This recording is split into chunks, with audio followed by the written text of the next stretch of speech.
afternoon and happy Friday to everybody. Thanks for tuning in with us here on America's Day at the Races. We're coming to you live from Aqueduct Racetrack in South Ozone Park, New York. We have a great card coming up. Of course, it is Black-Eyed Susan Day over in Maryland as well, the eve of the Preakness Stakes. The case will come alongside Paul Verderosa on this lovely spring day. And of course, a lot of eyes looking ahead to tomorrow's Preakness and the stakes going on today in Maryland. Yeah, a lot of action. Always a great card up and down for both. I think there's a lot of great betting interest too. You know, for everyone that says that the fields may not be the strongest, you know, from a standpoint of runners, you gotta love the fact that you've got fields that are 10, 14 horses and some really good juicy betting opportunities too, because you're not gonna find many heavy favorites in those races.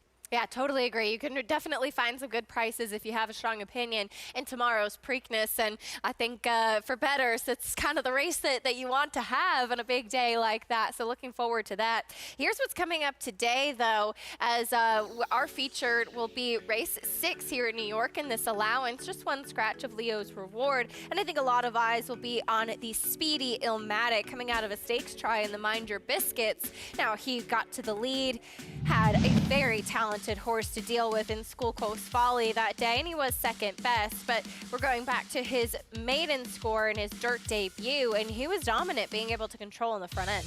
He was, and for the figure he got, I think that even though the figure was lower in the Mind Your Biscuits, he still ran just as good of a race, because when you look at a horse like School Coast Folly, you're talking about a horse that has 3 wins in a row, 90-plus figures every time.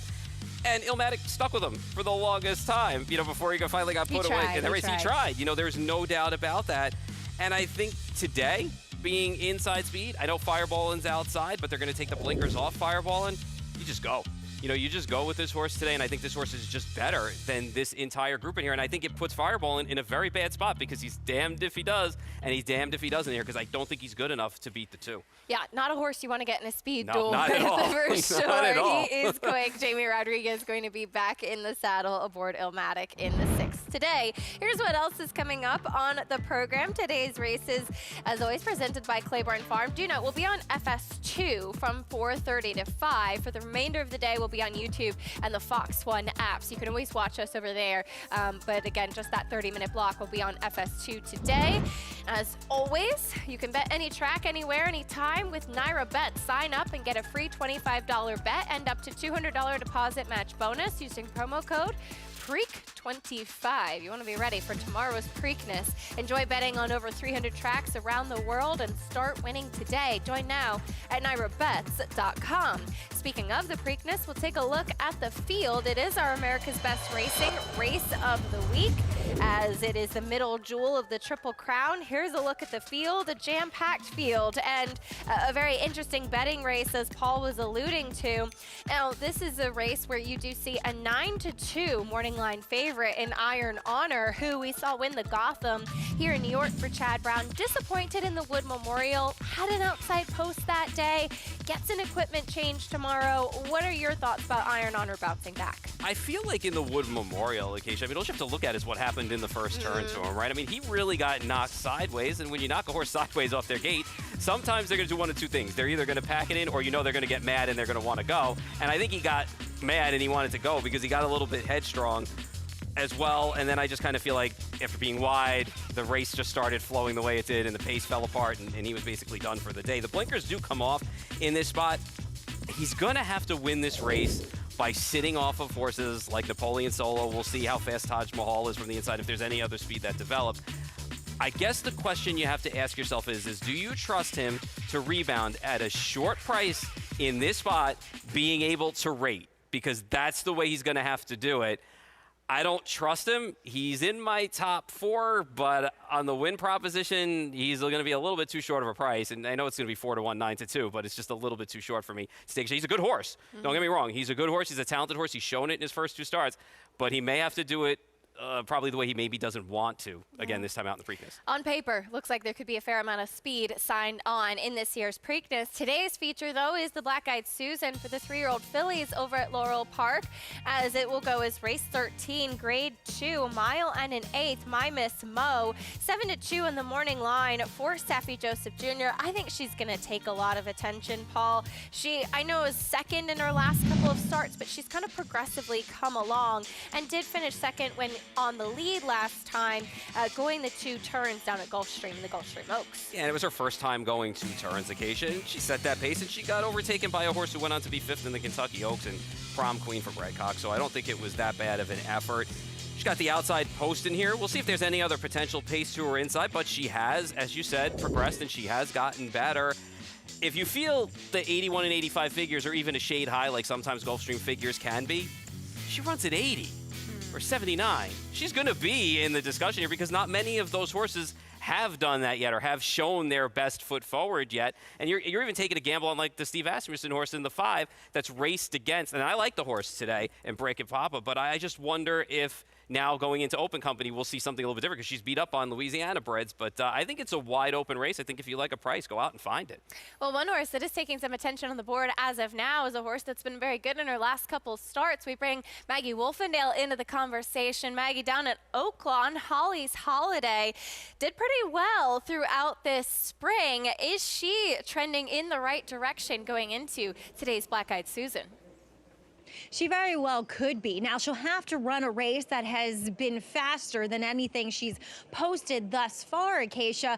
But like you said, it feels as though she's figuring this game out. And I caught up with her previous rider, Manny Esquivel, after that win in the Valley of the Vapors. And he had been working Holly's Holiday. And also, he had ridden Kenny's more fancied runner in that race, Spitfire, before. And he chose Holly's Holiday because of how well she was working and preparing for that start in the morning. So I liked this effort. I wasn't necessarily expecting it.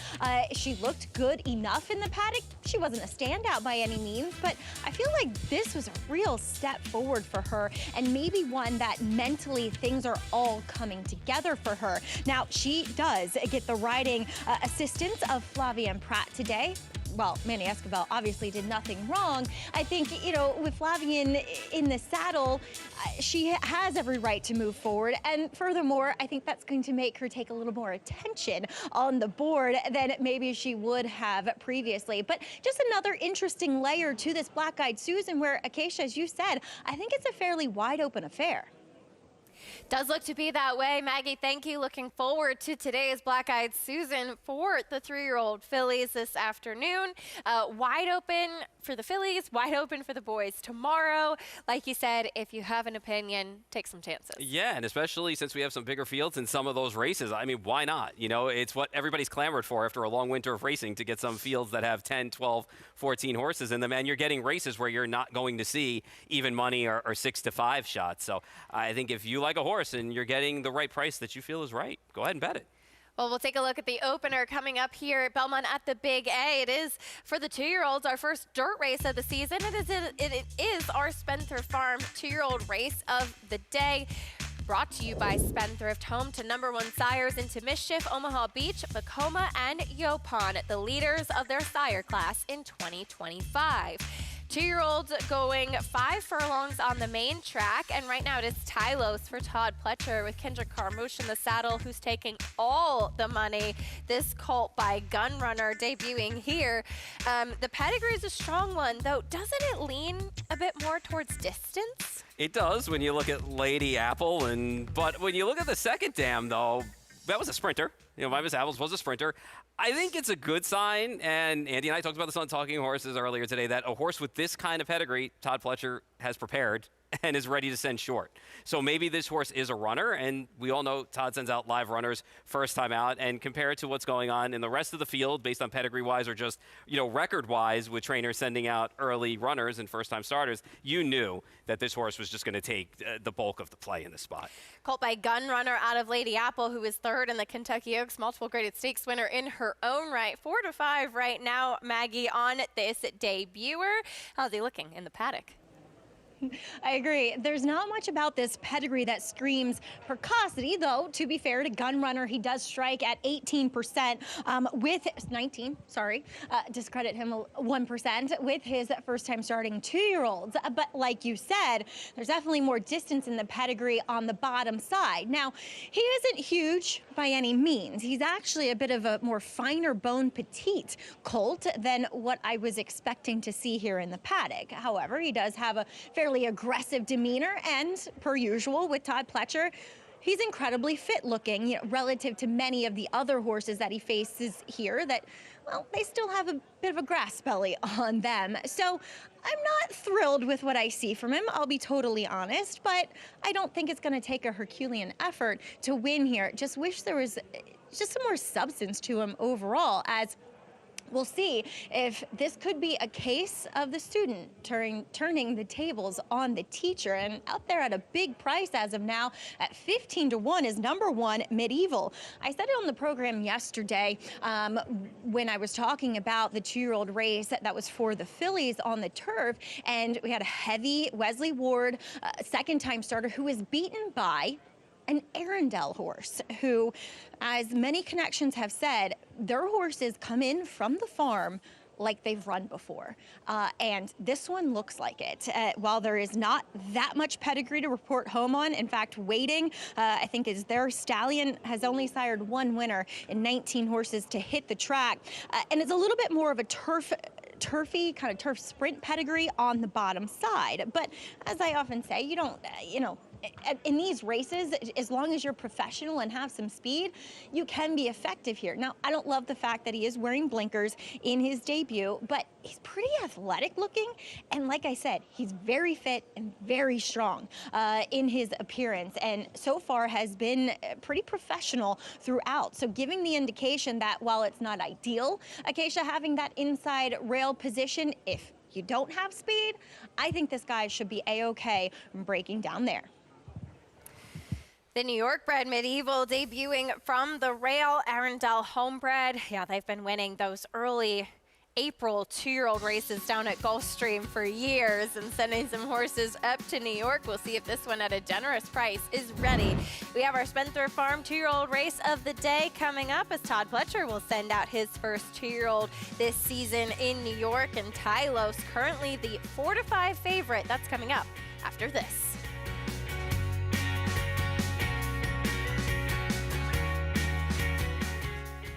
A reputation of excellence isn't built overnight. Day by day, year by year, decade after decade. For over 100 years, Claiborne's commitment to quality has led to unrivaled success.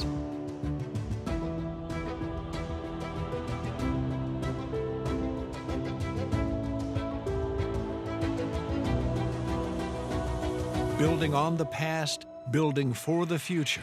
Claiborne Farm. The tradition continues.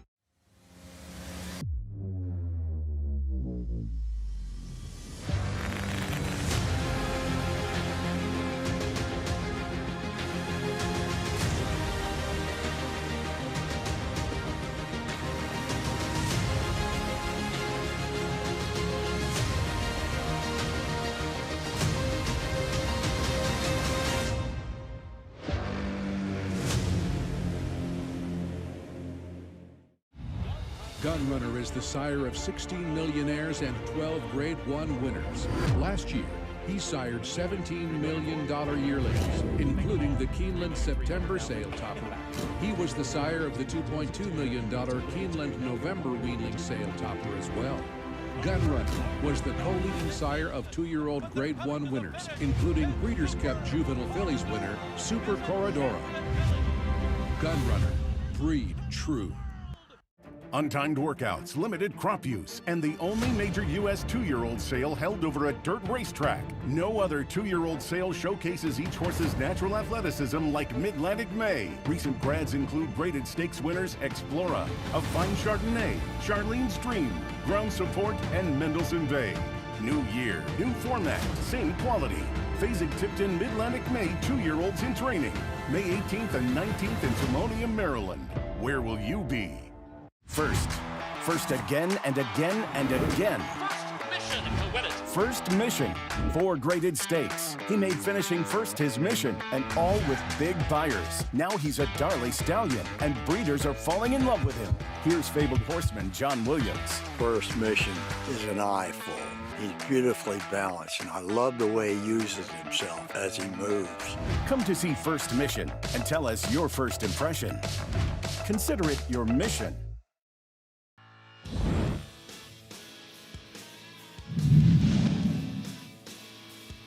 And they're into the stretch, and it's early voting. Who comes final furlong with a 3-length lead. Secret Oath is second. Epicenter is on the rail.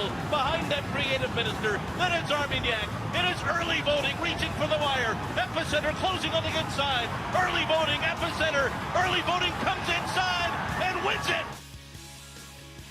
Early voting, winning the 2022 Preakness Stakes. He was dominant that day, and now we're seeing his first 2-year-olds on the track, including number 6, First Sight in the opener here, a daughter of early voting. I know. It's so cool when you see this. It makes me feel a little older, too, every time I see some of these horses from a few years ago, and then their babies out on track. But he got so good for a while, too. He won the Withers, then he was second in the Wood, then he won the Preakness. So now he's hopefully going to do some good things in the breeding shed. I've been a big fan of his progeny that I've seen so far.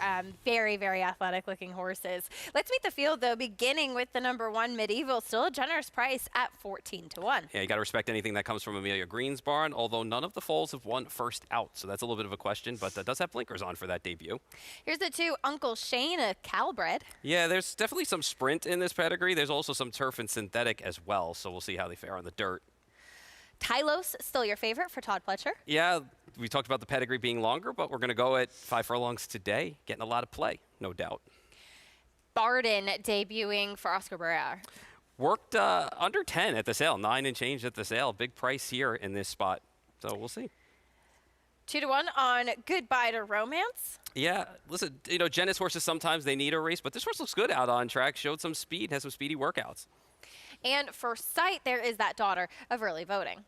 We'll see how much speed we see out of this horse early. Tony Dutrow can put together some early winners, as we very well know. Yeah, early voting, 1 for 1 so far. And, of course, a filly that is taking on the boys there. Not uncommon to see that this time of year with the 2-year-olds. There's Tylos, your favorite, sold at the Kentucky October yearling sale for $400,000. I think you just see Gun Runner, and it's immediately going to be a big price no matter what. But this one has the dam side pedigree as well, as we mentioned, with Lady Apple. Was preparing down at Palm Beach Downs before having the last workout up at Saratoga. I think anything you're going to see from Todd Pletcher's barn coming out as a first-time starter, especially early, you know is going to take money. He hits it 23% with first-time starters, and despite the pedigree being long, you're going to, you know, obviously take that money with the price that you see. And when you look at the second dam side, a horse like Miss Mary Apples was a sprinter, did win, you know, bring the mating sprinting. So I don't see a problem. Todd's horses are always well prepared for these races, behaving well out on track, it seems like. And I think that that's half the battle in these early races is who's behaving and who's misbehaving out on track. We have 2 horses that did go through the OBS March 2-year-old sale, namely Barden, who, as you touched on, went 9 and 4. I thought we're really just kind of a hand ride early, kind of urging to go along, but a pretty easy enough workout to do that 9 and 4. There is a little bit of pedigree, a lot of turf pedigree, and being a son of Nick's to go at a relatively modest sales price. Yeah, I agree. When you look at this horse too, you know, you talked about how they hand-ridden this horse in the sale. He did it within himself. It wasn't like they were really going to work on him in order for him to get it. He did it well within himself. They work horses faster now, so we do see that a lot.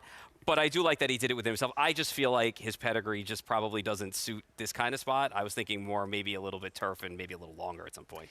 Generous price at 18-1 as we get back to Maggie trackside. Yeah, I wish we had the workout for number 5 in here from the OBS March sale, Goodbye to Romance, because it would paint a stark, difference between workouts. While neither of these horses really asked for much in those works, Goodbye to Romance worked 10 and 2, and it just looked slow. Like, you could see how slow the work was, but, you know, maybe that was intentional. Maybe we see a lot more of these consigners, especially when you think about the sale coming up at Timonium, that have opted to not ask their horses for much, not really go out there and send for that 1/8 of a mile, just to more demonstrate how these horses move. Now, this horse, however, does come to this race with a 46-1 gate drill. does look like a faster type than I was anticipating based upon that workout. Now, if you go back a generation, have to a very good, the second dam is actually a very good Arkansas bred down the dusty road, actually has a race named after her at Oakland and is a grade 1 dirt sprinter. So, there's pedigree if you go back a bit, but as Paul mentioned, Jenna's not, a early win, first time out type of trainer. And it just kind of shows with this guy who looks incredibly healthy, but really has a bit of a belly on him, is a bit on the heavier side. So take the wait and see approach, though, is consistently taking money in the face of the Todd Pletcher first-time starter. I preferred the girl against the boys. And I usually don't, but then again, with 2-year-olds, I think at this time of year, you're more than willing to do so. As number 6, First Sight, as Acacia said, early voting has garnered a lot of attention at the sales. My husband, a big fan of them as well, has a few, says they're just athletic, straightforward types, and that's the exact impression I'm getting from First Sight here, as she framed up so beautifully on the racetrack. She definitely moves like a sprinter, definitely has that more quick kind of swift action where there's not a lot of lateral movement. It's a kind of dusting the track, if you will, with her feet, and she's solid.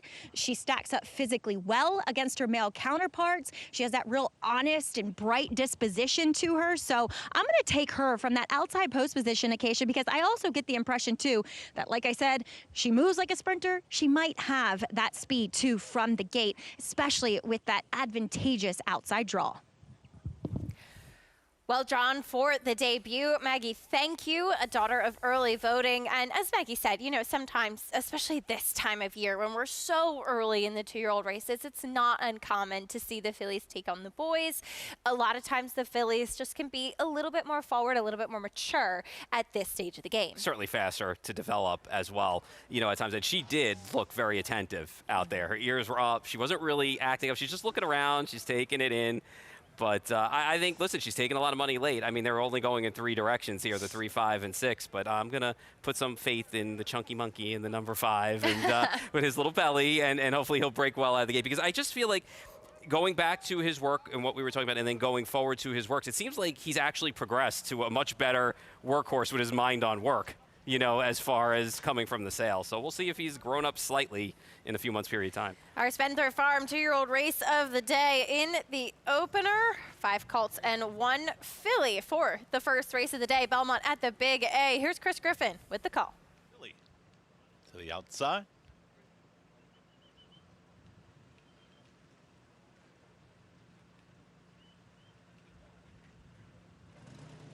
Goes in. All set. And they're off. Breaking outward was First Sight. Hard sent at the rail, it's Medieval. Flashing early speed and directly to the outside, Uncle Shane. Tylos was off a step slow there as towards the back end of the field to be the trailer. The leader is Medieval. Medieval, with less than 4 furlongs to go, takes him into the far turn.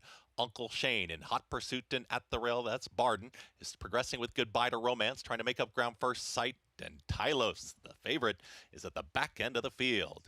22.73, the posted opening quarter mile, and the leader has been surpassed.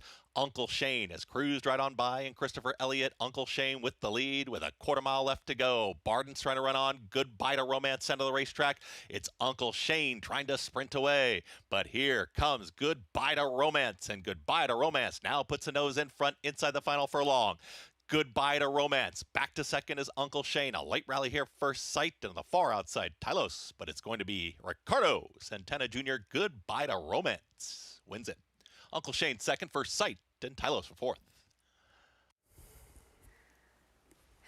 Goodbye to Romance. Maybe he was pedestrian in that 2-year-old sales work, but the workouts, I guess, actually hinting that he was ready. He waits for the bright lights. He's not worried about any preliminary stuff. When he's on the racetrack, he's all business. He got a good trip in here, too, and he was able to sit off of the speed and able to rally to get the job done. But nice effort. I really thought it was, because there were some things to talk about, too, at the beginning of this race. But your winner, there was really no doubt about, because he was able to just sit off the 1 and the 2. The 1 went out to the lead. The 2 kind of sat off. 2 took over. 5 went on by, and there really wasn't much movement after that. But I think horses we should talk about besides the winner are both the 6 and the 3. Yes, the 6 First Sight. She actually kind of broke in first, hit the gate, and then that prompted her to veer outward. So she was left with a lot to do early on in the race. Yeah, and then when she got her mind on running, though, she did run. She finished well. Yeah, she finished up well. She ran well coming off of the turn into stretch. Let's take a look at it now, too. Yeah. You can see exactly what Acacia was saying. Yeah, Bam, slammed right hits the gate, and then she overreacts. Yeah, and it's her first time probably banging into that like that with other horses like this in a situation. And she was wide, but she was able to run on late. And the 3 got away out of the gate a little slow. Kendrick asked Tylos for a little bit of speed, and the horse just didn't have any whatsoever. He had no early foot. He did make a little bit of a late rally, stretch, yeah. but I thought a rather underwhelming debut. Yeah, and I got to go back and watch, too, if it was him getting a little bit green heading towards the turn, or Kendrick just wheeled him out in the center of the track to give him some clearance. But I have to look at it. But it wasn't the best effort for him. Don't think he got green there. But like you said, kind of tipped out and not really as much kick as you would have liked to see. But a nice performance from Goodbye to Romance. Paul's top pick gets the job done. 5-2, 6-3. Goodbye to Romance with the victory. When we come back, trainer Riley Mott is right back in action after having 2 starters in the Kentucky Derby. He's got a runner and one of the favorites in this year's Preakness Stakes. We'll learn a little bit more about his story and his journey to this point in his career after this.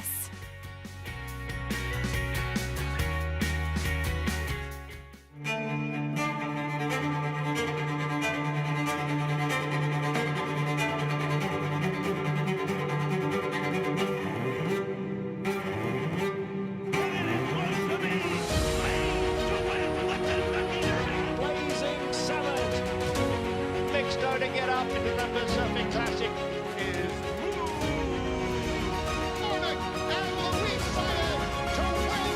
Good Magic, the classic sire. You bet with Naira Bets. Bet any track, anywhere, anytime, including the second leg of Racing's Triple Crown. Download the Naira Bets app to play today and get a $25 free bet, plus $200 deposit match bonus. Watch live horse racing, get expert picks, boost your bankroll with daily promotions, and hone your handicapping skills with exclusive tips and tutorials. Sign up now to claim your $25 free bet and $200 deposit match now through the Preakness Stakes, only with Naira Bets.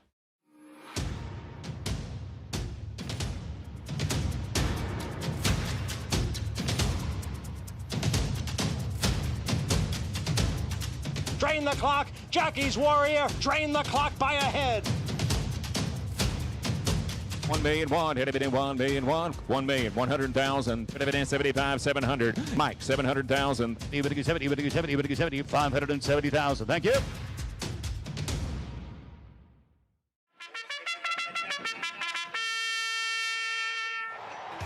Monmouth Park's summer season rolls on with live racing action every weekend with a $12.50 first post. Play the win early and late 50-cent pick fives, boasting a low 15% takeout. Plus, play our new $3 all-turf pick 3, $3 late pick 3, and $5 late double, all with the same player-friendly 15% takeout. Get in on the action at Monmouth Park Racetrack. Racetrack Television Network brings you every race, from every track, on every screen, every day. With monthly packages starting as low as $5, RTN gives you great value and access to more live HD streaming and race replays than anyone. Visit RTN.tv today to sign up and watch on almost any device, including Roku and Amazon Fire. RTN has packages that start at $5 per month.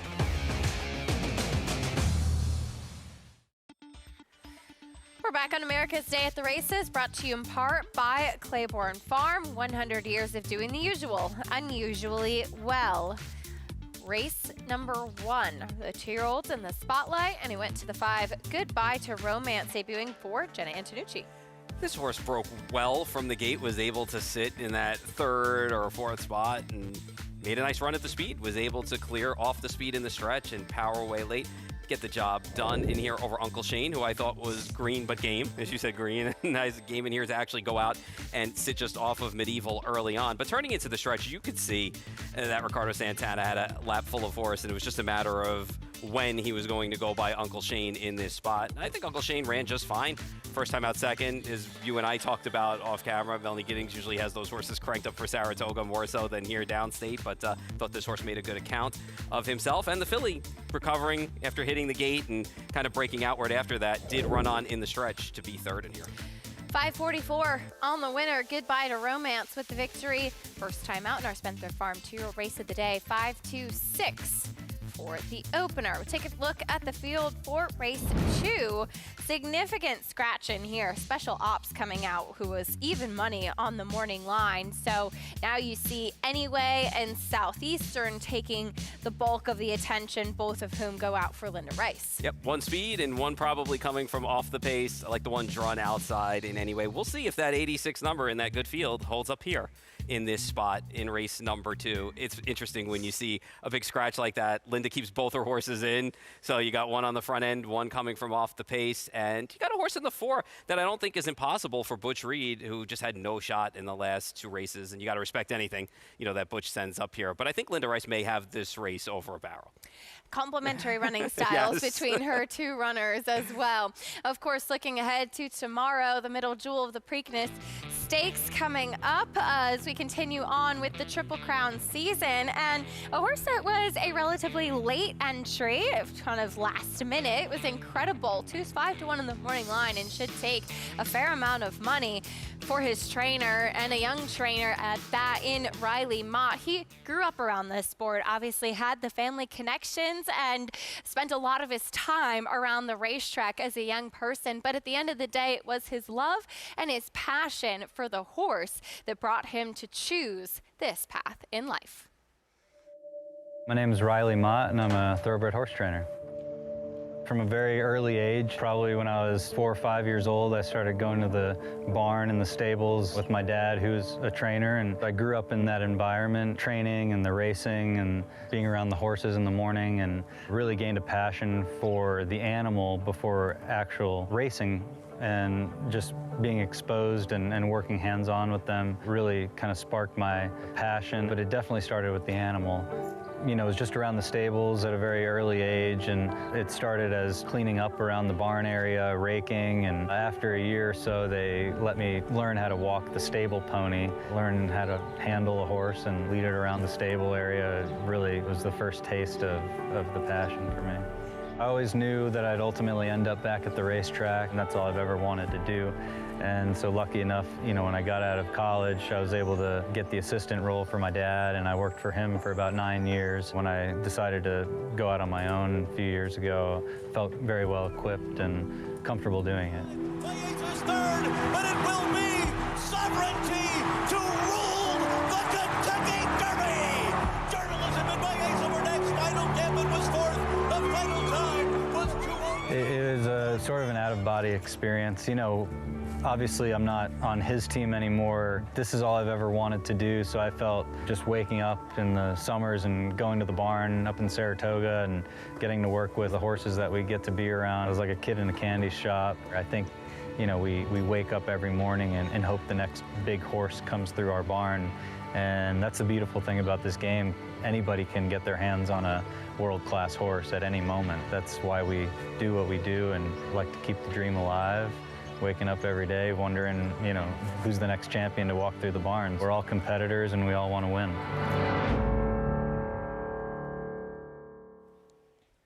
Riley Mott living his Triple Crown dreams as he will send out a major player in this year's Preakness. Incredible to finish 6th in the Kentucky Derby. I've known Riley for a long time, just a tremendous person. He is. Super hard worker as well, and it's just really fun getting to follow him in his young career and the success that he's had. Like you said, keeping the dream alive. 100%, you know, and when you look at Incredible, people are going to look at his Derby and go, all right, he was 14th early, but he wasn't that far off of that pace. It wasn't his fault that there was a bunch of horses around that pace, and he was able to make a move into that race. He had to obviously alter course. He got bumped around a little bit, but when you look at that race as a whole and the way he ran, he put up an 89 figure. That was the best buyer figure he's ever put up. You look at this field, he's a logical player in here, so why not give the horse a chance to come back based on not only what was coming back in this field, but the new shooters that are in here.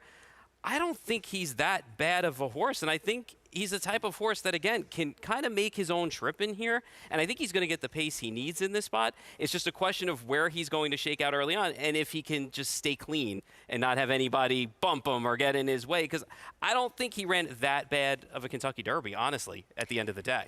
Well, Maggie, he's not the only one that's coming back out of that Kentucky Derby. That does include Oselli, who finished third, and he's looking to break his maiden with some fireworks. With some style in the middle jewel of the Triple Crown, and in both of his recent Graded Stakes performances, which obviously did include the Kentucky Derby, he has been with the pace flow. He has been sitting off of it, where we've seen paces collapse in both the Wood Memorial and the Derby, but he looks to be with the pace flow again, at least the way the Preakness is shaping up to be on paper. Now, to his credit, I think, in the Kentucky Derby, he was the first one from that way behind group to make the move. He made the move also very early. So as he is going to kind of go past a non-Bourbon here, like I said, the last move was the winning one with Golden Tempo, and Oselli was the one who kind of led that pack from behind. So a good effort while with the dynamics of the race. Now, Whit Beckman is a trainer that he doesn't miss a big dance, and I think a lot of his success and a lot of the reason he has some talented horses in his stable is because he is not afraid to run his horses like we are seeing here with Oselli. Now, Tyler Gaffalione will be aboard yet again, so maybe garnering some familiarity with this horse, and maybe before, you know, Tyler makes the move, he counts to 5, and maybe that counting to 5, making that last move with Oselli could turn into, well, a victory and breaking your maiden in what would be a I don't want to say a massive upset, Acacia, but in a big way. Yeah, it'd be a pretty special day and a pretty big celebration, I would imagine, with that team, Maggie. I saw a quote from Whit Beckman. He said, "We're having fun. The horse is having fun. Why stop the fun?" And, you know, we appreciate it, seeing those horses coming back from the Kentucky Derby and onto the Preakness Stakes and to try again. And I think it adds another really interesting layer to the race. It does, you know, and I know that he is a maiden and the pace hits it up for him. It's hard for me to kind of make a maiden winning this race, even with the pace flow, but he did move first into that race, and you know if the pace gets hot, he's going to come running late. It's funny, you look at the pace projector for this race, he's not even on it, which is the funniest thing. You know, there's 12 horses on it, and he's somewhere in another town. He's not even on it. But I think, why not? You know, and from a standpoint of being a fan and a standpoint of loving what you're doing and the barn loving what they're doing, the horse what they're doing, this is absolutely the right move to run this horse back. Now, whether or not you think he's going to win, that's a different story. Whether or not you think we're going to get a 5 count, as Maggie said, that's also up for debate. I'm hoping Luis Saez does the same thing with The Hell We Did, because that's my long shot that I kind of like there. But again, I think it's all at the mercy of what's going to happen up front, because when you look at this field, you're going to have to run with Napoleon Solo early. And the question is, who's going to? You know, and that's the thing. There are plenty of horses that are going to. You know, or try to anyway. You know, do it at your own peril. And I think that that's what's ultimately going to set up the race. I think really for a race like this, we always say like pace makes the race, and a lot of times it doesn't develop. Developed in the Derby, I think it's going to develop here too. See how it plays out in tomorrow's Preakness. Hope that you'll be tuning in. It'll be a lot of fun to watch and see how the middle jewel of the Triple Crown does play out. Racing continues here. Belmont at the Big A, though. The #1 Be Provocateur, sending out by trainer Rudy Rodriguez, as we'll take a look at his family ties. Rudy and Gustavo Rodriguez seems to be all in the blood for this training family.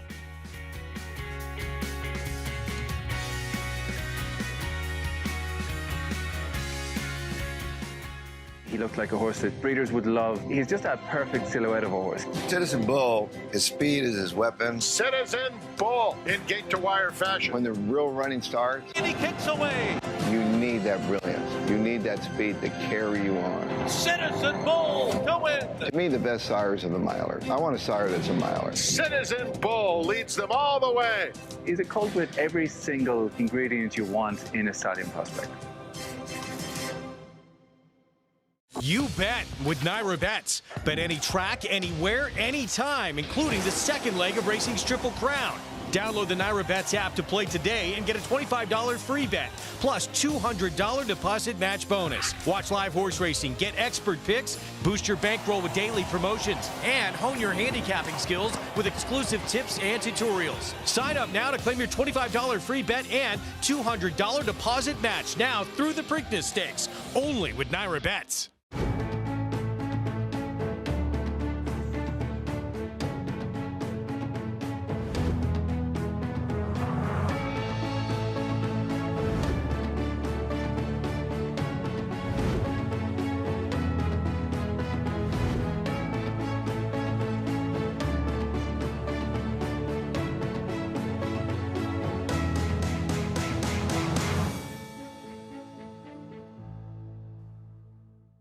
Adelphi Racing Club offers the unparalleled excitement of owning thoroughbred racehorses at a fraction of the cost. We're not just a syndicate, and our members aren't just investors. We are partners. Our New York-based high-performing equine athletes, trainers, and jockeys compete and win at the highest level circuits. Contact us online to get a taste of the Adelphi difference, and let's win races together.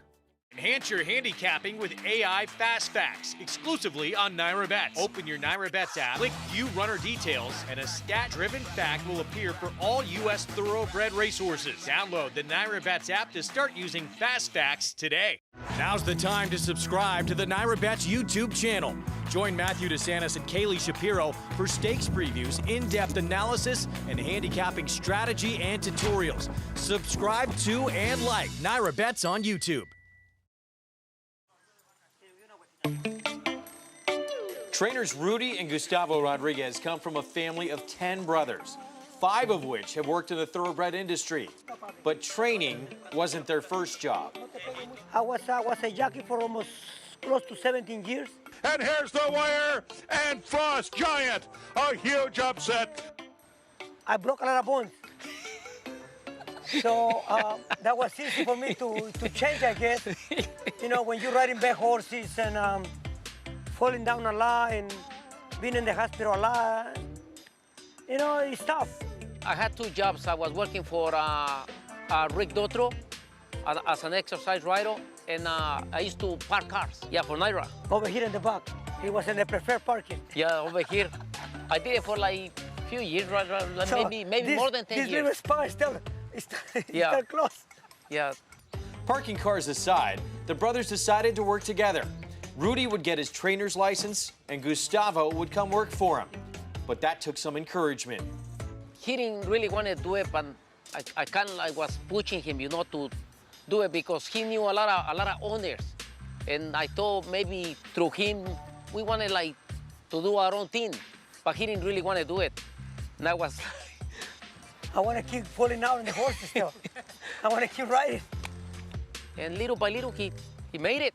Vijack to win the Kelso Handicap. Dad's Caps has won the Carter. Condo Commando was splash-tastic. Everything seemed to be going well. Well, most of the time. Was okay. Couple of days, you know, like everything else, you know, some days good, some days bad, but no, for like we keep moving along. For like most of the time, good, you know, we used to argue and this and that. 2 minutes go by, we everything good. This continued until a partnership with Andrew Gurdon developed with Gustavo, and he decided to go out on his own. That would pit brother against brother on the track. My wife, she don't like it when when we run against him. She don't like it. No, because Rudy beat us a lot. Right now, if I need anything, I ask him, and he's there for us. And if he needs something, I'm there for him. We try to put it together, you know. Even we fight sometimes, but we right there. You gotta fight sometimes to make it work, no? Well, brothers will be brothers, but through it all, there is still a lot of respect between them. He's very unique, and it's tough to be like him. He's more laid back. Rudy's like I just go with the flow. He don't stop. Rudy, he just keep going. Yeah, I'm good. I gotta go take a shower and come back. Brotherly love on display. Two big personalities for sure. There is Rudy's Charge, Be Provocateur, last out maiden winner, who's currently 5-1 in this upcoming second race. We'll see what this horse can do. He broke sharp last time he went to the front. Not sure he's going to get in front of Southeastern today, but you never know how the break plays for him. Yeah, listen, we'll see what he does going out first time against winners. That's the big key for him. Key scratch in this race makes it a little bit more wide open. The favorite currently anyway, though, as we head down to Maggie. And Maggie does seem like Linda Rice's runners kind of complement each other's running styles in here. Yeah, that's right, Acacia, as she does also, send out Southeastern in here, who very well could be the speed, but with anyway, number 6 turning back in distance, you would have to think that he likely is the one coming from off of it. Last time out, he actually bounced out to the lead from that outside post position, much like he is today, but was beaten by a pretty nice runner, Pretty Boy Maya, whom we'll see in the Preakness. It was a fast race. Now, anyway, before that, the race back on March 27th, what happened? Could he have been against the track possibly? Andy has it as a possible speed favoring track. We did see Golfy mainly on the front end that day, as well as Southeastern, though, who would fade to third. But anyway, he's a horse that he's continued to put on conditioning and weight. So now, when I first saw him, which was his second start of his career, he looked as though he was kind of more longer and tubular looking. He's really kind of bulked up through his shoulder, through his flank, and even his hind end. So now he gives the illusion that, yeah, shorter is probably better for him. Looks as though he's doing very well. He's one of those horses, with all the talk of shoes during the Derby, he's a horse that has consistently worn those 3/4 shoes up front. He's missing the inside of basically the heel of the shoe, just to relieve that pressure on the inside of his feet. So it's something he's consistently worn here with Linda. I think he makes sense, though I feel like taking a short price on him isn't the most prudent thing to do, because I felt like a lot of these horses kind of almost look the same in a way. But yes, he does have the fastest race coming in here. But who's to say a horse like Life is Gravy can't step up and run faster for his first start as a 3-year-old? He's kind of funny pedigree. He's by Mind Your Biscuits, and was bred to a Japanese mare, but was bred in Ireland and now races here. So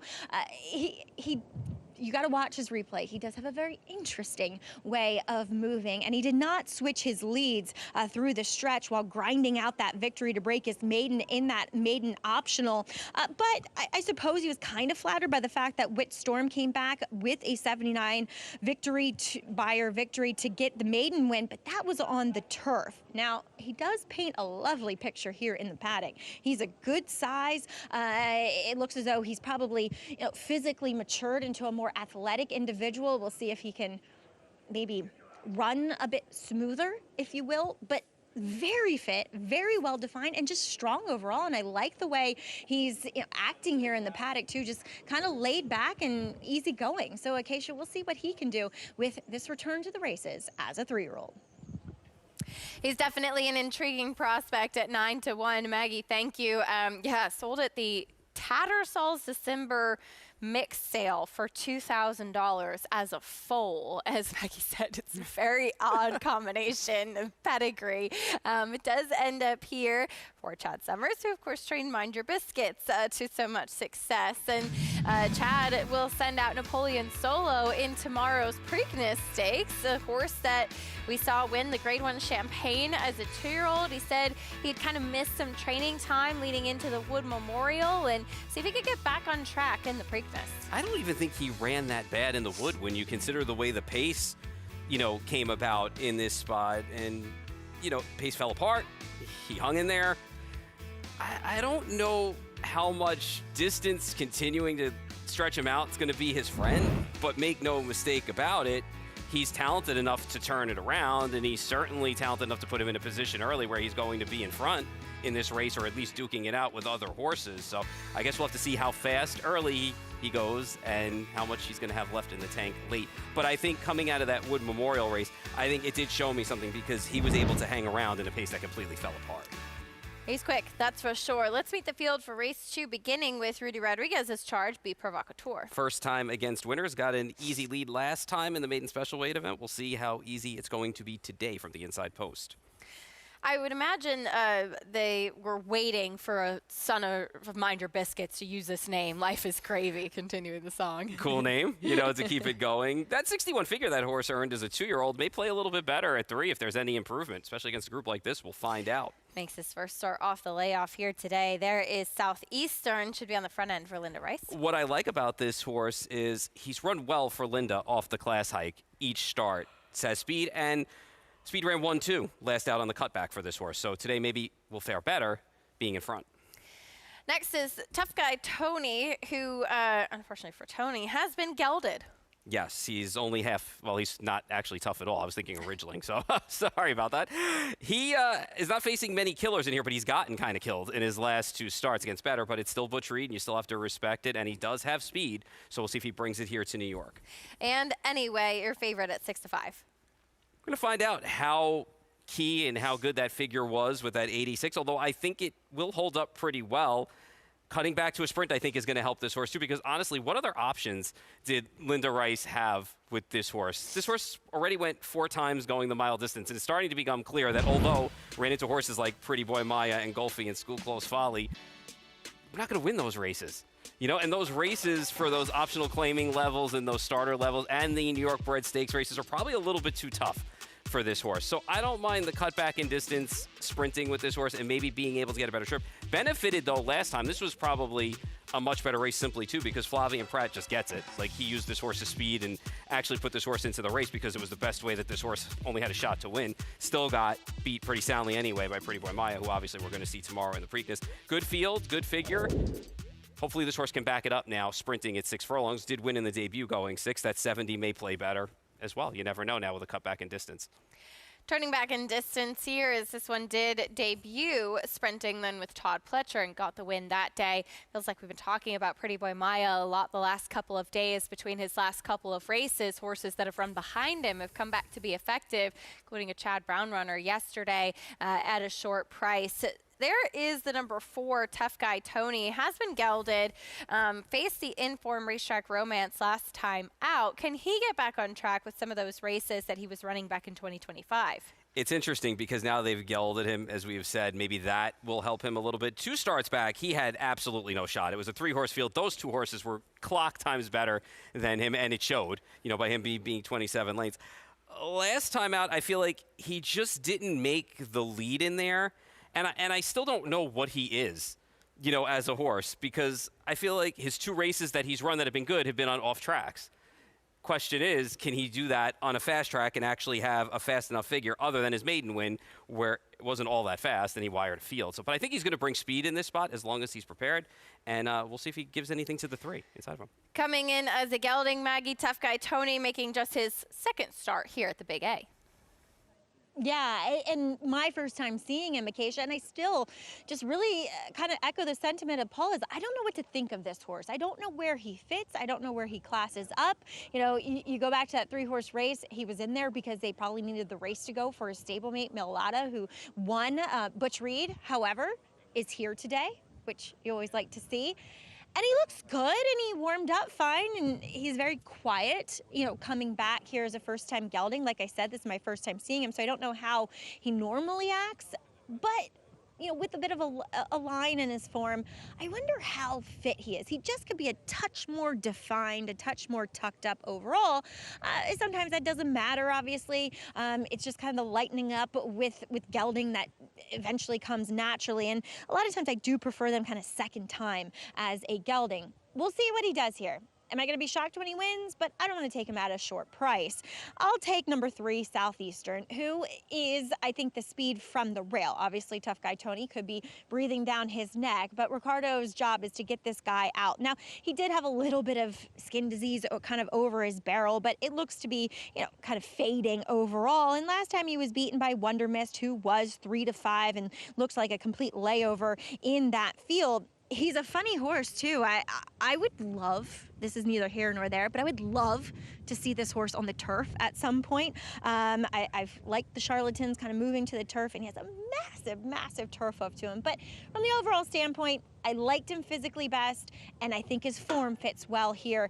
Like I said in the paddock though, Acacia, I'm really intrigued to see what the 2 does, because Life is Gravy, now I know he wasn't going full speed in the warm-up, but he did move pretty well when galloping off. He's a little bit of a quirky type. Yes. Maggie, thank you. Life is Gravy. Very intriguing, coming back for his 3-year-old debut. A horse that, yeah, I mean, he got the win last time. We'll see how effective he is facing winners for the first time and off of the layoff with Luis Rivera Jr. in the saddle. It was a horse who I think experience paid off, because he had a race under his belt second time out, and also I think the jockey switch helped him too, because he ran down with Storm in that race and held off Where's Your Boom. So I wonder if he's grown up a little bit now. I know that Maggie's still a little quirky out there. I will see how he runs, if he's still got that high pick up your legs action that he's had. You know, it's almost like a harness horse, watching a harness horse, kind of like, yeah, that's a good way to describe it. Like That's a good way to with describe action it. of either trotting or pacing. But that 61 figure, though, as a 2-year-old, may play a little bit better here. You never know if they're going to improve. First start out as a 3-year-old. May fall into just the right trip as well in here, depending on what we see up front with the 3 and the 4. I do have the 6 on top. It's a little bit short of a price to take at 6 to 5, but I just can't get away from the horse's debut, where he was able to rate comfortably, and then he just faced much better horses going around a ground that he may not have wanted to go. So I think the cutback helps him out immensely today.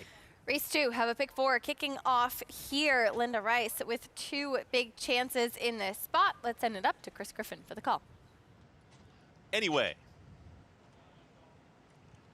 Jamie Rodriguez. Anyway, to the outside.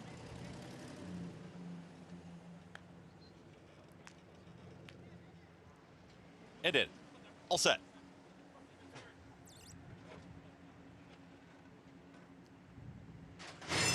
And they're off. Anyway, with the speed from the outside, Tough Guy Tony in the early mix, and at the rail, here comes B Provocateur.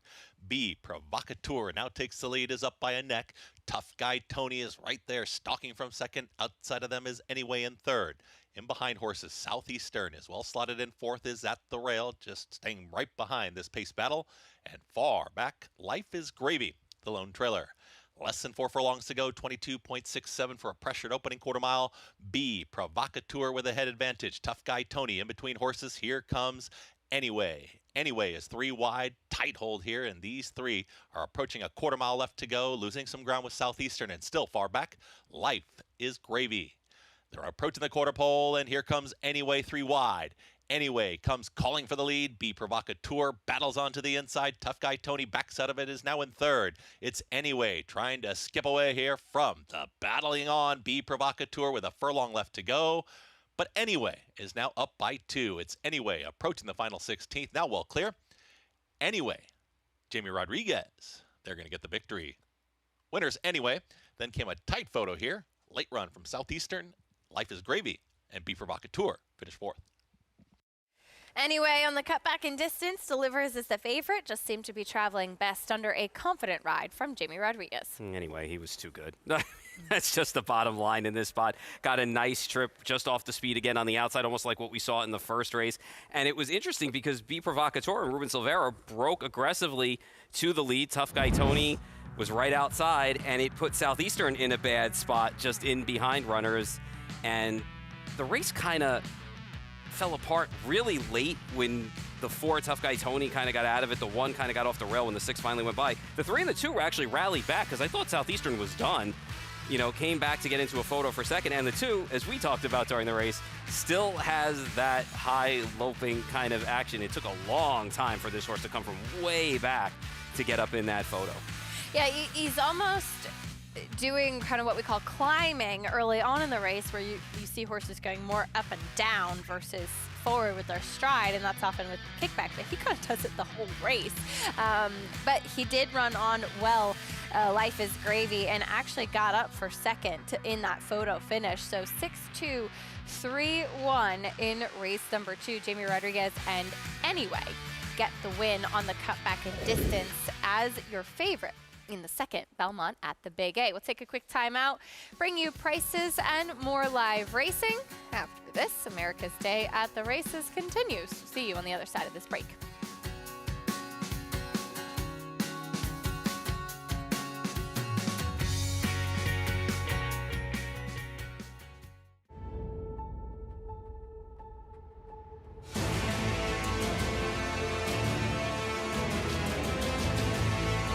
They come on for the finish in the Pilgrim Stakes. Annapolis by a head. It is Annapolis in front. It is Annapolis to win the Coolmore Turf Mile.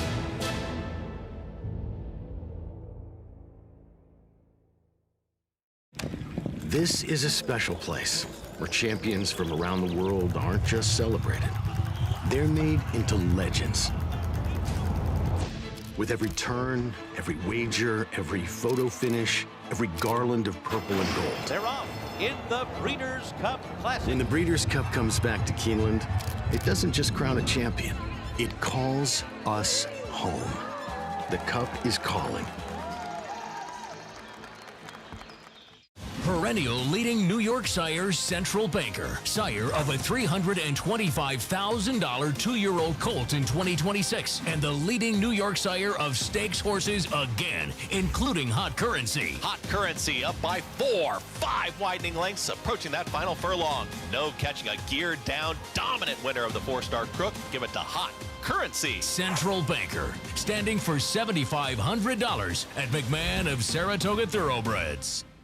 Announcing the Empire Trillium Series, a multi-year $3.2 million 14-race program at the brand new Belmont Park and Woodbine Racetrack, restricted to New York or Canadian foaled horses. This new event kicks off the day after Christmas with 4 two-year-old stakes races on Belmont's new Tapeta surface and continues all spring and summer through late July at Woodbine. The Empire Trillium Series. To learn more and enroll either New York or Canadian breds, go to NYRA.com/EMPTRI.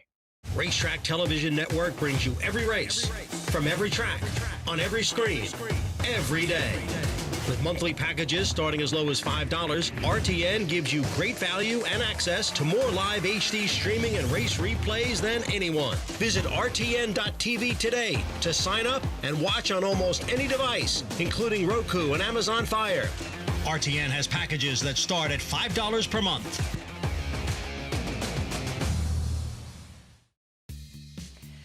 You're watching America's Day at the Races, brought to you by America's Best Racing, making the sport easier to follow. Explore stories, betting tips, and race day insights at americasbestracing.net today.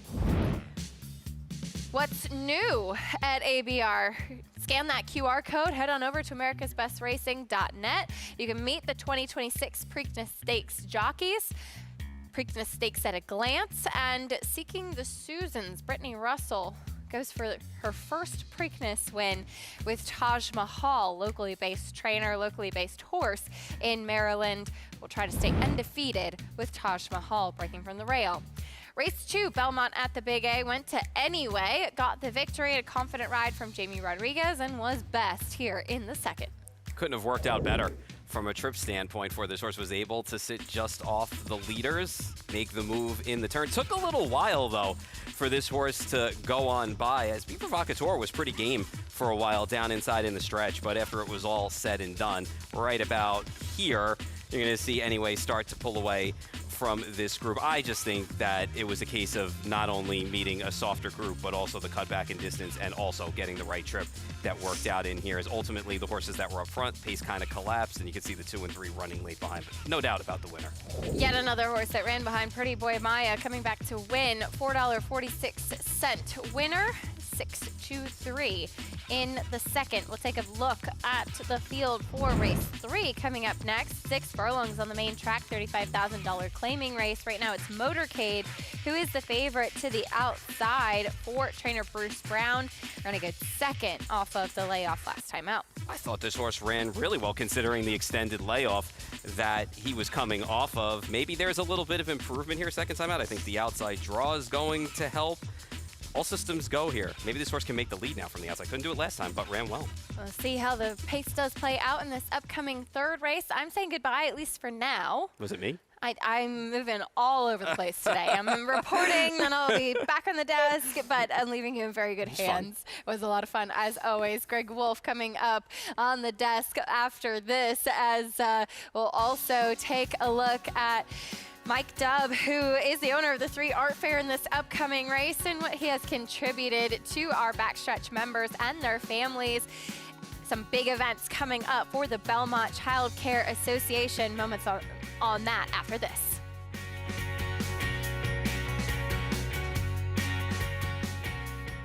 Lightline is in full flight. Lightline turns it on at the top of the stretch, and he's in cruise control.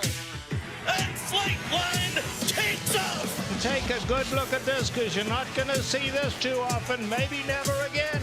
Flightline, 20 lengths clear. World-class racehorse, world-class performance at a world championship event.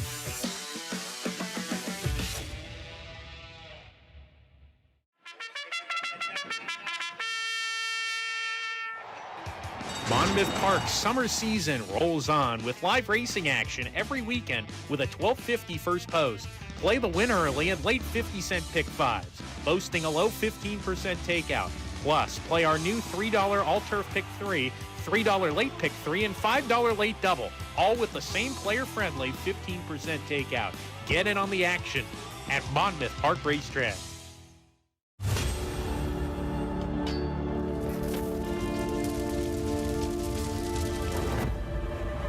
Look at these two juveniles going at it, and it is Forte. It is Forte in front. Forte on to victory here in the Grade 1 hopeful.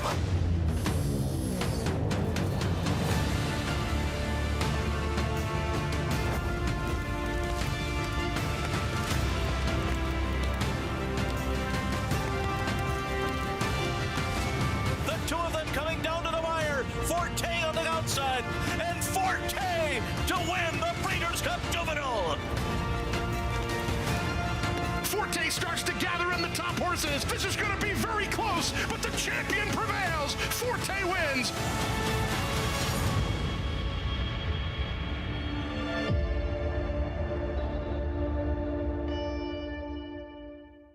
A provision in a bill passed this summer reduces the tax deduction for wagering losses from 100% to 90%. This unfair change would tax horse players on a percentage of their losses, could cost over $1 billion in handle, and threaten thousands of jobs in the racing industry. That's why the NTRA is fighting to pass the Wager Act, a new bill that would restore the deduction to 100%.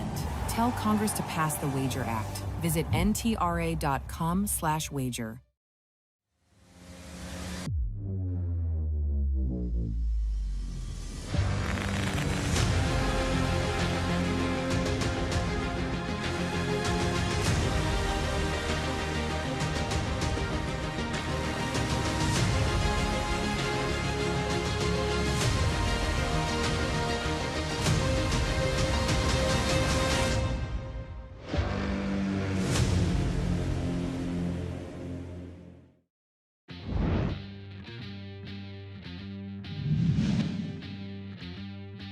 Tonight, and tracked by Chapper Craze, who's third over, and pinned in is Get a Wish as they turn for home. Antonioni, the ball's in his court, 123-3 in the stretch of the Cutler. And it's Antonioni looking to rebound here with dead aim. Lexus Cody, big effort on the outside. And here comes Periculum. Periculum, and the money man brings him on by. It's Periculum fresh off the bench in the Cutler. Then Lexus. Greg Wolf stepping in for Acacia Clement. We're looking forward to this coverage coming up tomorrow night. Arthur J. Cutler Memorial from the Meadowlands. Chris Griffin, Paul Verderosa and company. Yep, Jessica Otten will be at the Meadowlands. It'll be fun to get the gang back together, get our night show started, and it's going to be a fun race. You know, reigning Dan Patch Horse of the Year, Lexus Cody coming back. He did lose last week. But it was his first race back. We'll see how good he is. He got beat by Antonioni pretty soundly, but I think he's going to be very much tighter for this race coming up in the Cutler. We've also got Preakness back. We got Chapper Craze back. Logan Park's in there.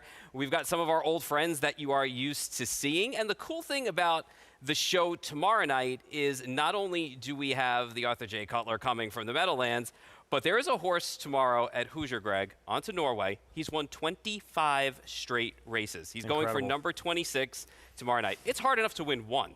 It's hard enough to win 2 when you get to 5, 6, but now you're at 25.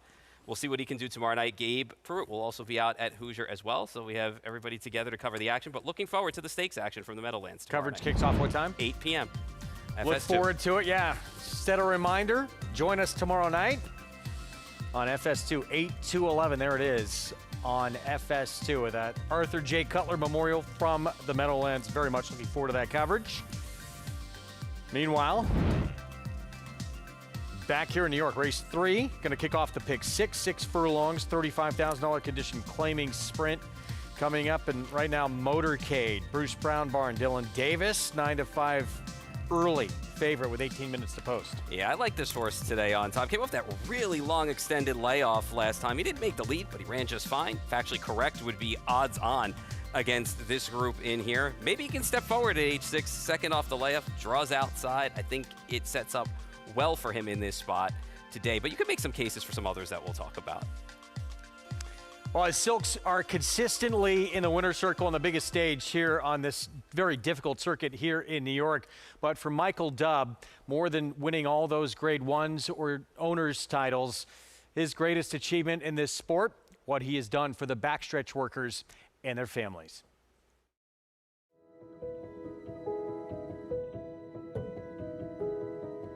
It's a daisy. It's close.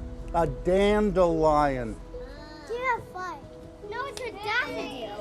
No, it's a dandelion. And dandelions grow in the grass. It's considered a weed. Okay, guys, have a great day. It's a dandelion. People ask me, you know, what's been your greatest moment in horse racing, and what's your greatest win? And I don't hesitate. The Belmont Child Care Association is the greatest thing I've been involved in. And it's not me, it's we. I mean, you know, this is a team effort. Jerry said, you know, the kids at the track, of the people who work there, they're sleeping in cars, they're left unattended, there's nobody to care for them. It would be a great idea to build a daycare center. You know, Jerry, I'm a builder. I'd always want to do something for kids. I'll do it. And I always thought I would build a daycare center and ride off into the sunset. But here I am, addicted to horses and addicted to the daycare center. You know, picture going into school and you have a problem with, you know, understanding what the teacher says. So we eliminate that. And now you're going into school and you're actually ahead of what the teacher is teaching. Think of the confidence it instills. So we put the children in such a great position to excel, and they do, and it's great. And the parents have complete peace of mind. Not only are the kids being cared for, but they're given such a strong foundation and such great love and affection. And you know, when they come out of here, they're really ready for preschool, and they get into preschool and they excel. You know, it's like having a strong foundation on your house. And they don't necessarily go away at pre-K. They come back for after-school programs. They come back and do volunteer work. They come back and help out. So the pleasure of watching these children, you know, grow up and be successful and be good people is just, you know, enormous, because we know that it all begins with the foundation, and that's what we do. It's the greatest gift. I mean, if you said to me, win the Kentucky Derby or this, I would choose this. So that's how I feel about it. Now, I'd like to do both, but that's a different story. It's been so important what he has done to help these people that make our sport go, providing affordable childcare on a house here, of course, Faith's House upstate in Saratoga. It's been tremendous. It's a great thing, and there's so many great things that go on behind the scenes that not many people see, or people may not know about. This is one of them, and it's credit to Michael Dub for having that vision and making it become a reality. Maggie, I know you're firsthand know how important this is, how great it's been, what Michael Dub has done as well. It really, truly is. You know, obviously it all started with Anna House, jeez, I can't get it out, and then folded over to Face House up in Saratoga. It was a much needed addition to the backside up at the spa. Obviously, Grace and Willow Morley, they attend Face House every summer faithfully, and you know, they always have these great fundraisers locally here on Long Island. They have a luncheon the Thursday before the Spring Fling hat luncheon, the Thursday before the Belmont. Luckily, next year we'll be back here at Belmont, so I'm sure it'll get a bit of a boost. But of course, the marquee event is Racing for the Children on August 27th. A lot of fun at Universal Preservation Hall up there in Saratoga. So if you can attend, great. But if you can't, and not that I'm telling people how to spend their money, but a donation is always greatly appreciated, because these backstretch workers, they need somewhere for their children to go, and the results, the kids that started, you know, about what, 10, 15 years ago at Anna House, Greg, they're in college now and they're thriving. And also pleased to announce that we've started giving out college scholarships for previous BCCA attendees. So all things good at Anna House and Face House, and we definitely have Michael Dub to thank for that. Indeed, and Maggie and her husband Tom have been tremendous hosts in some of the events in the past up at Saratoga. So yeah, if you can, you're able to, definitely a worthy cause. There is nothing better than helping the next generation be better off than what we were or the generation before us. So definitely, for sure, it is a great thing, and it helps so many people. Michael Dub, this is the one he will send out in race 3 to kick off the pick 6. Art Fair, who may be the one to catch as well. Very quick runner coming off the bench for Brad Cox. Yeah, big time speed.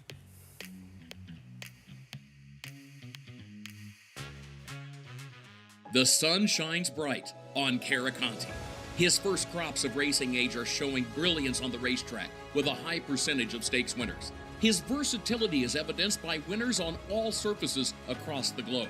It is all she feels pretty. Yet another grade 1 for this magnificent daughter of Caraconte. And his offspring are lighting up the sales ring. $300,000, Emma, thank you. Caraconte, standing at Gainesway.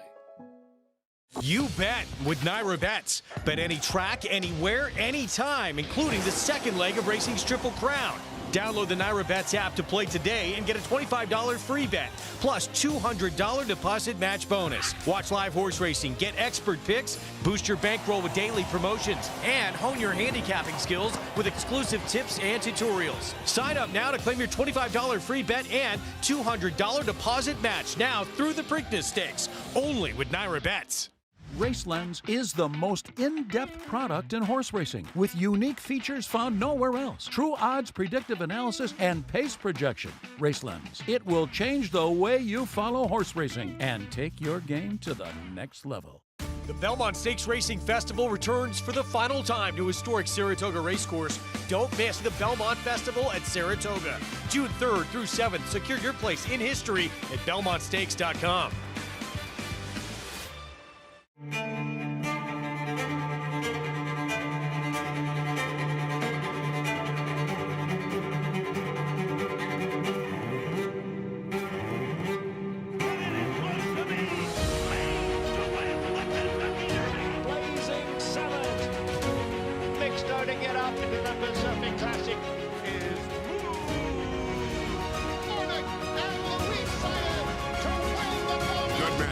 The classic sire.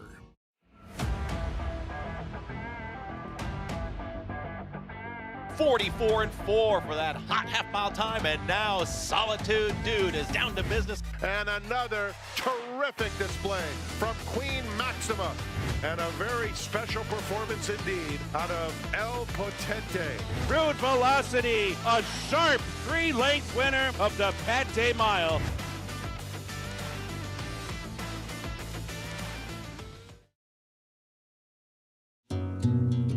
Jockey Manny Franco has been no stranger to the winner's circle in his career. Even with over 2,000 wins, including multiple Grade 1s, he continues to stay motivated to be the very best in the game. I'm hungry. I want to win races. That's what I'm here for. Family has always been a driving force for Franco. From his first trip to the track, to jockey school, and coming to the United States, Manny's bond with his father has been a key component to his success. I was about like 14 years old. My dad took me to the track every Sunday in Puerto Rico. Saw those animals running, and I just fall in love with the sport. Throughout his career, Franco has found support from fellow Puerto Rican riders Arad and Jose Ortiz, as well as Hall of Famer John Velasquez. Coming from Puerto Rico, coming from the same school, you have to be very proud, you know. And although we compete with one another, but you have to be proud to what they've done and to have the talent. There's no doubt that Manny has the talent to be a top rider in the whole country. It is going to be a photo finish, and I think it was Discreet Lover. Schering takes the lead. Late move from Dye. Back to third is Sweet Melania. Schering and Manny Franco have won. And he's gonna do it, Manny Franco, in the Grade 1 Joe Hurst Turf Classic. But it is tis the law, and the New York bred is gonna win New York's Belmont Stakes, the first leg of the 2020 Triple Crown. Here he is, Saratoga's hometown hero. Tis the law. With all his accolades, Manny is still missing that one win all jockeys want the most. Man, I want to win the Kentucky Derby so bad, man. That's the dream for any jockey, the Kentucky Derby.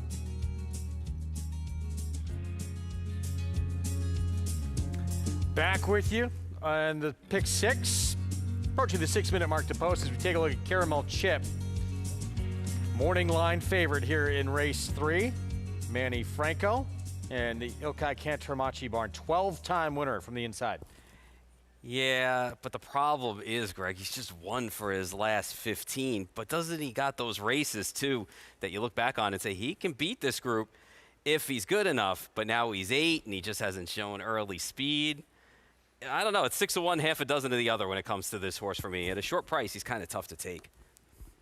3-1 right now. Manny Franco hops aboard. Those hot pink silks. Post-parade coming up shortly. A lot of money going to Motorcade outside off certainly that big effort and that big comeback back on April 24th. He was gone from June of 24 until April of this year. Long time, almost 2 years. And he came back with a monster effort. If he improves off that, and public certainly betting he will, he's going to be very tough. I agree. And he faced a class dropper, and factually correct, who would have been odds on against this group in this spot for sure. So here's Caramel Chip, as you mentioned, 8-year-old, 12-time winner, but the form not quite once what it was. No, but has fast enough races to win, and that's the conundrum. What do you do with a horse without much speed that could win this race? Here's Lucas's Mischief. Drops in class, should be forward early, you would think, but maybe can't outrun the horse just outside of him. So the story on what Michael Dub did for backstretch workers here and their youngsters. There's his silks on Art Fair, who's very quick early. Yeah, and you could draw a line through that last race as well. Was not a happy camper going to the gate or behind the gate to get in. So coming off the layoff might be a little bit tough if it gets shakes loose. Chris Engelhardt barn has Ricardo Santana Jr. on free dance. Only 2 wins have been on and off track. That gives me a little bit of pause with this guy, but should be able to set up for mid-pack against this group. Disarmed, 2 back. That was a pretty good effort against Radio Red. Yeah, you know, she's been a victim of the speeds holding up 2 in races, but hasn't won since March of 24. Typhoon Fury, Rilu Gutierrez aboard Turf to Dirt. 0 for 7 on the dirt. Another horse that struggles, it seems like, and hasn't won since 2024. And all the attention going to Motorcade off that performance off almost 2 years away. Didn't make the lead, but ran just fine without even doing that. You know, sat just off of the pace, was able to run second to a horse that we've mentioned a few times and factually correct.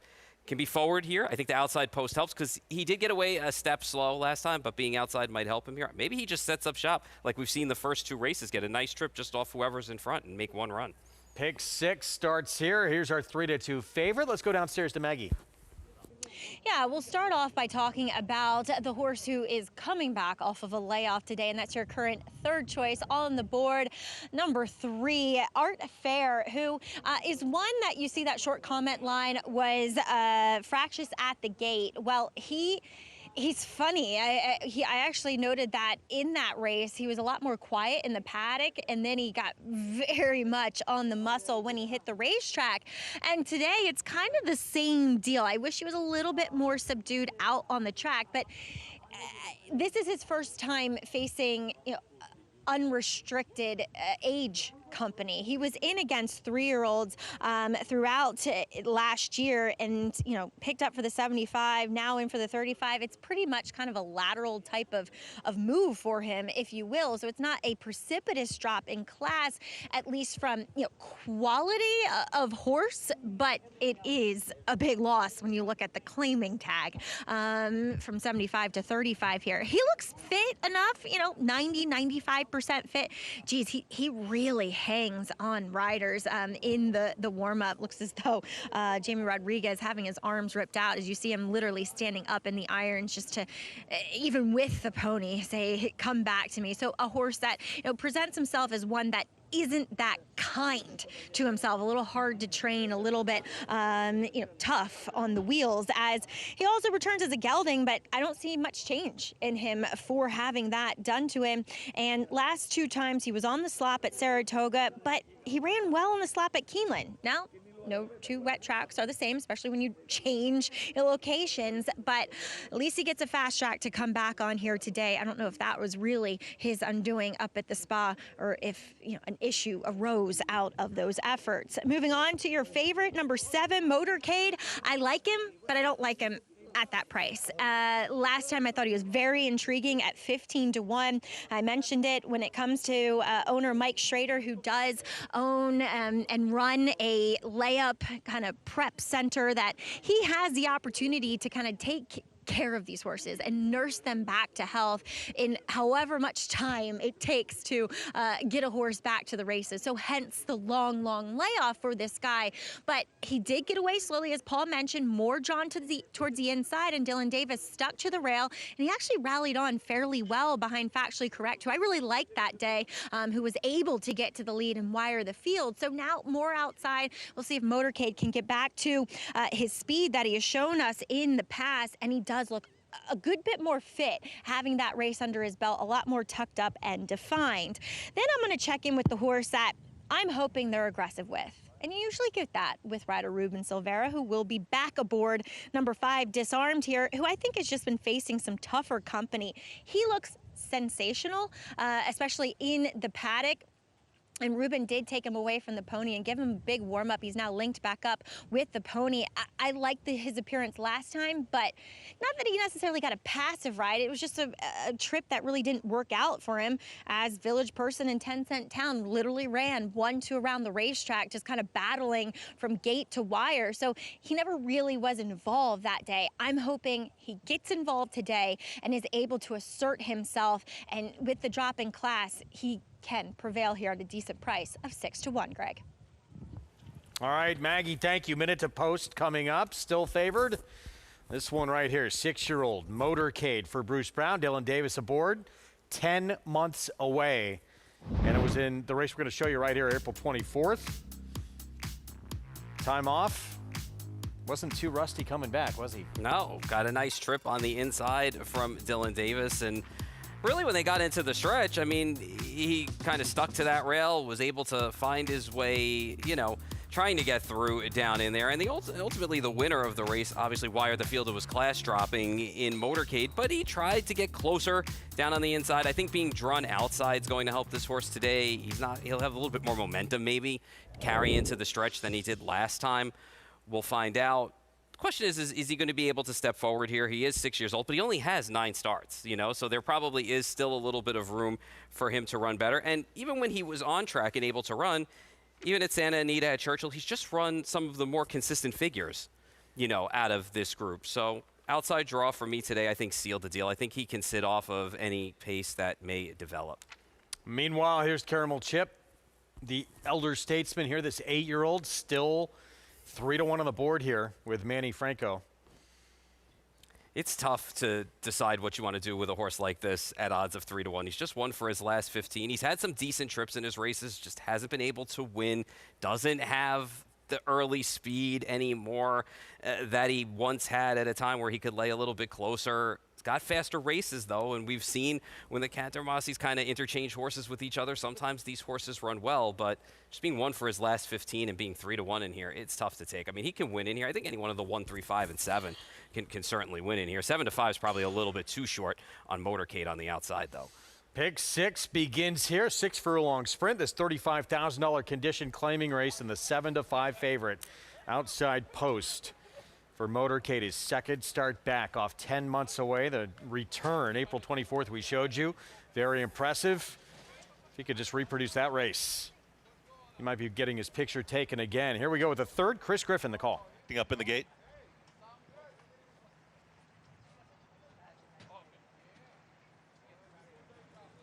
Typhoon Fury, Motorcade.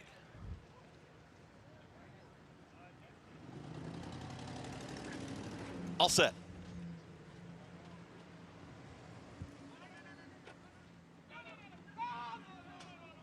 Movement to the outside. And they're off. Awkward beginning for Typhoon Fury at the back end of the field. The speed in between horses to Art Fair with a nose advantage, but Disarmed is right next to this leader, and they heat it up on the front end. Art Fair to the inside and to the outside. Disarmed can't keep up now, and Art Fair is the clear leader. Just off of them, sitting in third is Motorcade, and well settled at the rail, that's Caramel Chip and Manny Franco. In between horses, Lucas Mischief is just passed to the outside by Free Dance, and 22 seconds flat for that hot opening quarter mile. Far, far back is Typhoon Fury, the trailer. Art Fair is in front, has been pressured the entire time from Disarmed and Ruben Silvera in the 2-path. 3 wide, here comes Motorcade. Motorcade is on the move and also switched to the outside. Santana on Free Dance is in fourth. At the rail looking for room is Caramel Chip. They reach the top of the stretch. Art Fair is still there. It's Art Fair trying to stretch out the margin. Motorcade with every chance to run that leader down. Art Fair is gutting it out so far. Motorcade is slowly making up ground on the leader inside the final furlong. Free Dance is trying to catch them both. It's still Art Fair holding them off, and Art Fair very game, stretching the margin out once again. Give it to Art Fair. Jamie Rodriguez with another one. Motorcade second, then Free Dance and Typhoon Fury. Michael Dubb Silks, we had the feature on him earlier, and Art Fair quick out of the gate to wire for the win. It's that simple, just run the feature, right? We have a good percentage with that. He ran well. I know he acted up very slightly in the gate, but he was much better behaved this time than he was the last time seen him at Saratoga, and today it was just as easy as for him to establish the front and be able to pull away. I don't think Motorcade ran all that badly, had a good trip, really no excuse to get by in the stretch. Free Dance actually ran a pretty decent race considering that horse made a move into the race. We've only seen that horse win over a couple of off tracks, but it was just as easy as getting to the front for Art Fair today. Gelded came back fresh and came back in front and was able to wire the field. And actually winds up going off even a shorter price than Caramel Chip. Goes off second choice here in the race. The speedster here with the third win in his 4-year-old career. 1:10.3 final time. No one able to catch him here off the bench. Hadn't raced since July of last summer at Saratoga. No problem coming in fresh. Nope, it was probably just a case of it wasn't his day at Saratoga acting up. Something obviously went amiss. The layoff worked for him. They gelded him. He came back. And really, he was the speed on paper as well. So there was no excuse as long as he broke to not be in front. And he was able to be in front and able to wire the fields in here. So a nice effort for him. I thought the runner-up had no excuses in Motorcade. And Free Dance actually ran well at 12-1, making a move into the race. Art Fair, the win, going to move to a new barn. Got claimed out here as well. Go. So one and done with Brad Cox. 5-2 start to the pick 6. Good getting a little short segment with you. Yeah, it was fun to be here with you. It wasn't you. It's just us scheduling. Andy Sterling coming up next. We'll take you the rest of the way after a short timeout. Much more coming up on America's Day at the Races, including Monmouth Park. Take a look ahead at the race named after a Hall of Famer.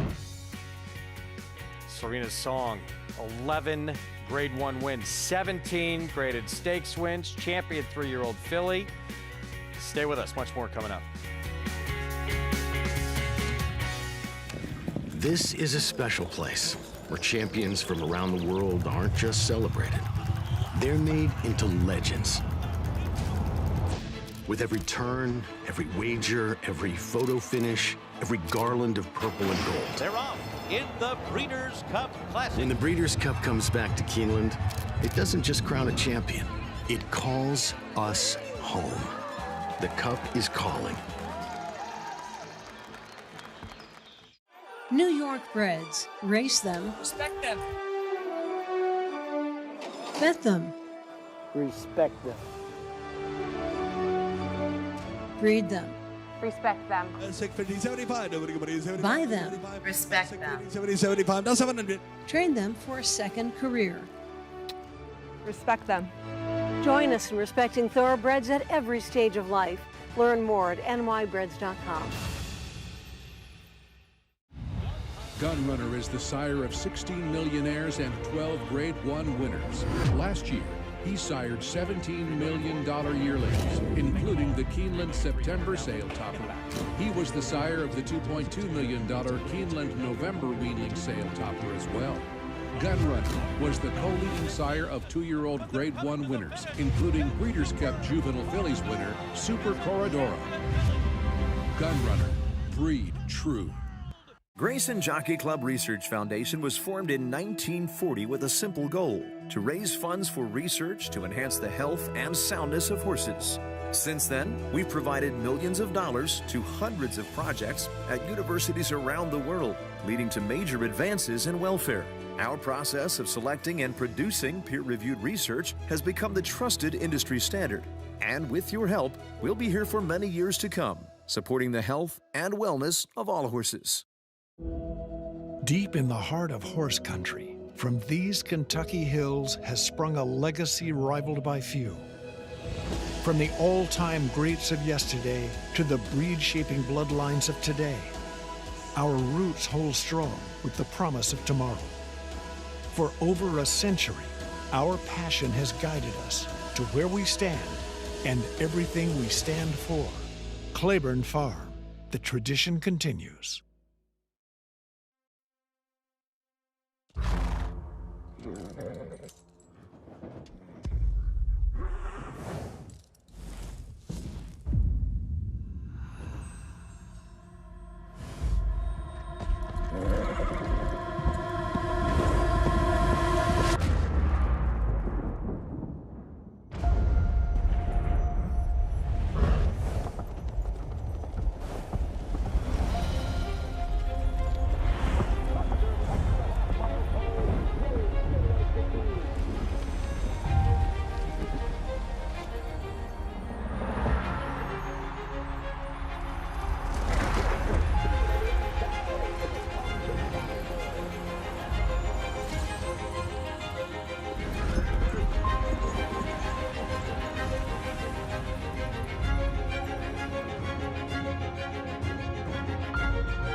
Back with you on our Fox Sports 2 coverage. You're watching America's Day at the Races. We're 24 minutes away from the start of the Late Pick 5. I have a new partner here on the desk. His name is Andy Serling. Good to see you. Good to see you. Nice to be here. Yeah. Looking forward to the racing coming up here. Obviously, big day tomorrow. We'll talk plenty of Preakness ahead and an entire card. Very excited. Of course, Black-Eyed Susan later today. Yeah, a whole host of stakes coming up, and the Miss Preakness, which we know is Maggie's favorite race. Indeed, former Miss Preakness. Yes. Once Miss Preakness, always Miss Preakness. Absolutely. 23 minutes away 4th here in New York. We just saw Gates Hawire win. Art Fair, long time away off the bench. Brad Cox, one and done with his horse. Wins and got claimed. Well, you know, it's interesting. I think, you know, the first glance, somebody might say, well, this horse was dropping a lot in class, claimed for 75,000, running for 35, but it's not really a drop because this horse was claimed out of a restricted 3-year-old race. And those horses sort of, when they get older, they get out of the 3-year-old races, they're worth kind of half as much. They had the horse ready to go, and there was no question this horse was a major player, the inside speed, if he was able to get back to it. A lot of question marks, but he answered them all. 7 had no excuse, sat second, ran the second best race. And Free Dance, see if that one could improve maybe with a little more running. I agree, did a little bit of running in there. I mean, I guess the key was, of the 3 horses that took money, the one, Caramel Chip, who was a little icy on the board, he did absolutely no running at all. Art Fair, so slight upset. Second choice, 5-2, kicks off the pick 6, $7.96 for the win, 3-7-4 in race 3. Up next on the turf at a mile, this allowance, first level allowance race. And right now, 3-G. Dylan Davis, outside post, the 2-1 favorite. I think you like this one a little more than I do, but I understand why she's taking money. I mean, the truth of this race is, I don't think there's anybody in here that stands out on paper. I would say the 5 Pretty Lavish. If she can find that form from 3 and 4 back, she'd be the one to beat. Her last 2 a little bit questionable, and her lack of speed a bit problematic, but she does have races better than anybody here has ever run in the grass. Meanwhile, you get the 4, No Alibi, Graham Motion, incredibly dangerous barn, never gone beyond 6 furlongs, State's debut coming up. And I mean, a 6 furlong horse in Europe could probably get the mile here. I think she's dangerous, but I think the appeal of No Alibi is you don't know who she is, so it's kind of like, let me just take the stranger. I'm going to try to wire the field with Thien. I tried her last time. I don't like to go back to horses I tried, but I think she ran a respectable race. She lost to a 1-5 shot who's heading towards the Just a Game for trainer Chad Brown, a Euro with significant credentials, a horse that had finished second to last year's Breeders' Cup filly and mare turf winner, Jazora. Well, she's the speed here, and she's also not going to be that short a price, so I don't mind going back to her. Tomorrow, Monmouth Stakes race we're going to preview in a moment. First, the one it's named after, pretty special Hall of Famer, the great Serena's Song. 11 Grade 1 wins in her career, 17 graded stakes victories, beat the boys in the Haskell. They don't make them like this anymore. No, she was, you know, for those of us that were around when she was running, we all remember, and I think the word great, she's beating Heavenly Prize in case you're interested in this race, another true great. The word great is thrown around way too often and way too easily. She was a great horse. Had an epic battle with the undefeated Flanders in the 2-year-old Breeders' Cup Juvenile fillies. Flanders, unfortunately injured, never ran again. She certainly made up for it. She danced every single dance and then some. Lost to Whitney at the wire, to the Mahogany Hall as a 4-year-old. She was anything you could possibly want in a racehorse and about 3 times as much.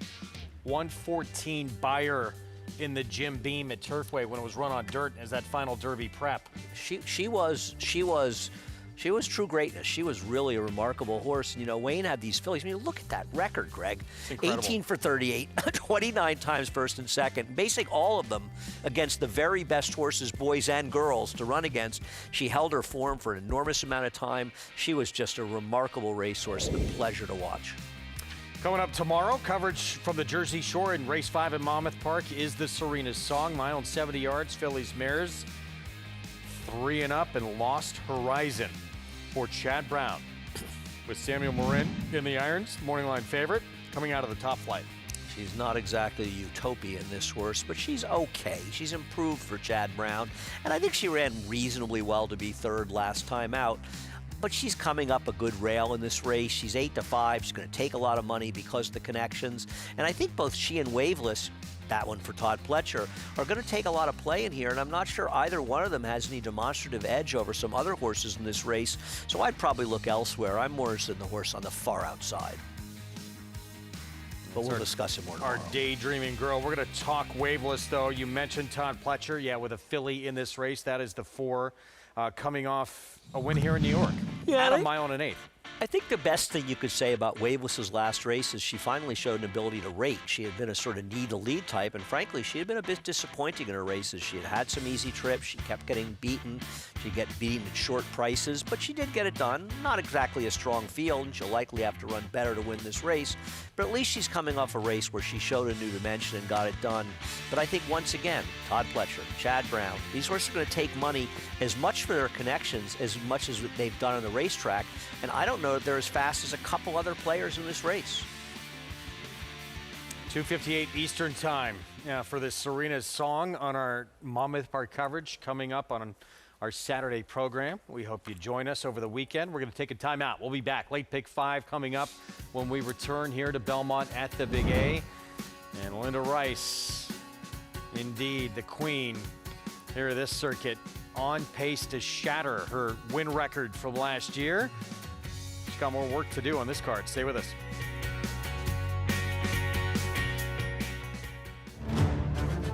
A surging debut at 2. An international tour de force. An explosive winner of 2 sire-making Grade 1 races. Raging Torrent running the race of his life. And Raging Torrent and Frankie Dettori cruise to victory in the Malibu.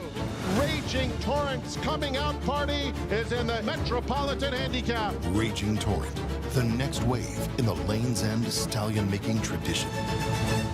You bet with Naira Bets. Bet any track, anywhere, anytime, including the second leg of racing's Triple Crown.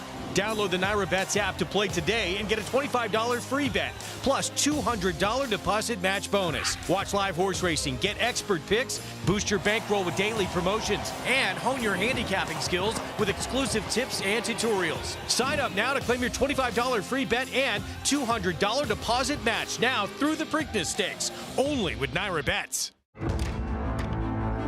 Some horses are remembered, other horses are passed down like an heirloom. He's the kind of horse that lives in stories, each better than the one before, hardened like a diamond and equally brilliant. He ran 3 straight years at the highest level, and he himself was elite. Putting on a show in the Preakness.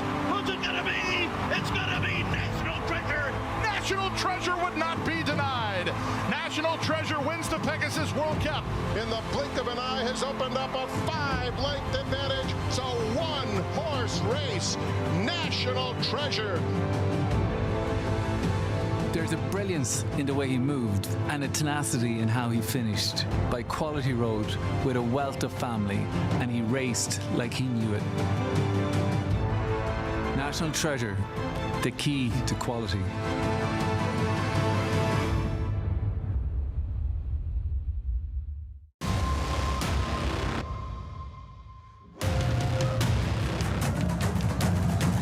Passion, performance, and the pursuit of excellence.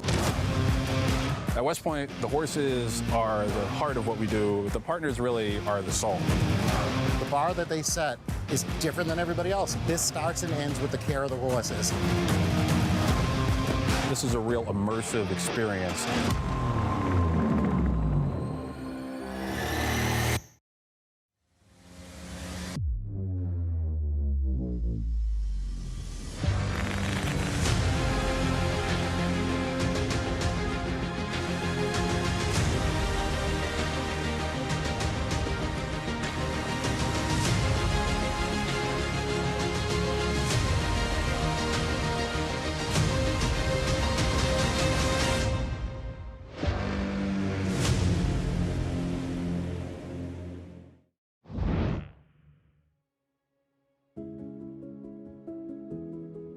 When I go to the barn in the morning and train horses that I'm excited about running, that's what drives me. Winning races, whether it be a claiming race or a stakes race or a Grade 1 at Saratoga, it's so much more fun than losing. Okay guys, Jose, I'm ready for the first one. Go ahead, we're going from the half out 5/8.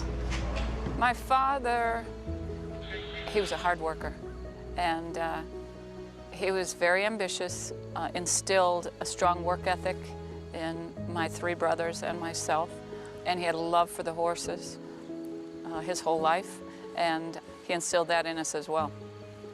It's double booked in front. My first good horse was a horse named Double Booked, a grass horse, when I started training at Monmouth Park, and a filly of my father's named Ready Jack Go. But I would say that City Zip was a very good 2-year-old. I brought him here. He won all 3 2-year-old stakes here. It's City Zip in front at the 16th. City Zip by 3. He would be the horse that really helped move me along the path that I am on now. He's going to win at Belmont. I like to claim a lot of young horses with lightly raised horses that I think have both potential on their pedigree side and, of course, conformation. So that's been a big asset to my claiming, which has been probably in the last 5 years I've been doing more of. Voodoo Song digs in. Is he going to do it? He is! Voodoo Song with a 4-star Dave! New York racing is, frankly, it's my home. I've been here for quite a few years. I have gone from a young trainer that was struggling to climb the ladder to being a mainstay in New York. And I think by not diluting my business at different venues, I think it's been helpful for me to be successful right here in New York. I'm all about New York racing. My father always said, well, he didn't want to die in the harness. And I think about that sometimes, but I don't know what my day would be like if I didn't have horses to train or to be around or to be excited about. Linda Rice. I'd like them to say she was one hell of a horse trainer, and she earned it. She is one hell of a horse trainer. She's proven time and time again.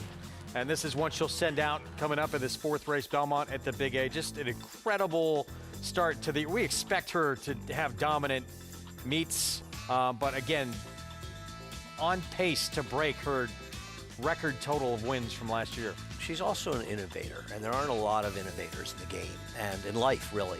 And, you know, her idea, and we've said this before, of going to Kentucky and claiming horses, when she did it that first year, it didn't work out. People laughed at her. And she said to me, I've gotten unlucky, horses have gotten hurt, I'm going to do it again. And then she had more success, and they stopped laughing. In fact, they changed the rules. And now people are complaining because she's claiming and she's winning, and now they're complaining. When they're complaining about you, it means you're doing something right. No question. 26% on the year, 28% at this meet coming into today. Let's head downstairs. Acacia Clement with us.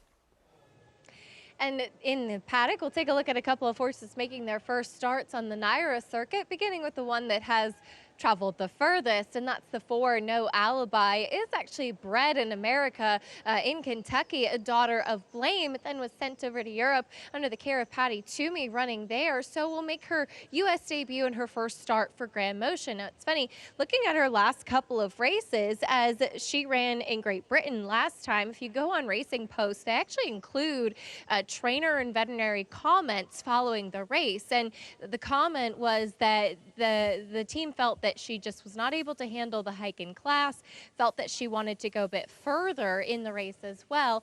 And I believe the exact quote was that the filly felt that everything was happening very quickly, which I took to mean, and watching her race meant that she was just kind of taken for speed and run off her feet that day.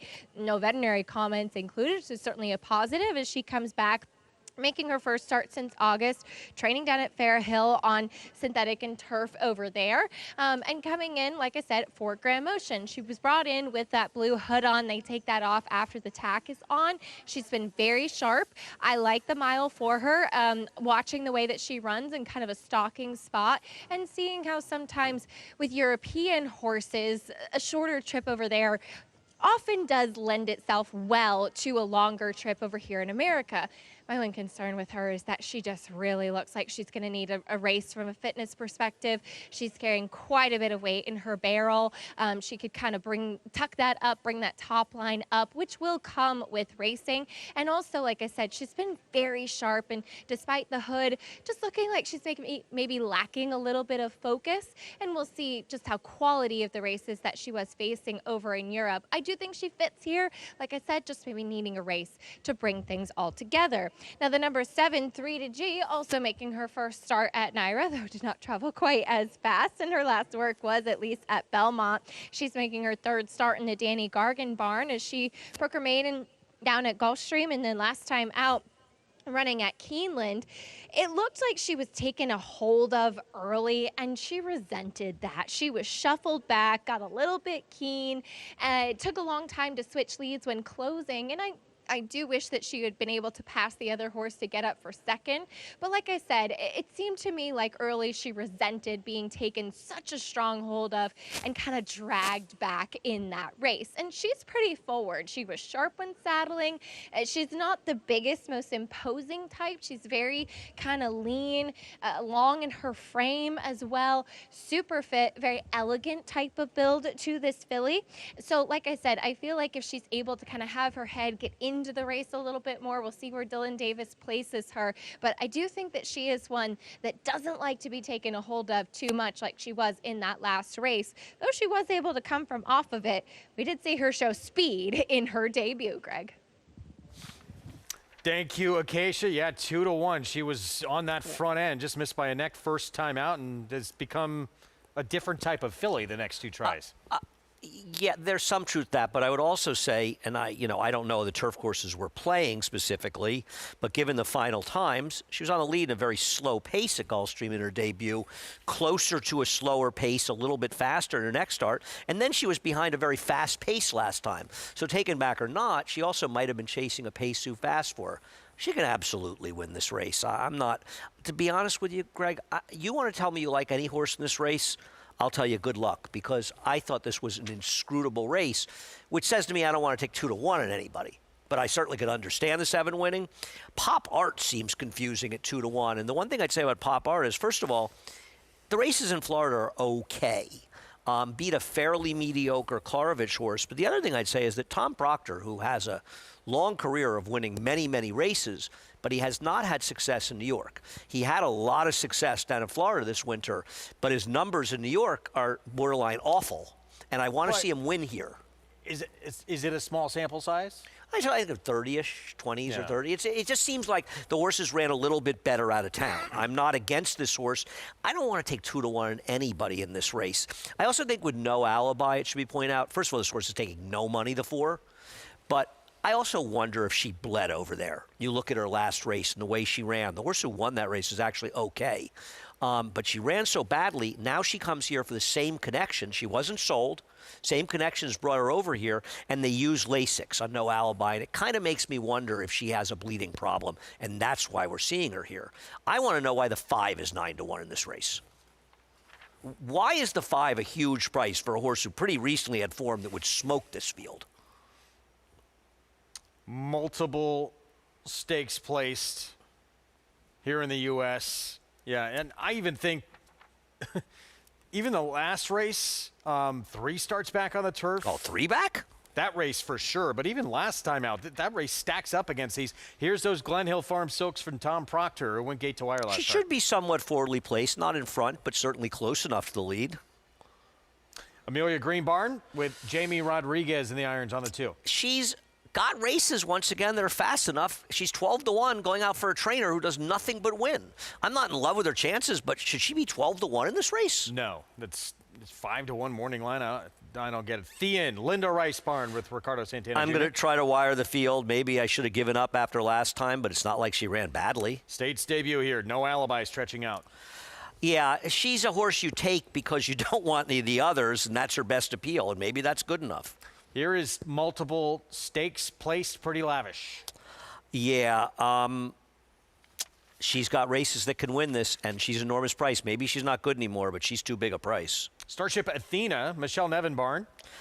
I don't love the field she beat last time, but she's 1-for-1 in the grass, and she was with a good trainer there, but she switches to a very good trainer here. I didn't like her, but I'm not going to argue against her if you like her. Back in June, been off for quite a long time, and then 3-G, still favored outside for Danny Gargan. I get it. I mean, I think at a comparable price to the 1, she's probably a little more logical. We'll see what kind of trip she works out. 4 minutes to post to kick off the late pick 5 as we get a look at pretty lavish here under Edgard Zayas. And let's go back to the starting point for this 4-year-old campaign, January 24th at Gulfstream. What I think is interesting about this race is she ran very well to be third. Being Betty was forward in this race. This was the opening race on Pegasus Day. And she ran a race that would make her tough in here, coming from well back in a race that did not fall apart. The horse who was second, Torino, absolutely smoked her last time. So maybe she's just not the same horse that she once was. Her last race is a bit of a problem. Having said that, do you really want to just completely dismiss her as one of the longest shots on this board because of one bad race? Two back was synthetic. I don't care what she did that day. She's a turf horse, and all turf horses are not synthetic horses. A lot of turf horses can handle synthetic, but not all of them. It's a third surface. So one bad race, a horse who, put it this way, put your hand over her last two races, right? And isn't she the favorite in here? Yes, I believe so. So one bad race and she's 9-1? It's a quick give up. Yeah, I'm not saying I love her chances, but I like her bettable at 9-1 in this race. 3 minutes to post. Let's go back to Acacia.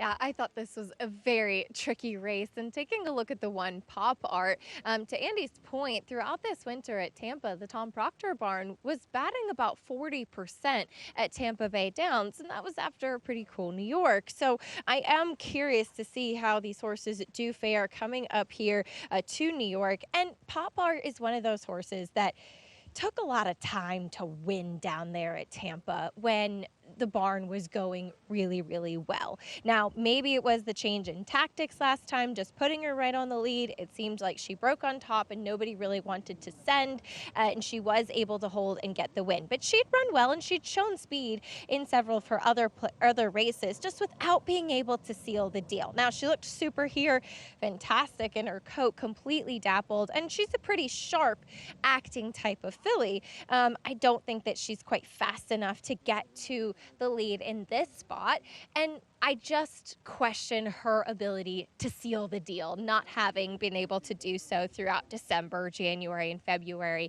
when down at Tampa Bay Downs. And in her last couple of races, she took money as well. So we'll see how she does stack up. But like I said, she looks a picture out on the track. I do think that Tien is in many ways the horse to beat. She broke very sharp last time out and was able to get to the lead. Yes, she was second best to Sandtrap, who is a Chad Brown runner and looks like has a pretty bright future as well. I wasn't in the paddock that day, but she just really strikes me as the type of horse who would benefit from a start off the layoff too. She carries a bit of conditioning.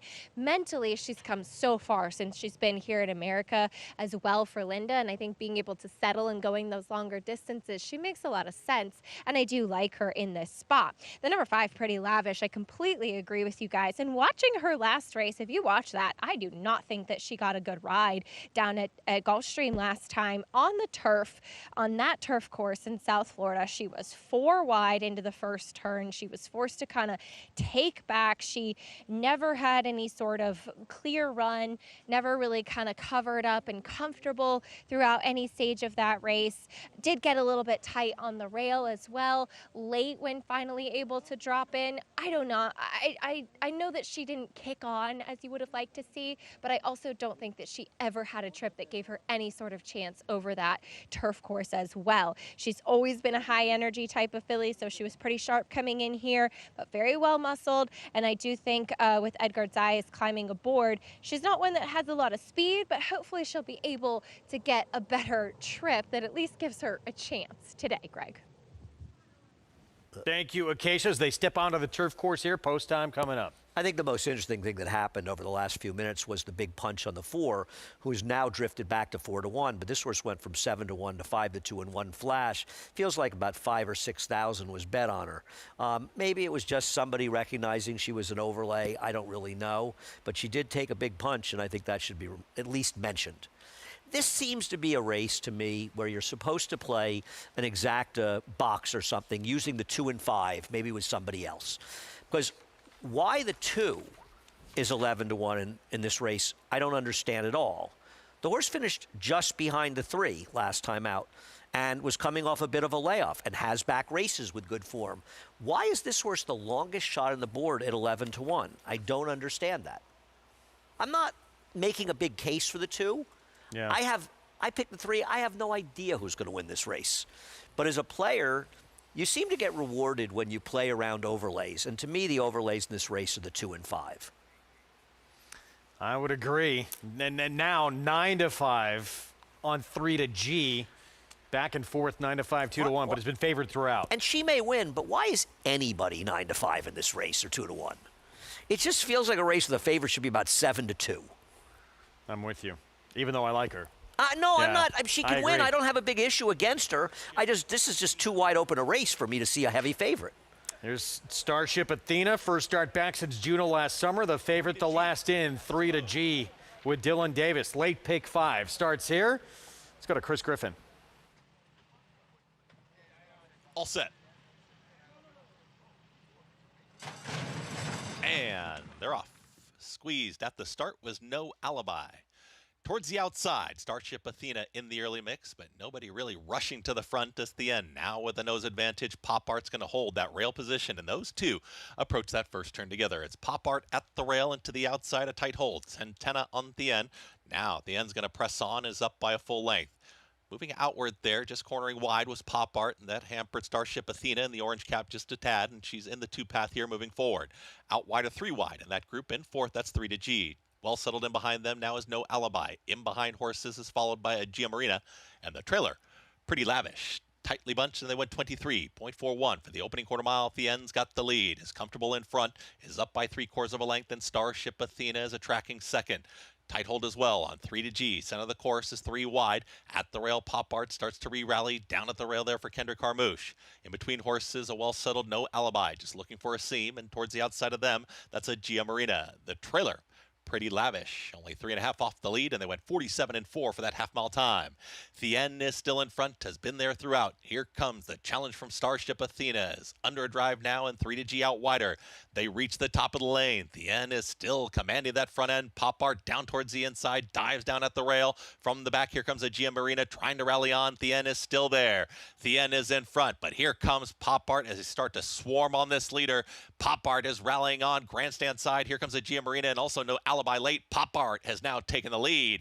Pop Art is in front. Pop Art, ground saving journey, gets the victory. Then came Thien in a 3-way battle for third. It looked like No Alibi in between horses there in a photo with 3-G and a Gia Marina. Pop Art, Kendra Carmouche, Tom Proctor, Glen Hill Farm with the win at 3-1. Got a very, very good ride and trip, and fortunate for him that the 3 drifted and able to come up the rail. Maybe she wins if she goes around her, but certainly made it much easier. The end ran well, just not well enough to win the race. A great trip gets it done. The horse that I want to watch the beginning of the race over again, because it's a little hard to understand how the 2 ended up wide the whole way, breaking from post 2. I'm not sure the 2 might not have run the best race of anybody, but maybe there was some problems out of the gate that I didn't see. I'd like to watch the replay, because that seems like a horse unlucky. And you know what? 5 of them hit the wire almost together in here, and wasn't that exactly the way the race looked? And the horse that kind of got the good trip, if the one hadn't drawn the rail, she wasn't going to win this race. Trip matters on the turf so much more than in other types of races. Let's go back to the start and see what happened here early on. I want to see what happened to the 2. She breaks fine. Can we roll this through into the turn and see what happens? I mean, she breaks fine. Okay, the 3's a little bit faster. I get it. Why isn't she tucking in on the inside at this point? I'm wondering if something happened, because she ended up 3 wide on the backstretch. So why would she leave this position? Now, to be fair, well, she gets a little bit rank there. She gets a little rank on the rider. I don't know. Maybe it's her. I don't really know, because she didn't really have any significant trouble, but she wasn't that wide. It wasn't until the backstretch she ended up in the middle of the track. 1, 3, 4, 7, 3-1 on Pop Art here to start this late pick 5, and a 9-5 favorite. Beat to kick off the sequence. Well, the prices for you when we come back. Something going on in Maryland tomorrow. Middle Jewel, Triple Crown, Preakness 151. We'll talk through some of the key contenders when we come back on America's Day at the Races.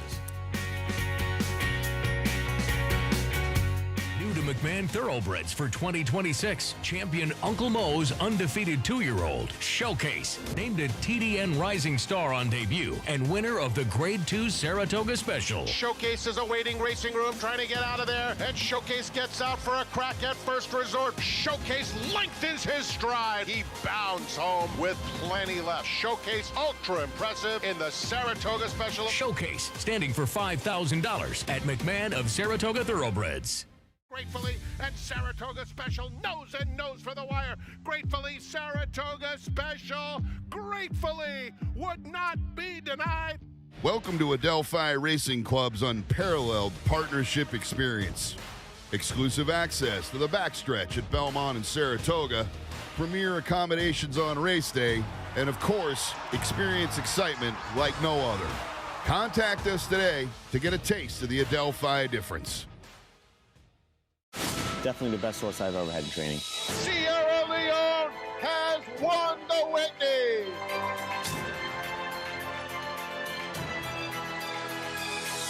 Sierra Leone, gun runner reaching for the wire. Sierra Leone does it in the Breeders' Cup Classic. Today was the day that he got it done. It was Sierra Leone.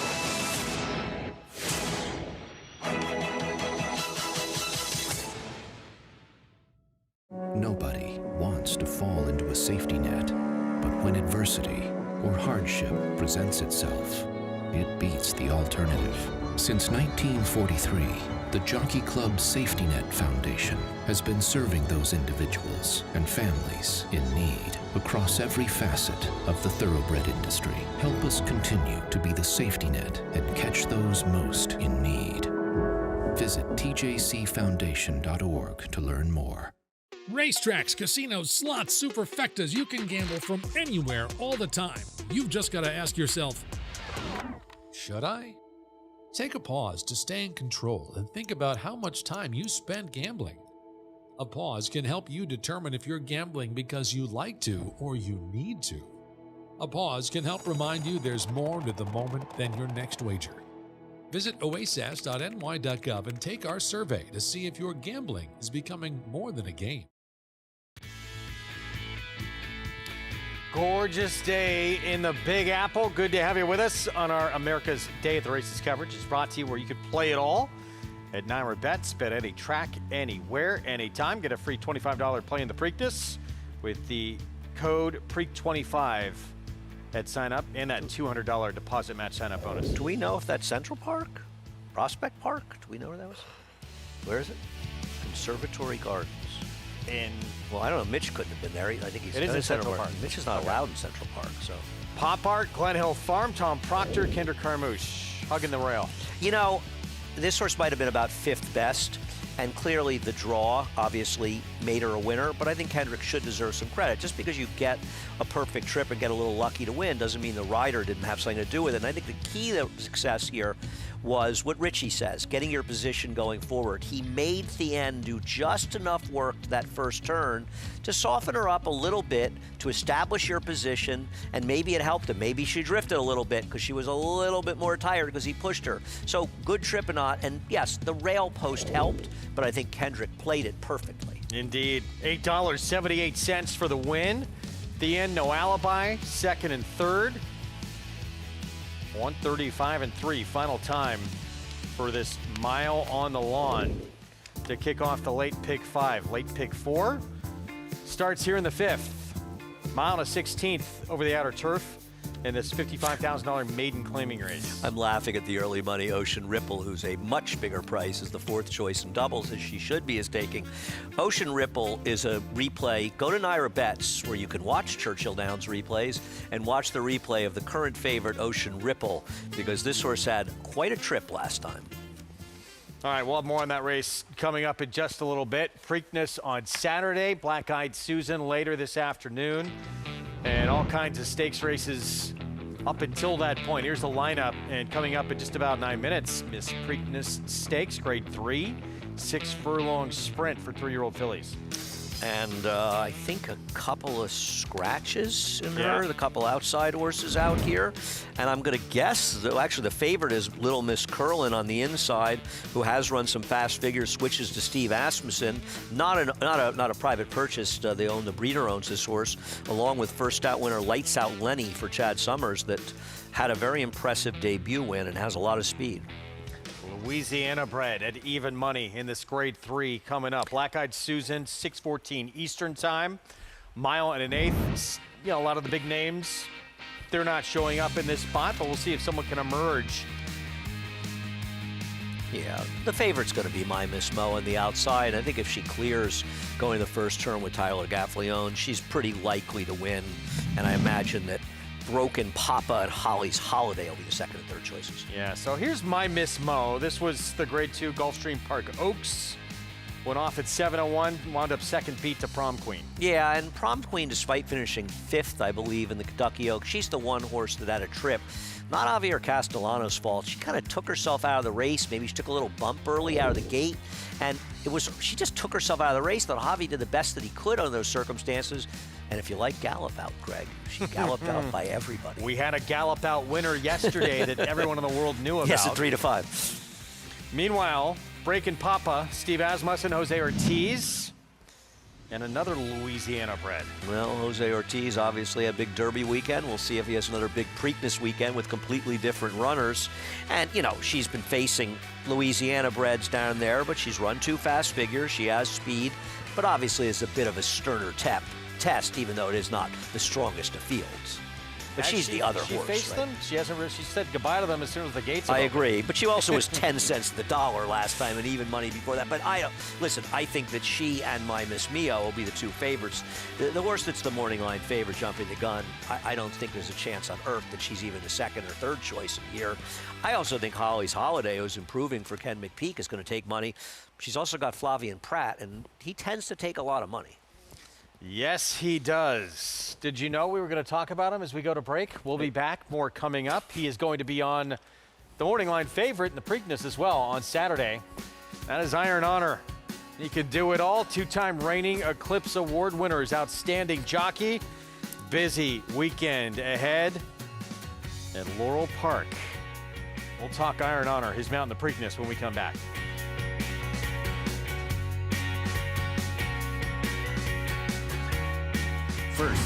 First again and again and again. First mission, 4 graded stakes. He made finishing first his mission, and all with big buyers. Now he's a Darley Stallion, and breeders are falling in love with him. Here's fabled horseman John Williams. First mission is an eyeful. He's beautifully balanced, and I love the way he uses himself as he moves. Come to see First Mission and tell us your first impression. Consider it your mission. You bet with Naira Bets. Bet any track, anywhere, anytime, including the second leg of Racing's Triple Crown. Download the Naira Bets app to play today and get a $25 free bet, plus $200 deposit match bonus. Watch live horse racing, get expert picks, boost your bankroll with daily promotions, and hone your handicapping skills with exclusive tips and tutorials. Sign up now to claim your $25 free bet and $200 deposit match now through the Preakness Stakes, only with Naira Bets.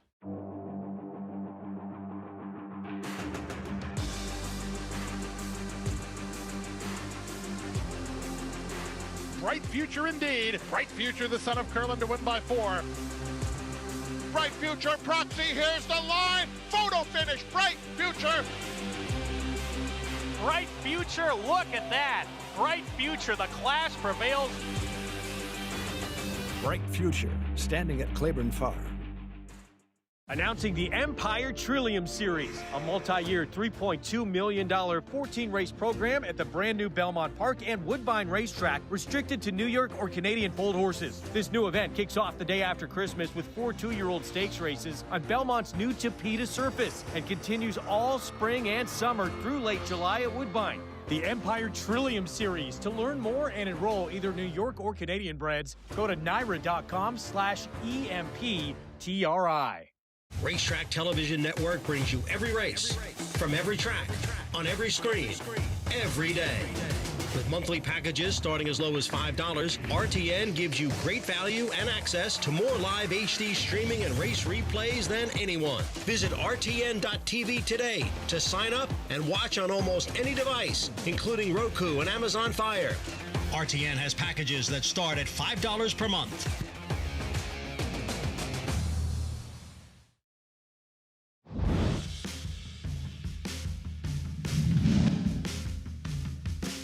Midnight Bourbon, Medina Spirit is fighting back on the inside. They're shoulder to shoulder. And on the outside, Rumbauer's ready to roll too. 3 chances, furlong and a half left to go. And here comes Rumbauer on the outside. Rumbauer's gone by. Midnight Bourbon, Medina Spirit's back in third and painting. A 16th mile left to go. Rumbauer and Flavian Pratt, they're rolling home. Rumbauer to win by 3.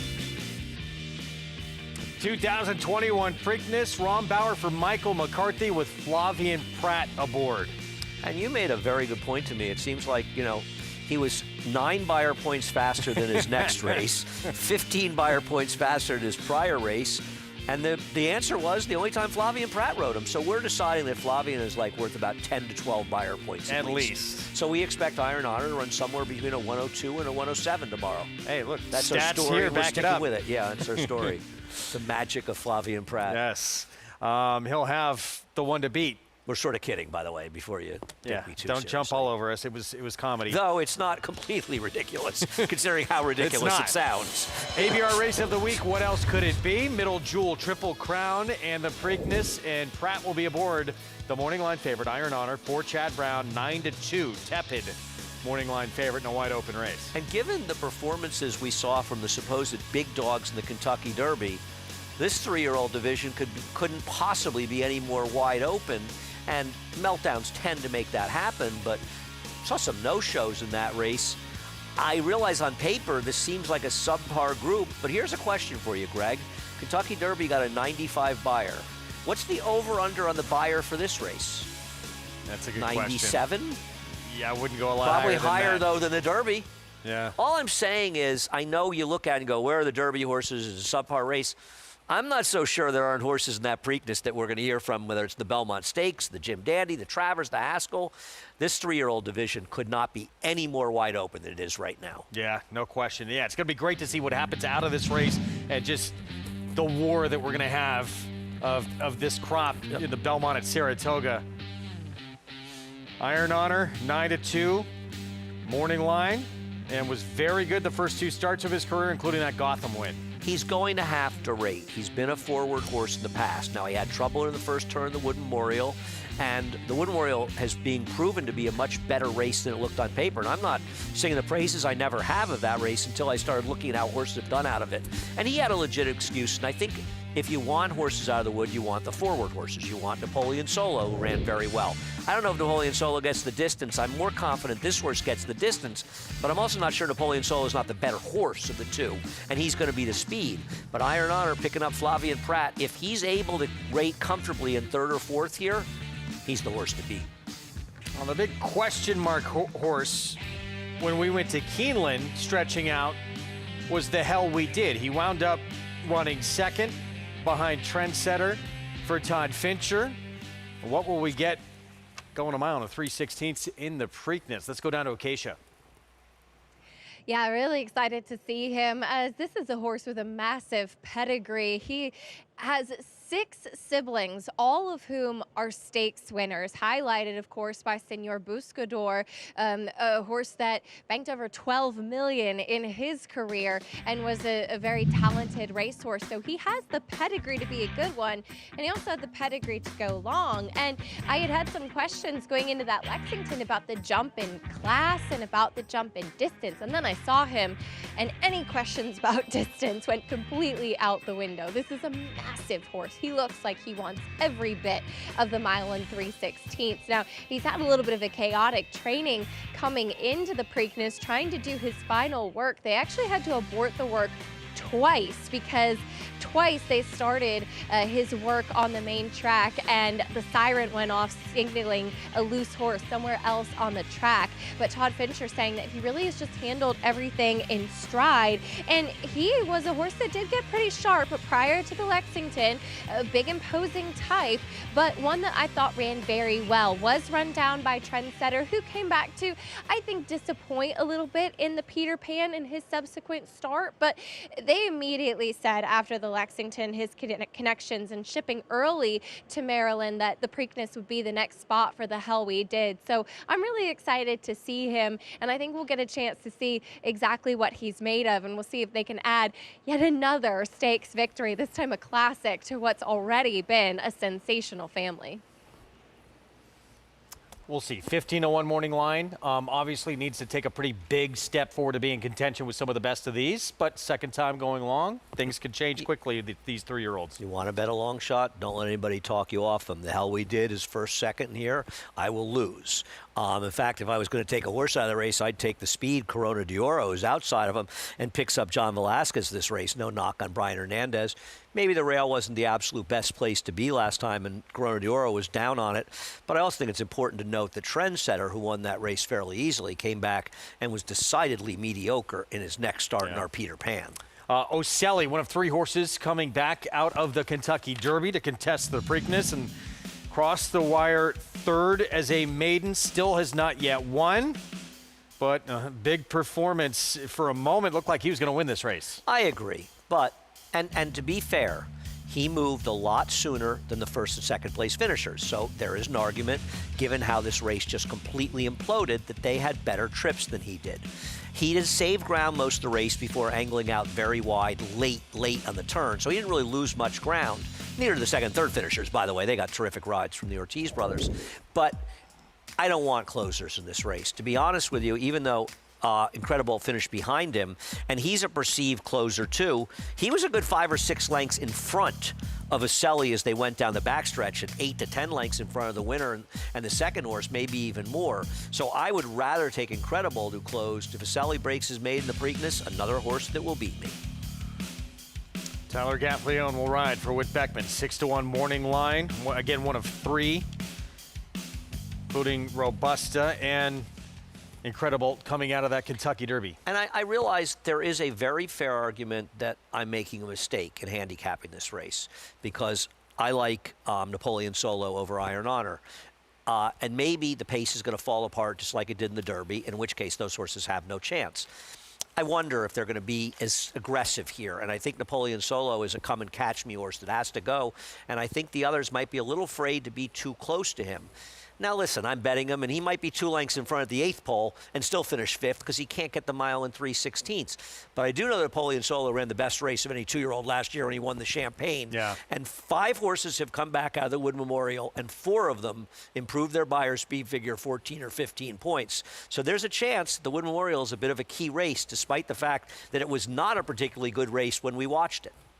And we both watched that together and just were so impressed with how he ran. He is so talented.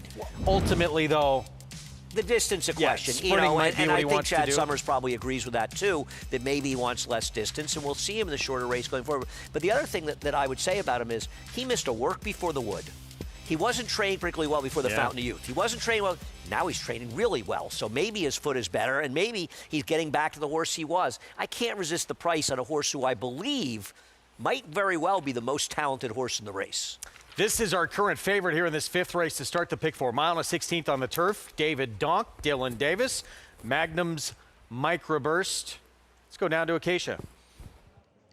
And starting there, as we'll take a look at a couple of the horses taking attention, Magnum's Microburst actually was the favorite off the layoff last time, too. Now she gets to make her second start off the bench and adding blinkers. Just a short cup going on today. She was wired by Mo Complex last time out, and that was early on in the turf season when speed was really advantageous and there wasn't much movement in the running of that race. So Magnum's Microburst was just kind of stalking, and she did finish well running on those slightly second best. They put some separation between the top 2 and the rest of the field, which I did appreciate. She is a big burly individual. I thought that she would really do well with having a start under her belt. She's still carrying weight, second off the bench, but she does look a little bit stronger overall, making her second start today. I think she's a very big player coming back to face turf foes once again. Now the number 2, Ocean Ripple, also taking some attention, as Andy touched on earlier. If you watch her last race,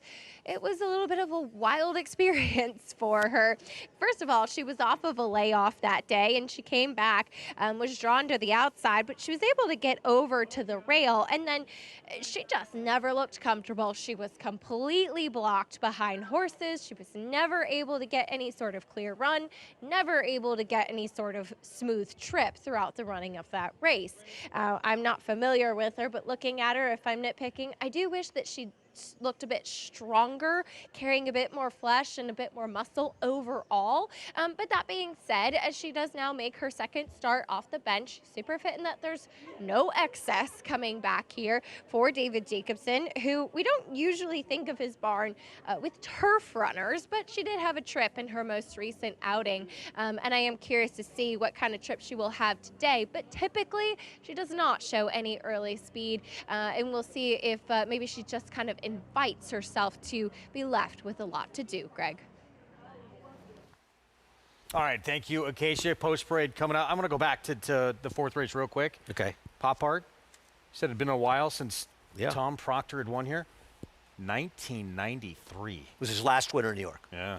So I got that one right for a change. Well, you got it wrong. It was even longer than I thought. Well, no, he won today. But it had been a long time since he'd won a race. Well, to be fair, I think Tom hadn't trained for a while. I think he came back and started training after a few years on the shelf. Oh my God, really? Terrific trainer, not though, including obviously. Saratoga, right? I feel like he's won in Saratoga. Yes, he has, because I know he has. I'm not going to say why I know. Minutes away from this fifth race here as we take a look at key actors. Mike Maker, Flying P Stable, Ricardo Santana Jr., and last time seen sprinting on synthetic. Not what this one wants to do. Is she dead on the board? She had kind of fallen apart in her last two turf races. Now this is the race before she was claimed out of. She runs this race and she's going to probably win here. There are question marks about her. I don't disagree, and that is a bit of a concern. She'll have to probably rate behind horses like the 5 and 7. We'll see how aggressive Ricardo is, but I far prefer the 5 Magnum's Microburst. I just think this is a tougher field than the one she faced last time out, and this is one of the reasons. But she is a little chilly on the board, I'll say that. Yeah, 3-1 morning line. She's 9-2 currently. I like the 6 over the 2 and 9. It's my story. I'm sticking with it, Craig. Riders up. There's Javier Castellano hopping aboard Ocean Ripple. What do you like, and why? First of all, why is Ocean Ripple 3-1? What do I think? I think because David Aragona picked the horse, and this horse is, especially early, will always take a lot of money. But I think David's right. I mean, this horse is a joke at 3-1, and I'm sure David wouldn't bet this horse at 3-1. But she had an absolutely ridiculous trip in her last race, and she's not exactly meeting a lot of killers here. David Jacobson does not win too many turf races, and that's being kind. That bothers me a little, and if she were 6-1, I'd have no problem betting her. But in this area, she's an underlay. But that's why she's getting bet, I think, because David picked her. I would assume that's why she took early money. Well, here she is. Second start back since June of last summer. Listen, she's going to get a better ride from Javier than she got in her last race. That's all I'm going to say. And if she does get the right trip, she can win this race. Fraudster Todd Pletcher off since late January. I'm curious. Do you like this horse? Because I do not like this horse. I know the first turf race would be very tough. I haven't liked a single race this horse has run since the second race she ran. Yeah, I agree. Many others I preferred in here. Paraiba Blue, huge price, 30-1. Would be a pick 6, pick 5, pick anything killer. David Donk with a favorite. Dylan Davis, blinkers on Magnum's Microburst. We love Dave. We hope she does well, but the truth is she's had her share of chances, and I thought her last race was just okay. She'll win if none of the other likely contenders shows up. Touched on key actress. Here she is again for the 4-year-old debut. See what price she ends up. I think she should be vying for favoritism. Couple of huge prices coming up next. Maisie Blue, the 7 blinkers go on. Our friend Paul Verderosa likes this horse. I tip my hat to him if this horse wins. I didn't see it at all, but if you like her, she's a big price. First time on the lawn. Ruben Silvera rides. First time on the lawn as well for Bo Hill, the 8. Well, we saw Bo Liam win yesterday. This horse is a giant pedigree. This horse is after Saffron Moon, who's a killer on the turf for Chad Brown, and is a huge price. And contender outside, Amelia Green taking over with Devilish Grin. Manny Franco rides. Another horse was terrible in her last start, but down at Gulfstream, where that turf course is not for everybody, she's actually the only horse that won in here, and she was running figures that are comparable enough as a 2-year-old to suggest now as a 3-year-old she could absolutely win this race. She's a major contender, in my opinion, for a trainer whose horses just run well over and over and over again. Well, let's go back to the favorite. So 5-2, Magnum's Microburst, and there she is. Again, David Donk, Dylan Davis was off from late August. Saratoga returned in this race, May 1st, to run second in the lowest level she'd run at yet. Beaten favorite, still didn't get it done. She was second to a mediocre sprinter stretching out for Lindsay Schultz, who did get the run of the race, going the front and sitting a slow pace. But she just sat in the rail for Kendrick, and she sort of got second by default. There was kind of nobody else in the race. Once again, she could win this race. She's run plenty of races that make her a contender. She just feels to me like a horse who's coming out of a lesser field, and there's too many horses.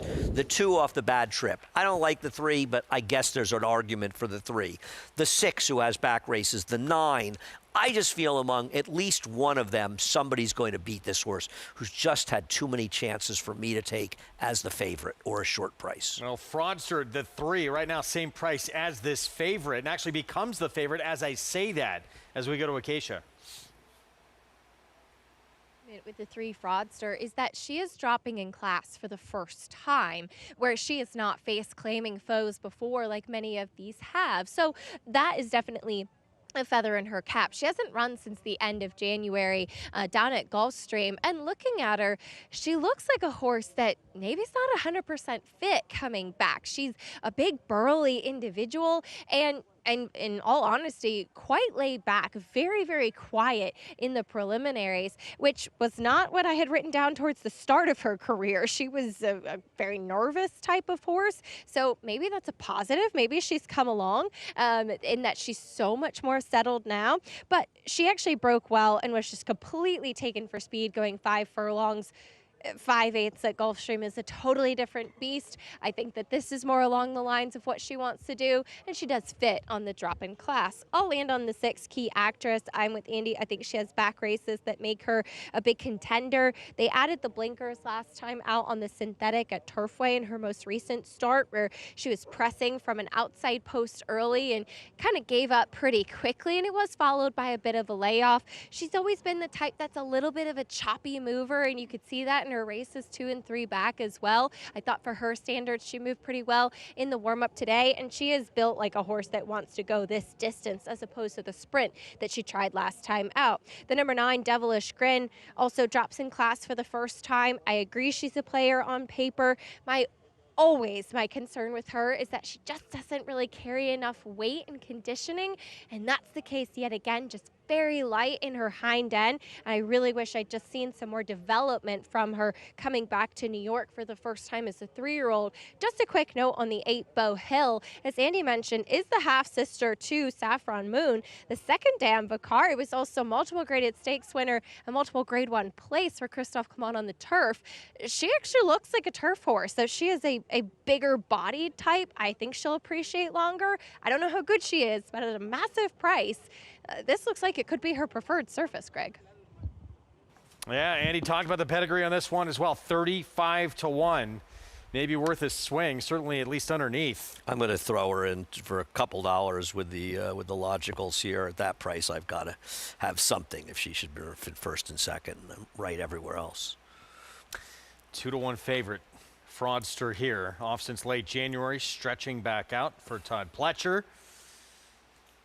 As we see the 5 step in, 5-2, Magnum's microburst. I'm against the 2 and 5, so they'll probably run 1-2. Or the 3 and 5, excuse me. We'll see. Pick 4 begins here on our Friday coverage from Belmont to the Big A. Let's go to Chris Griffin. Devilish Grin goes in, all set. And they're off. Breaking in a tangle there was Paddock Blue, the early trailer. Speed from Fraudster towards the front, but Key Actress is now quickest, and Key Actress with a leading roll will take him into that first turn. It's Key Actress up by a half length, now a full length. Maisie Blue is towards the outside of stalking second under a tight hold. Bow Hill's going to be very wide. It's about in the 4 path there, working around the turn at the rail. That's Fraudster in the orange cap. In between horses comes Magnum's Microburst, and that's the leading 5. They work to the backstretch there, and 6 is Ocean Ripple. Devilish Grin, and far back the trailer, Paddock Blue. 23-4 for the opening quarter mile. It's Key Actress in front and Ricardo Santana Jr. Maisie Blue, Ruben Silvera in hot pursuit, and at the rail, a patiently ridden Kendrick Carmouche on Fraudster. Center of the course is Bow Hill. Jamie Rodriguez, and in between horses, Magnum's Microburst is still in 5th. Ocean Ripple in behind them with Devilish Grin, and still far back, Paddock Blue. 46.39 for that posted half-mile time, and Key Actress is still in front. Key Actress into the far turn. Here comes the run from Bow Hill. Makes a quick move, is taken second as Maisie Blue is dropping out of it back to fourth. Fraudsters make up a lot of ground, and here comes Fraudster at the rail, but Key Actress just rolling right along. Key Actress approaching the top of the lane. Fraudster is now second at the rail. Here comes Ocean Ripple trying to make up some ground towards the inside. Key Actress has not come back to the field yet, and Key Actress trying to open up. It's Key Actress sprinting away. Ocean Ripple now in the clear. Magnum's Microburst, and on the grandstand side, here comes Devilish Grin. Key Actress is still in front, has a 16th left to go. Ocean Ripple's gonna lunge, so will Devilish Grin. Here's Ocean Ripple up for the lead. Devilish Grin in a photo. Give it to Ocean Ripple towards the inside to get the victory over Devilish Grin. Then came Key Actress and Magnum's Microburst. Ocean Ripple floated up a little bit to 4-1 in the end. Yeah, I thought I was home with my 6 and nothing. Ricardo couldn't have done anything differently. He did everything right. She just couldn't get the trip. And we talked about it, the 2, 6, and 9. The 9 who had the back races and ran well, and the 2. By the way, the difference in the trips, and I don't think it's possible to ride a horse any better than Javier just did. And I know the horse drew a good inside position, but he just did everything right. He never panicked. He stayed inside. He let other horses go. He didn't panic on the backstretch when the 3. And by the way, how about that performance by Fraudster? The proper name for that horse. Yeah. And Javier just did everything right. It looked like it was going to be 6-2, and this was a great ride and great trip by him. I think arguably the 9 was best. It's in no way Manny Franco's fault. The horse drew 9 posts and the 2 drew post 2. If you switch the post, the finish would have probably been 2-9. I mean 9-2. But this was a horse, as we mentioned, that had just an absolutely ridiculous trip in the last start. And if you watch that race, you absolutely used this horse. 4-1 over 4-1. Nice little exacta, which I like this exacta, yeah, right? Yeah, I played the 2, 6, and 9. I was done. against the 3 and 5. 2 horses that both got good trips, and they're just not. This one worked out. 2-9, 6-5 finish. Yeah, 4-1. Ocean Ripple. David Jacobson, Javier Castellano. Can I say one thing? According to the final times that we posted, they came the last 16th of a mile, Greg, in 0.89 seconds. I don't think I noticed how fast they were going. No wonder they were able to pass the 6. They were going 300 miles an hour the last 16th of a mile. Might want to fix that final time. Yeah, get that corrected. Probably not quite that quick. You never know. Listen, maybe it's one of those things, it's like Ali used to say, right? You didn't see me? Like maybe they're just going so fast. But that would be quite a last 16th. We'll have the prices for you when we come back.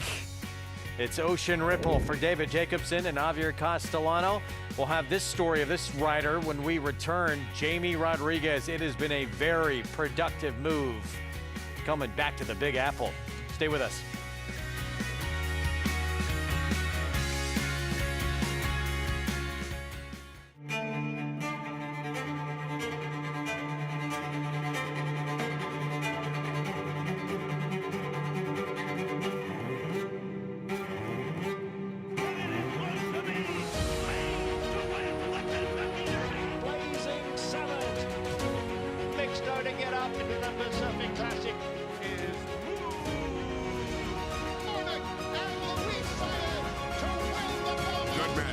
The classic sire. You bet with Naira Bets. Bet any track, anywhere, anytime, including the second leg of racing's Triple Crown. Download the Naira Bets app to play today and get a $25 free bet, plus $200 deposit match bonus. Watch live horse racing, get expert picks, boost your bankroll with daily promotions, and hone your handicapping skills with exclusive tips and tutorials. Sign up now to claim your $25 free bet and $200 deposit match now through the Preakness Stakes, only with Naira Bets.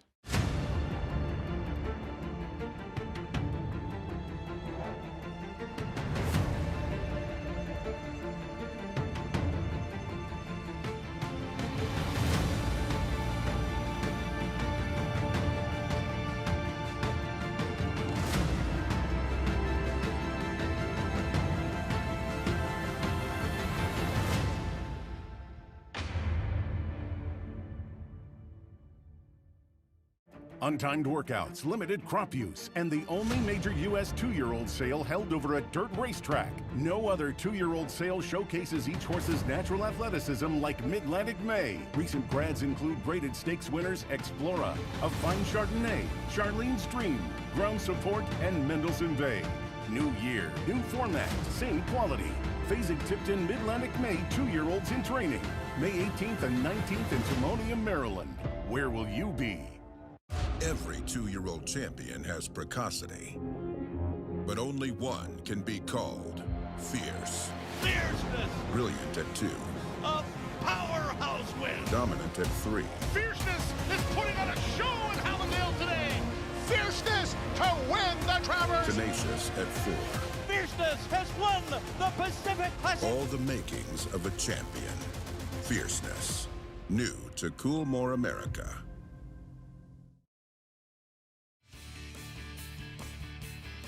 Back with you on our Friday coverage here on America's Day at the Races. Thanks for being with us. Race 5 in the books. Belmont at the Big A. And Javier Castellano, Ocean Ripple for David Jacobson. Wins at 4-1. And in this particular case, and to be fair, the post position certainly didn't hurt. But this was a horse that probably wasn't best and won. I mean, you look where Javier is right now, okay? The horse is literally, in last, but he's not panicking. He had to go around a horse that was completely stopping, but he's still even here. He's sitting chilly. He cuts inside. Every single thing right to get it done.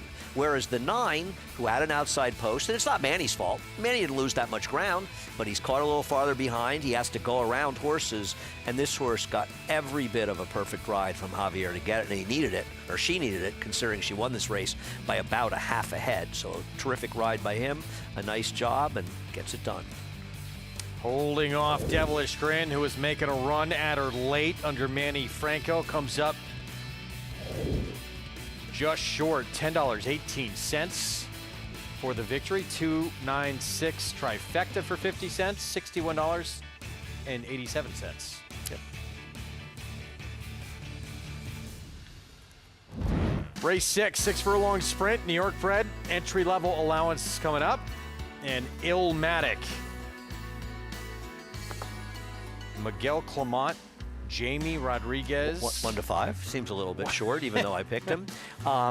By the way, for people interested, the 141.74 is going to be the final time for race number 5. Thank you. Illmatic, impressive maiden winner, had to go against a monster New York bred, Skolko's Folly and Stakes Company last start. Certainly the one to beat here. With a rider aboard we're going to tell you more about right now. For a time, he was the king of the Mid-Atlantic, racking up riding titles at Delaware and Laurel Park meet after meet. But Jamie Rodriguez wanted to prove that he could thrive on a major league circuit, making the move to ride full-time in New York. He sat down with Maggie Wolfendale to discuss the move. Jamie, we see you making quite an impression here in New York, winning races left and right. But many people might not know that you actually began your career here in New York 15 years ago. Talk a little bit about the early days. I came in 2010. I came straight to Belmont. I rode in Belmont. We went to Saratoga. I was doing great and everything. And when we back to Belmont, I was a little bit frustrated because I was winning and everything like that. And I packed all my stuff. I got frustrated. I said, you know what, I'm leaving. And I said, once I finish riding, and then I just go back home or I going back to a different track and everything like that. And that day, I think I went 4. Then I came back home, I unpacked everything. My ego went up and everything like that, We came here in the wintertime and we are doing amazing here. And I think I was leading Bug Boy. Ramon was first, I was second, and everything was going awesome. After injuring his collarbone in December of 2010, Jamie spent the next decade riding at Tampa Bay Downs, Mahoning Valley, and Finger Lakes before finding his biggest success at Delaware Park and Laurel Park. Shas Bullet and Jamie Rodriguez. They're racing into history here at Laurel Park. It's a record-tying 7-win day for Jamie Rodriguez. Unstoppable Jamie Rodriguez. You should be really proud of your accomplishments. But one thing that I've noticed that a lot of horsemen have noticed about you is your emphasis on teamwork, and that you like to go out, you like to work horses, you like to be familiar with your mounts from the morning to then get to ride them in the afternoon. And I love it. Like when they tell me to work, I even told my agent, I say, I don't care, it can be cold, whatever. And I like that, you know, I like to see people, I like to see the horses that I work and everything like that. I never get scared of working. Do you remember this? My God, that's an old picture. Wow, that's Leah Grameri. Yeah, the great filly. Wow. And it's going to be Greeley's Law. A decisive move by Jamie Rodriguez to the quarter pole. It's been 15 years of starting proverbially at the top here in New York and then having to slide back down and now work your way up. What's the next step up? If everything goes the way it's going right here, you know, I would love to keep going with the meet, Belmont, Saratoga, and then that's one goal we gotta finish. I got the support from the family. My wife always tell me, I say, you can do, and then we be behind you 100%. How important is it to have the support of your family? It's a lot. Yeah. It's a lot. It's a lot. My 3 kids, basically they're my engine, you know? Yeah. If I gotta go to another side of the world for them, I'll do it. I love that. It's good, you know, because the way they grow, the time go fly, you know, and every time that I got a little bit of time to spend with them, and I go and do, and then if I gotta go back to work, they even ask me, Daddy, you go back to work? I say, yeah, I gotta go back to work. When will you back? So I'll be back Sunday night. And it's awesome, you know, and especially the little one, oh my gosh. And the older one, that's me completely, the older one, completely. She jump horses and everything, like, I love it. Whatever they wanna do, I'm gonna be there, you know? But I'm gonna give them what I know how when I was a kid, you know, and I don't care how much expensive they are, you know, and if they are happy, I'm happy. A lot to smile about. It's been very productive coming back here to New York, and he's going to be on the heavy favor coming up. No, I agree. He's done a very good job riding here, and he's going to still win some races as the big guys start coming back to town. But he made it very clear this winter that he can ride. And his agent, John Panigato, also has Manny Franco doing a great job with him. And Jamie seems like a good guy, and he certainly knows how to ride. He'll be on Illmatic right now, 2-5 favorite. We'll have the post parade coming up shortly, or about 19 minutes to post in this 6th race. Back at Laurel. Peach Tie, $16.60. Brittany Russell, husband Sheldon, and the estate of Brereton Jones, former governor of Kentucky. Now 6 for 8 lifetime, and if you like turnbacks. Now this was a turnback from a mile, but it was a 1-turn mile, but still cut back in distance, gets it done. Favorites 3rd and 4th. Hilltop is next on the undercard here for the Black-Eyed Susan. Mile on the Lawn. 3-year-old fillies. Ultimate Love, Michael Trombetta. And John Velasquez, right now the one to beat for the 3-year-old debut coming up. No way the horse to beat. This is a pretty good 2-year-old who ran a respectable race in the Breeders' Cup is the one to beat. I'll be a bit of a homer with the New York bred and say Unmistaken improved a lot in her first race and first time going long as a 3-year-old when she should have won and didn't have a good trip. But I don't know if she's good enough to beat this field. Yeah, Ultimate Love with some improvement, 2-3. Look out. She's good. I mean, I think it's a good chance we'll see her in some of the bigger races up in Saratoga. Stakes winner is a 2-year-old for Michael Trombetta and Live Oak Plantation. Again, Johnny V will ride. First start back since Breeders' Cup weekend. We're going to take a timeout. We'll be back. We're 18 minutes away, race 6. That's the one Jamie Rodriguez will ride for Miguel Clement. Illmatic, impressive in that maiden score back in late February. Coming off a distant second in Stakes Company. And speed as well. Stay with us. We'll have the post parade when we come back.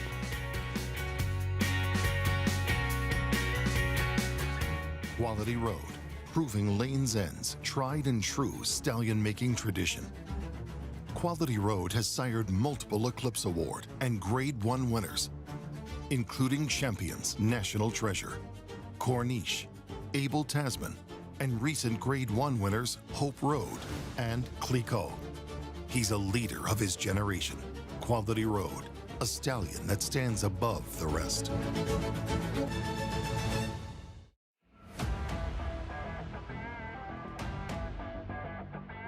44-4 for that hot half-mile time, and now Solitude Dude is down to business. And another terrific display from Queen Maxima. And a very special performance indeed out of El Potente. Crude Velocity, a sharp 3-length winner of the Pate Mile.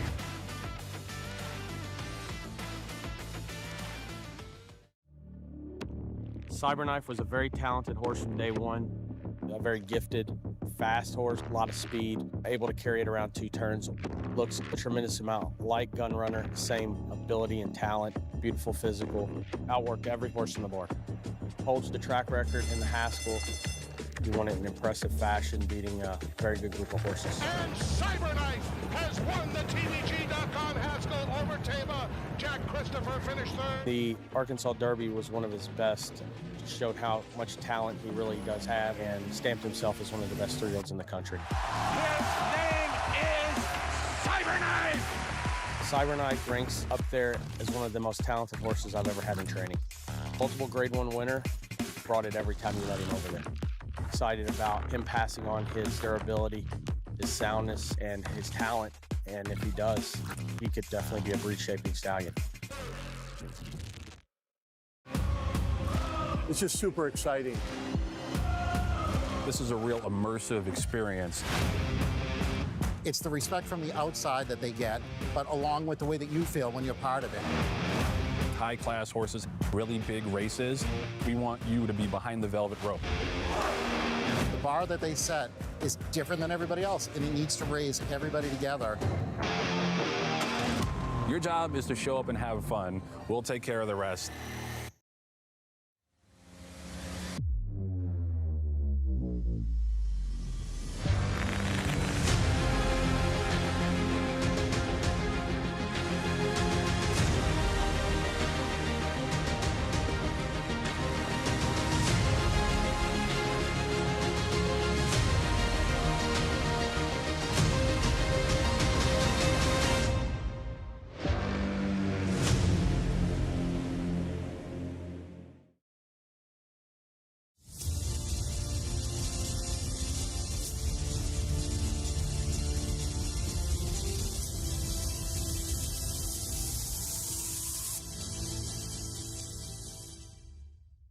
As we celebrate the history of Aqueduct, there's one unforgettable moment that went beyond horse racing, where a global spiritual leader turned this racetrack into a sacred gathering place right here in the infield.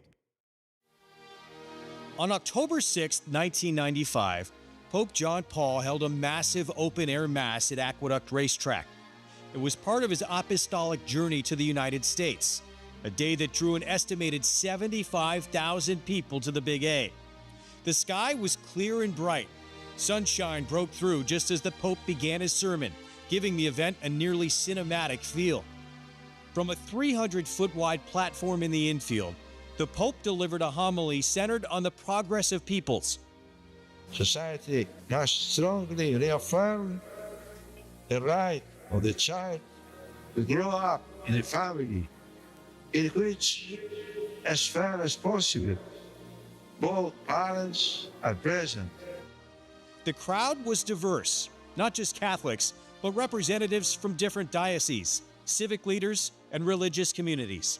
Among them were local Knights of Columbus, dignitaries, and countless families who came together to witness something extraordinary on a day more often reserved for racing than worship. Pope John Paul II used this venue, Aqueduct Racetrack, to bring his message of hope, family, and unity for the barn areas, for the industry, for the country. That message still resounds within our hearts. For a moment in its storied career, Aqueduct became a pulpit for the world. The memory of that October day in 1995 stands as one of the most powerful and goes beyond just racing. Just part of the incredible history of what's happened here at this racetrack. What did you take away from his sermon that day?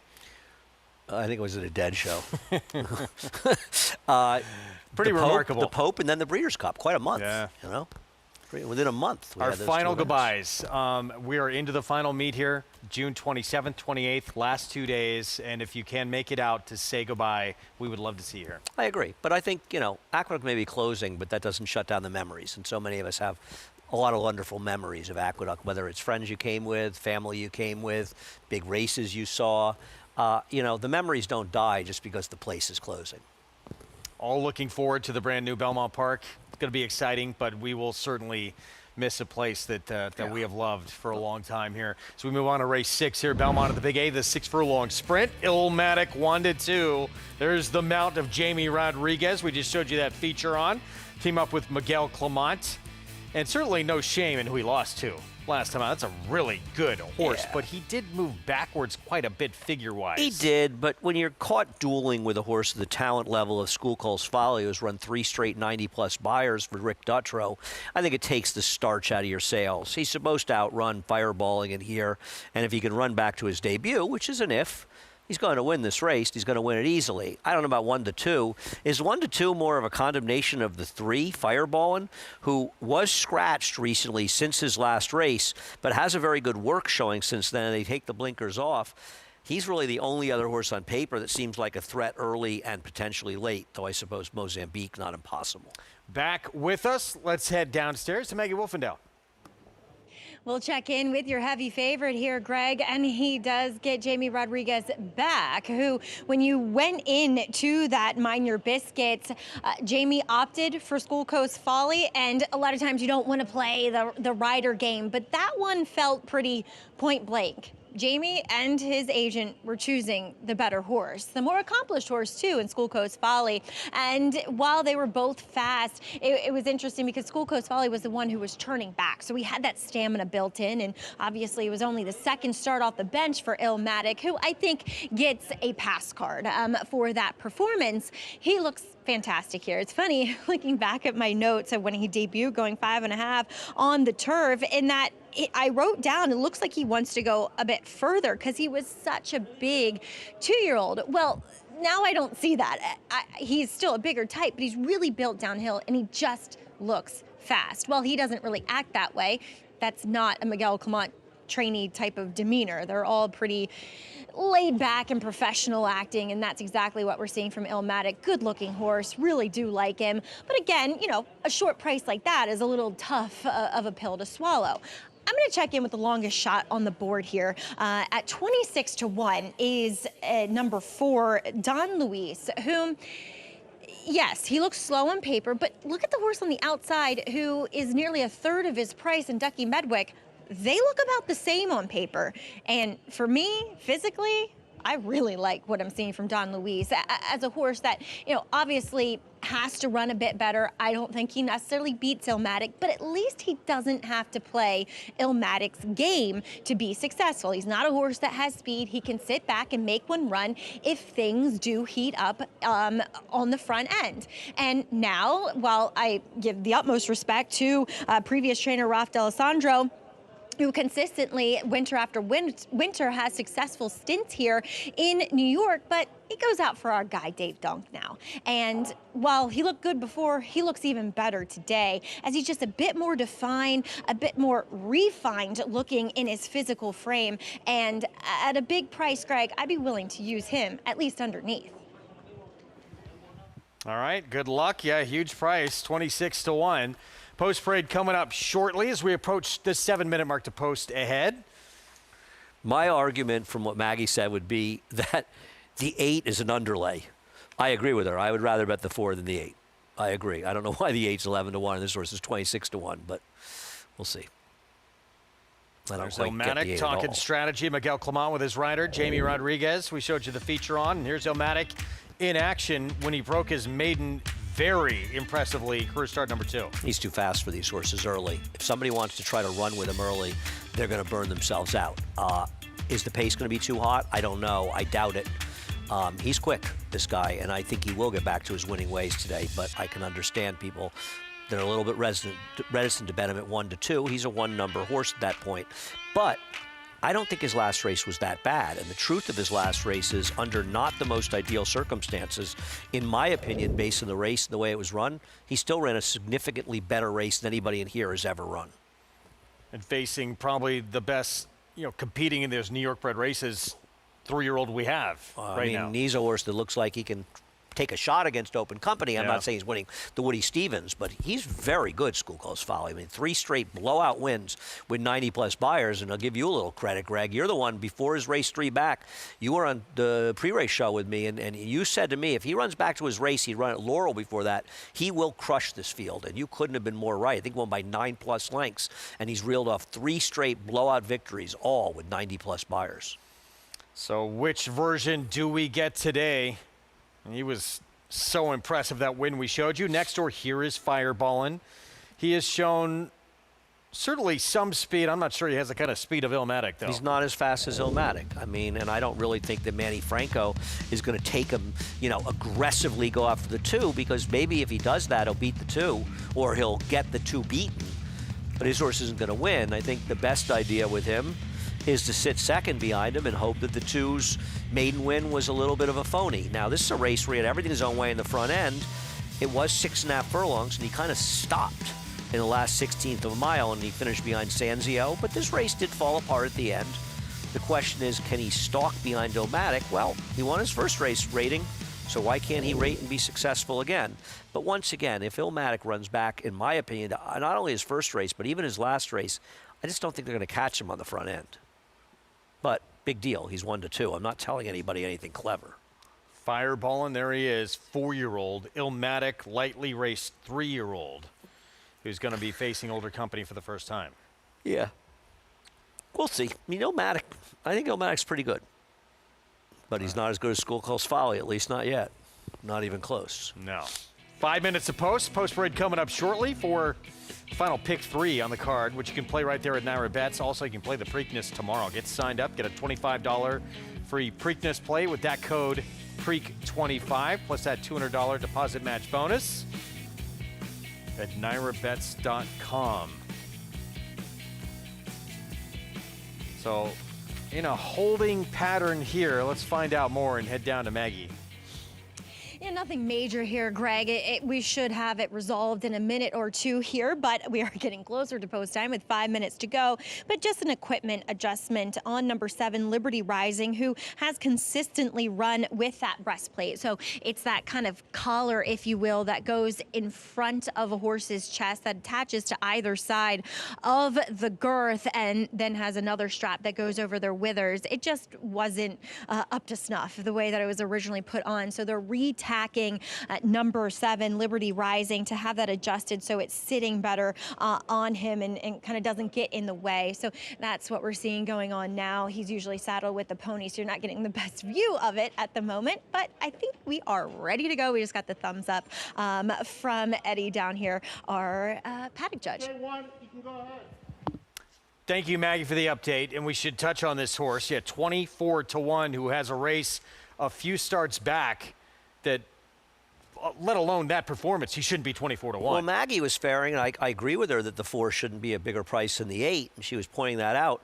But let's look at the 4, 7, and 8 together, and why is the 7 25-1? I mean, I actually think the 7 is a horse that you could use in some respect. And this horse ran, as you point out to me, a huge race 3 back. Didn't run that badly, finishing just a length 3/4 behind Fireball and 2 races back while chasing the pace. And last time out, a bit disappointing, but it was a race where the favorite held together. Why is this horse now down to 21-1, starting to take some money? This horse, of the 3 horses at a huge price, or big price, the 4 and 7, and then we'll throw in the 8. I don't understand how anybody just look at these 3 horses and say, well, Liberty Rising is the most likely to get a big share of this race of the 3. Mozambique's a big price, too, at 10-1, to be honest. Mozambique from the rail, who will start our post parade off with here in a moment, as they make their way up the track. So, back to action here after we were held up a bit. And here is this 4-year-old for Rudy Rodriguez. Ruben Silveira will be aboard Mozambique. Well, ask yourself who you think the most likely winner is if the race kind of falls apart. I think it's Mozambique. 1 for 11 lifetime, 4 runner-ups. I don't really love him, but I think he's big price at 9-1. Ran an 81 buyer last year here at Belmont and Aqueduct. Here's Illmatic, the odds-on favorite. It's a horse to beat. Simple as that. Horse to catch in the front end, and horse to beat. Runs his race 2 back, he will win. Fireballin' off since late February for Mike Maker. And I get the argument for him. I mean, if you don't feel that Illmatic is legit, you don't trust that maiden win, his first dirt race, then he's the logical other horse. That's why he's the second choice. Long shot Maggie was attracted to, Don Luis. Yeah, I mean, I think that it's interesting. Switching to Dave Donk could be a horse that outruns his odds. I don't disagree with Mag. Back-to-back wins, projectability for Linda Rice. Yeah, I mean, the best thing to say about projectability is he's sort of being aggressively moved up, but I think Linda has no choice. Got to go to non-winners. Got to go to the non-winners of. I'm not really sure of the condition. Let me argue. Linda Rice in good form, but has to improve. Sorry. Liberty Rising, we touched on 23-1. This horse is an overlay. He's capable of being effective in here. I don't love his chances, but I don't think he should be 23. 29-1 when he won 3 starts back. Yeah. And Ducky Medwick, blinkers coming off, Chad Summers barn. I'm with Maggie. I have no idea what the appeal of this horse is. I don't understand why this horse is taking money. He's at best a chaser outside. Dylan Davis will ride. That's your field.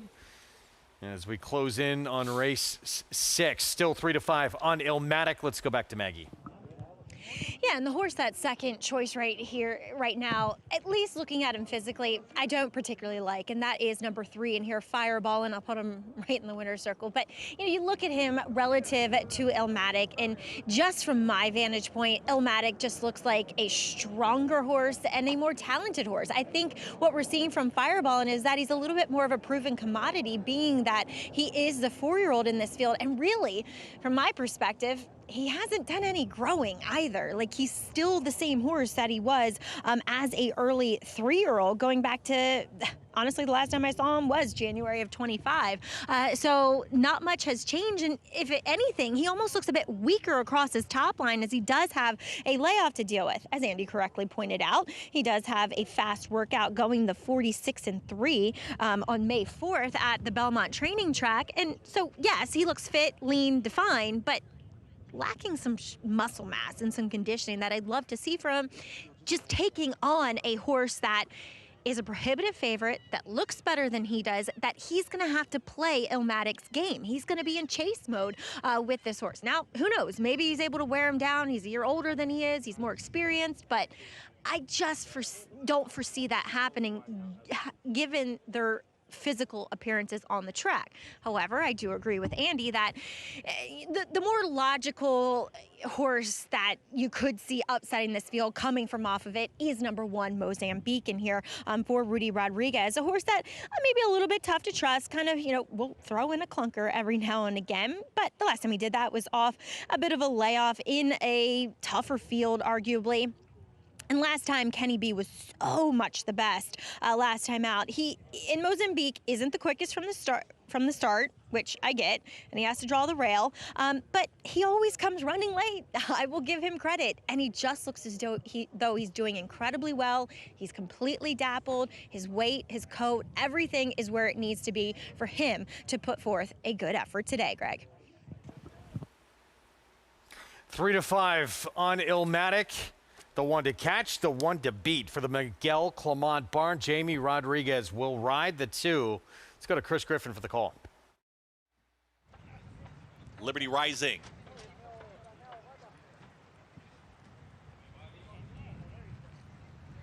Ducky Medwick.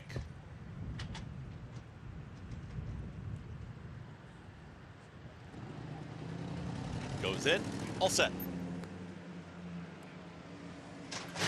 And they're off. Good beginning for projectability, but in between horses, here comes Illmatic. Illmatic with a half length in front and projectability, and in between horses, here comes Fireballin'. That's the top trio as they're chasing Illmatic with the lead. Up on the far outside is Ducky Medwick is in 4th. Then at the rail, that's Mozambique, who's ridden along 5th.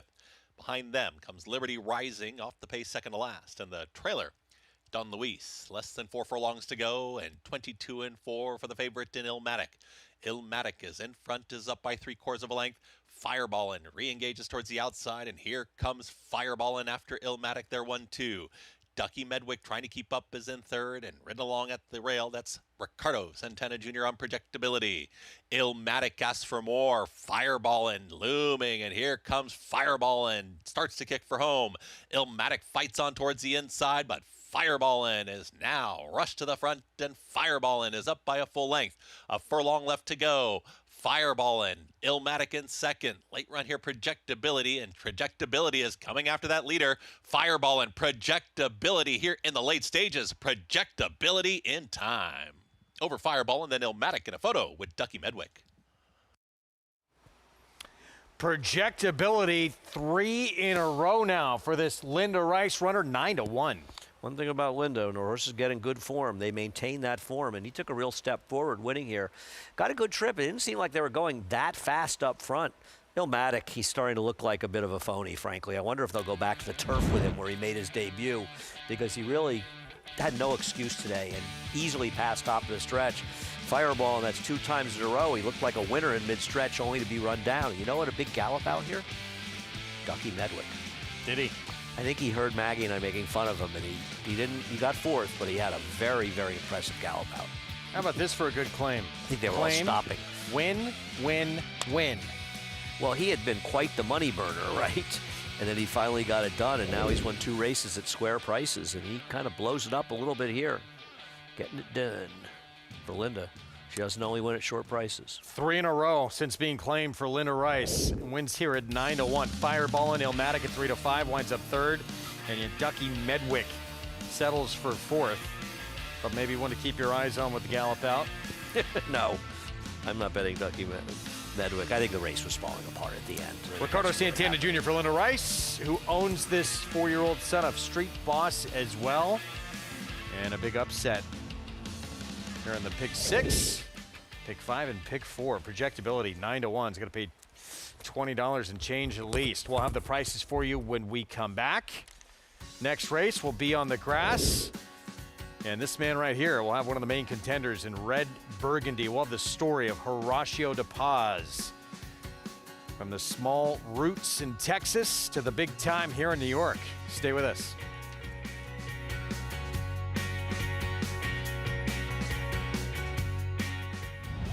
Gunrunner is the sire of 16 millionaires and 12 Grade 1 winners.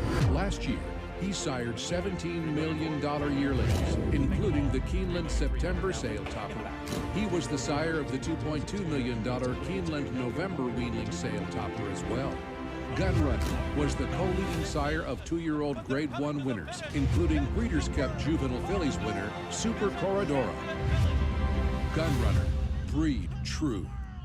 You bet with Naira Bets. Bet any track, anywhere, anytime, including the second leg of racing's Triple Crown. Download the Naira Bets app to play today and get a $25 free bet, plus $200 deposit match bonus. Watch live horse racing, get expert picks, boost your bankroll with daily promotions, and hone your handicapping skills with exclusive tips and tutorials. Sign up now to claim your $25 free bet and $200 deposit match now through the Preakness Stakes, only with Naira Bets.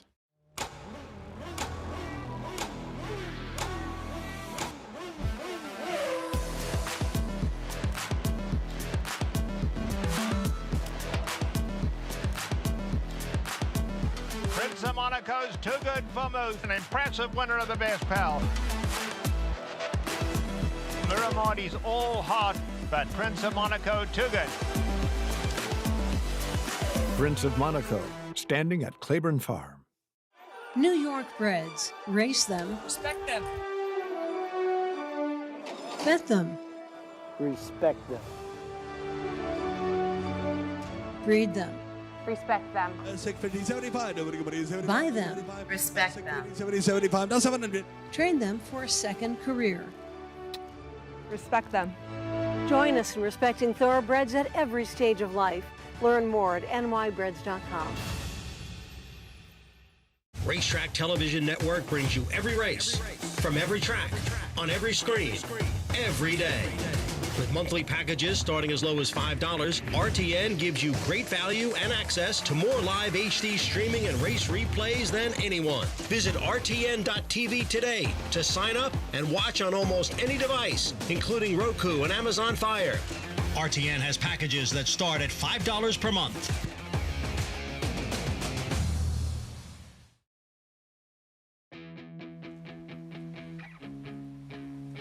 We are back, America's Day at the races, and an upset here in the 6th. Projectability with Ricardo Santana Jr. in the irons.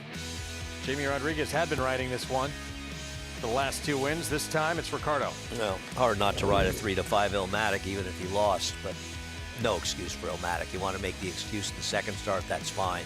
Today's performance was very disappointing and probably going to try a turf sprint next. The race he originally ran to see if he can be a turf sprinter, because right now he's just not finishing the deal. Fireballing, you know, you want to say the pace got a little hot, but I don't think it was that hot. I just think this race fell apart, and I think a disappointing performance by them, and Fireballing was the one running the best at the finish. The race was just kind of coming apart at the seams in the late stages. Illmatic, non-threatening third. Projectability, $20 winner. Here in the 6th. You could see Illmatic was done top of the stretch. Yeah. See what's next. As you said, debuted on grass, and maybe at some point they will try grass with him again. Race 7, mile on the turf, coming up. Starter optional claiming field. And North End Lady, Barclay Tag, right now the 2-1 favorite. Yeah, it's tough to take a short price horse that has such little amount of speed, and North End Lady has absolutely no speed, but in this field, she's one of the ones to beat. I'm looking at races. I think Red Burgundy probably ends up the favorite.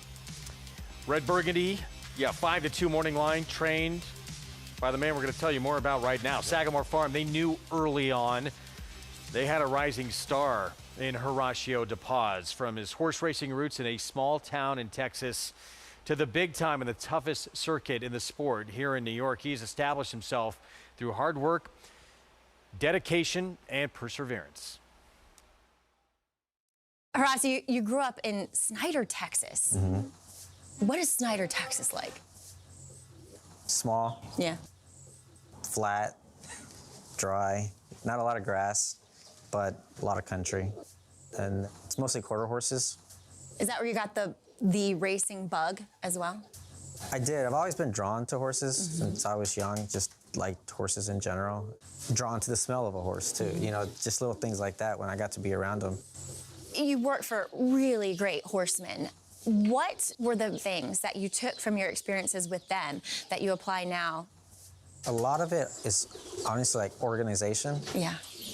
Communication, how to treat your staff, developing and knowing when can you press on with the horse and when you should back off of a horse.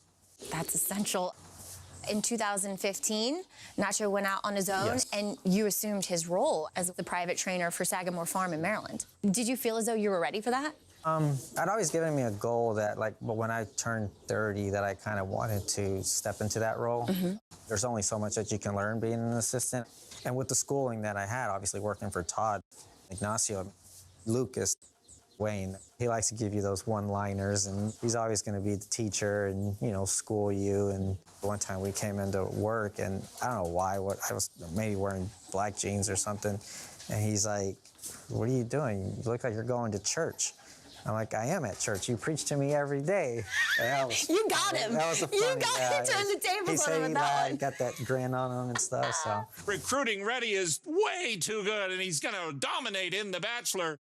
When you were out on your own, the horses running in your name, you had some pretty nice horses for Sagamore Farm, Recruiting Ready, but one I want to ask you about specifically is Ginger and Rye. Yeah. She gave you your first win, but then also gave you your first Saratoga Stakes winner as well. Yeah, she's very special. She always showed to be a talented horse. The first year we stabled there, we were in Shug's barn, and Clement was across the way too. And here I am with these little Maryland, and Ginger and Rye was a small horse too. Now, was coming to New York always a goal for you, or did it just kind of happen organically? It just kind of happened. Yeah. When I went public, I actually ran into Barry Schwartz, and he was the big push to come to New York. And then we came, and then we ended up winning a stakes with Amundsen. Yeah. And then Sharp Star, she was hitting the board. And then COVID hit. And I was like, oh, this is a good decision. So, Oh, no. we stuck through it. Barry kept sending horses, and, you know, very thankful for him. You mentioned that it was a goal for you that once you were 30 to have horses in your own name, to be a trainer. What's 40? What's your 40-year goal? I was hoping I'd just stay 30. It's gone by. Don't we all? It's gone by quick. I think at this point, obviously, just trying to grow our business and the clientele. And like I said, when I came here with Barry, we had 4 horses. And this summer, we got up to 45 here at Belmont. This is not an easy lifestyle. It's 24/7. Why do you get up and do it every morning? Honestly, you love the process of trying to come up with that nice horse. And they're all projects, and you're all trying to figure out their quirks. I mean, every once in a while, my mom was so, okay, you still gonna go to college? And I'm like, no, I don't think I'm gonna go to college now. So. It's off the cards, Mom. Yeah. He'll have red burgundy. Wow, floated up actually to 4-1 since we showed you that feature from breaking from the rail here in race 7. I would guess by post time this horse will be vying for favoritism with the 3 North End Lady. She's got so much more speed than that one as a forwardly placed horse, and interestingly enough, seems to run well fresh. Won off a 5-month layoff in the last time this horse won and met some tougher fields. I think she's pretty logical here. I didn't pick her, but I picked her second. Yeah, I would agree. 2-time winner on the turf for Horacio de Paz. Will break from the inside post. Going to check in quickly on the action on Laurel Park at Black Eyed Susan Day, the Alaire Dupont Distaff. In just a moment, wrap up that previous race. Coach Missoula reeling in the favorite Ultimate Love here in her comeback off the bench to win the Hilltop. Actually, Coach Missoula's speed, right? The other horse failed to reel her in. That'd be correct. Okay. Sorry. The Ultimate Love, not able to beat this horse. Lindsay, I guess Brittany Russell wins every race. She's having a good day. Tremendous, huh? I don't think she can win this race, right? Alaire Dupont Distaff. We got a 3-5 favorite. Margie's Intention, Brad Cox. Rad Ortiz Jr. And pretty battle tested, I'd say. She won last year's Black Eyed Susan, and she does look like the worst to beat. I will not disagree with that. I prefer her over Queen Azteca, like the public.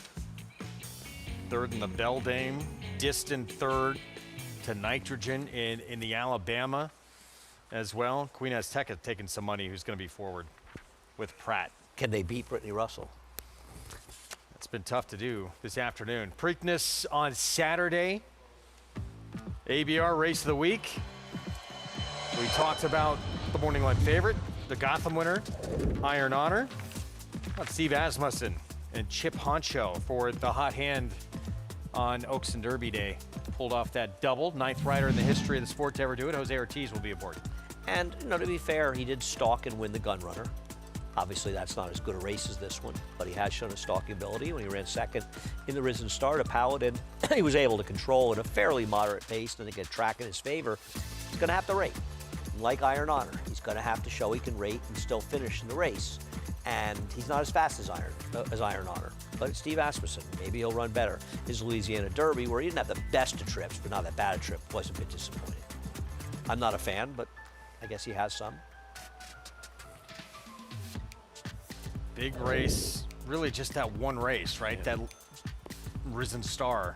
Finished 5.5 lengths in front of Golden Tempo. But the pace helped him and didn't help Golden Tempo that day.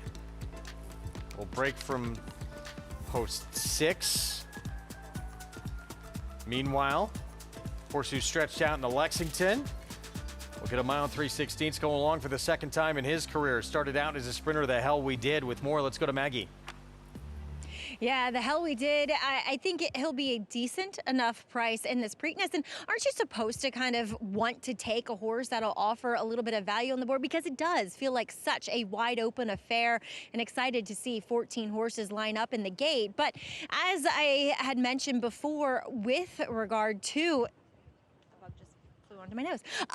With regard to the hell we did, has such a lovely pedigree, and a pedigree to say that longer is ultimately going to be better, being that half brother to Senor Buscador and out of Kentucky, or excuse me, by Kentucky Derby winning sire Authentic. And look at him, he's such a tall drink of water, long, scopy type of frame. As he, in his first start going 2 turns, it was the Lexington. He would battle on the front end with Coronadoro, who he'll meet in the gate again for the Preakness. But I thought he got the better of that horse, and Trendsetter was able to get the right kind of trip to take down that field. Now, obviously, he's going to have to do better, but I think it was more of a building effort, and his first experience with going 2 turns, only his second start as a 3-year-old, this being his third. I think there's room for improvement, and the way that he's been training down at Laurel, he's really won me over. I was intrigued when they, unveiled the probables for the Preakness, but the way that he's been getting over the Laurel surface really has me convinced that this horse is sitting on a big effort. We'll see if it's good enough to take down the Preakness field, though, Greg. Look at the field that's going to line up. Thank you, Maggie. 9-2 is your morning line favorite, Iron Honor. What do you think? Whoever is the favorite, maybe it'll be him, goes off at it here. I think roughly around 4-1, 9-2. Yeah. I mean, how is anybody a substantial favorite in this field? Iron Honor's got questions to answer. They all do. There's nobody in here you go, this is the one to beat. Taj Mahal, local horse coming in undefeated, and we'll have the rail for Brittany Russell. She's having a big day today. Gonna have to rate behind Napoleon Solo, but I'm not gonna totally dismiss him. I don't like him, but there's a lot of horses in here that might win that I don't like. Going to be a fun Saturday from Laurel. We're going to get back to the 7th Belmont at the Big A when we return. About 16 minutes to post, mile on the turf. And the favorite still North End Lady, Barkley Tag Barn. Dylan Davis will be aboard. A winner back at a race that went on synthetic back in early January, trying to pick up the 4th win of her career when we come back.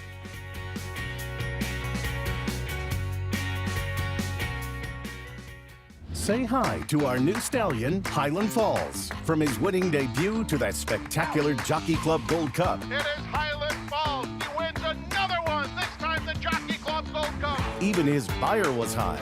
The race his sire made his own by a widening 4 lengths. A host of Grade 1 winners far behind.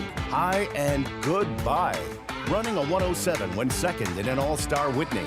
The rise and rise of Highland Falls. High class. On the track and on the page.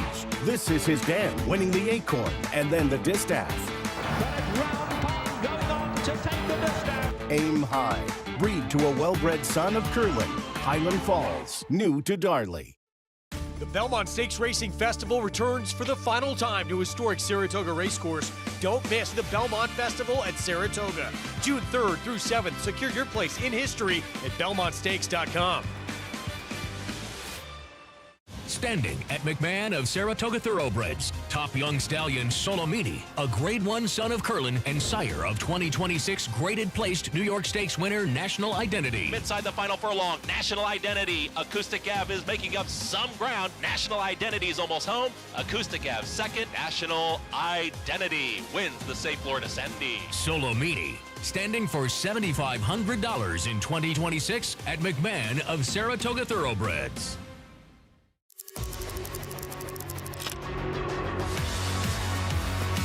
And it's lights out. Locked. Pouring it on. Running aggressively through the stretch to win by 7 easy lengths. Here is Locked. Locked racing by on the outside for the lead. Locked, the wine steward. It is Locked. Here comes Locked after Mulligan. Locked catching with every single stride, and Locked will win the Cigar Mile.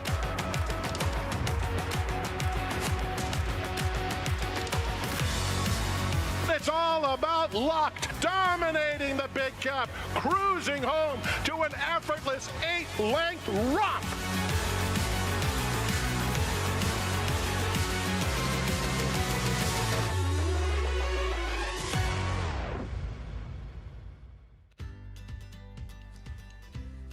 Back with you for our Friday afternoon coverage here on America's Day at the Races. We're 13 minutes away. Race 7, mile on the turf.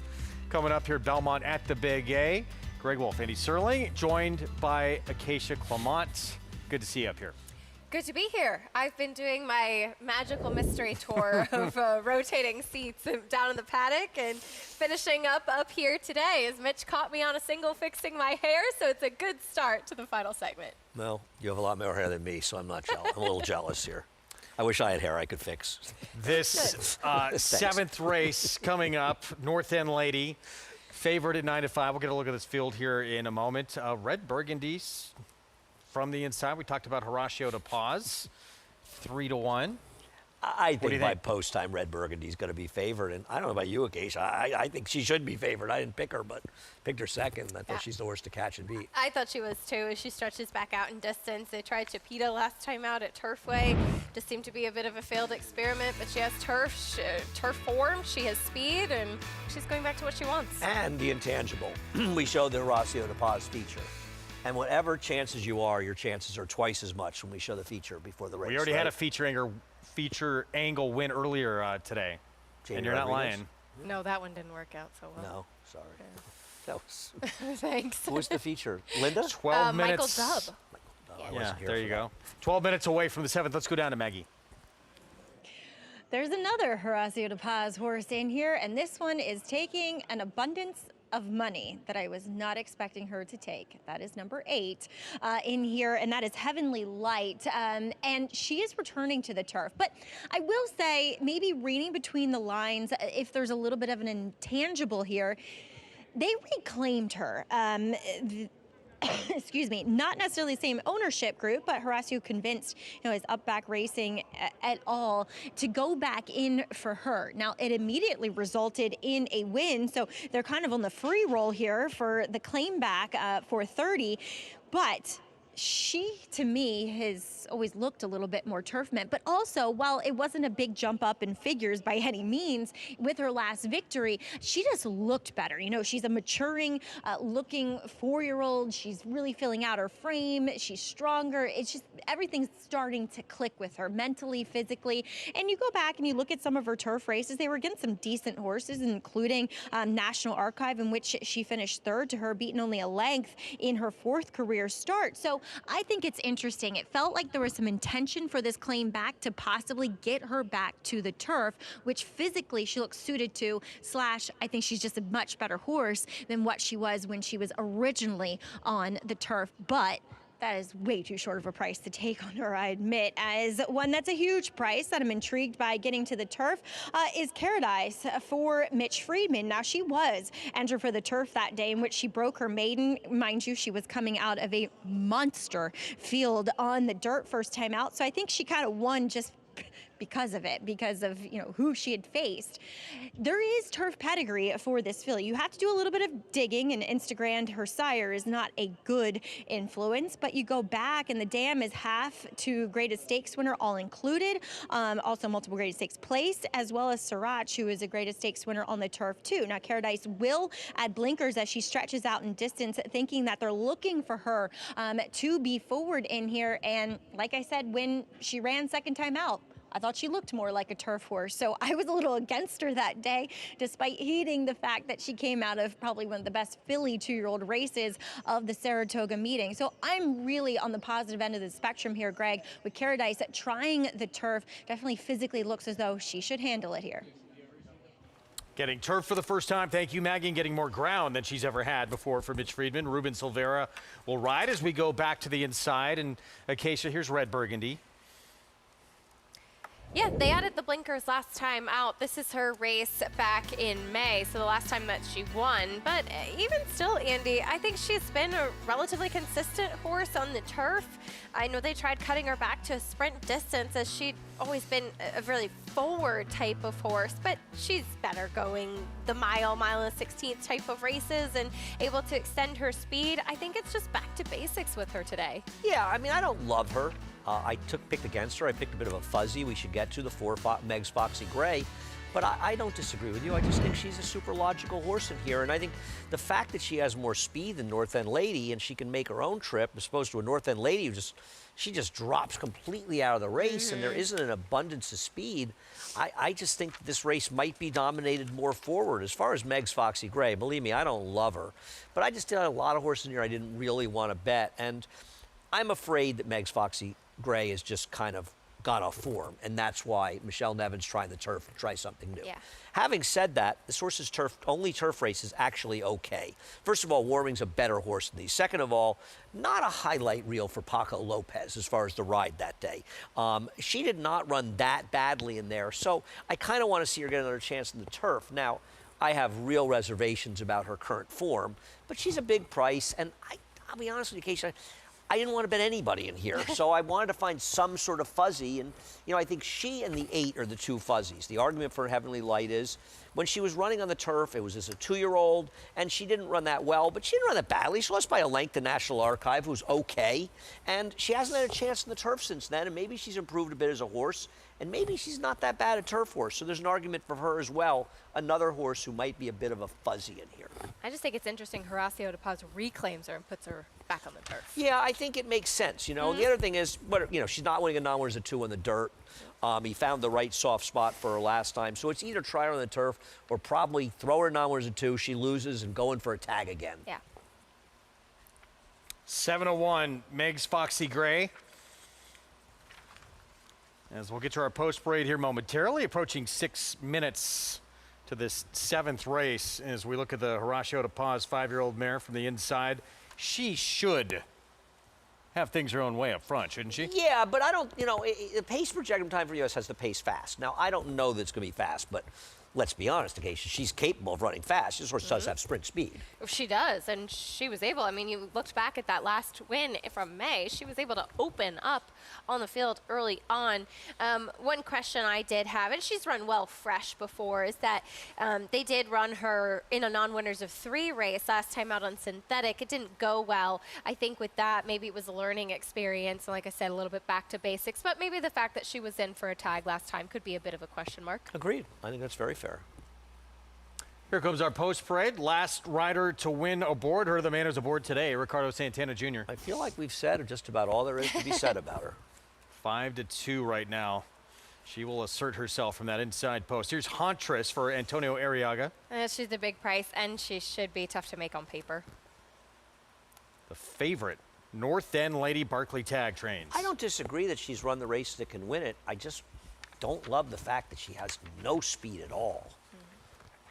Here's Meg's Foxy Gray, who Andy likes. And Andy touched on that one turf race that she does have. She actually has some turf pedigree as well, turf and synthetic on the bottom side.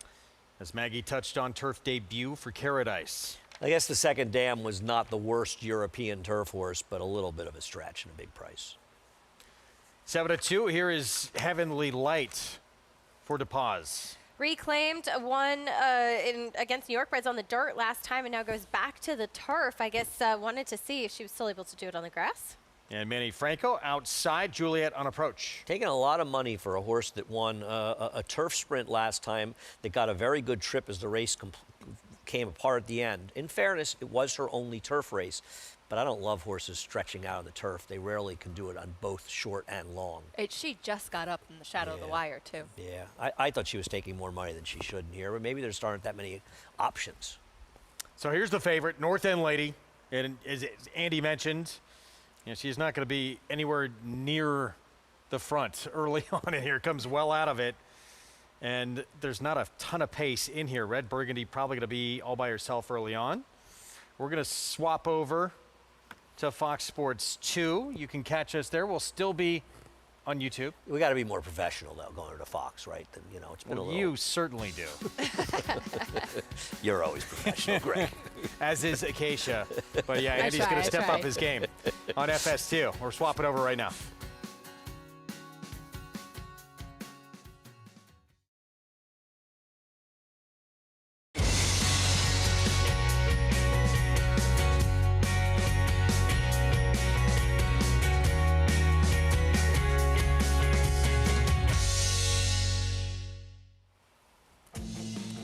Good to have you with us on our Fox Sports 2 coverage. You're watching America's Day at the Races.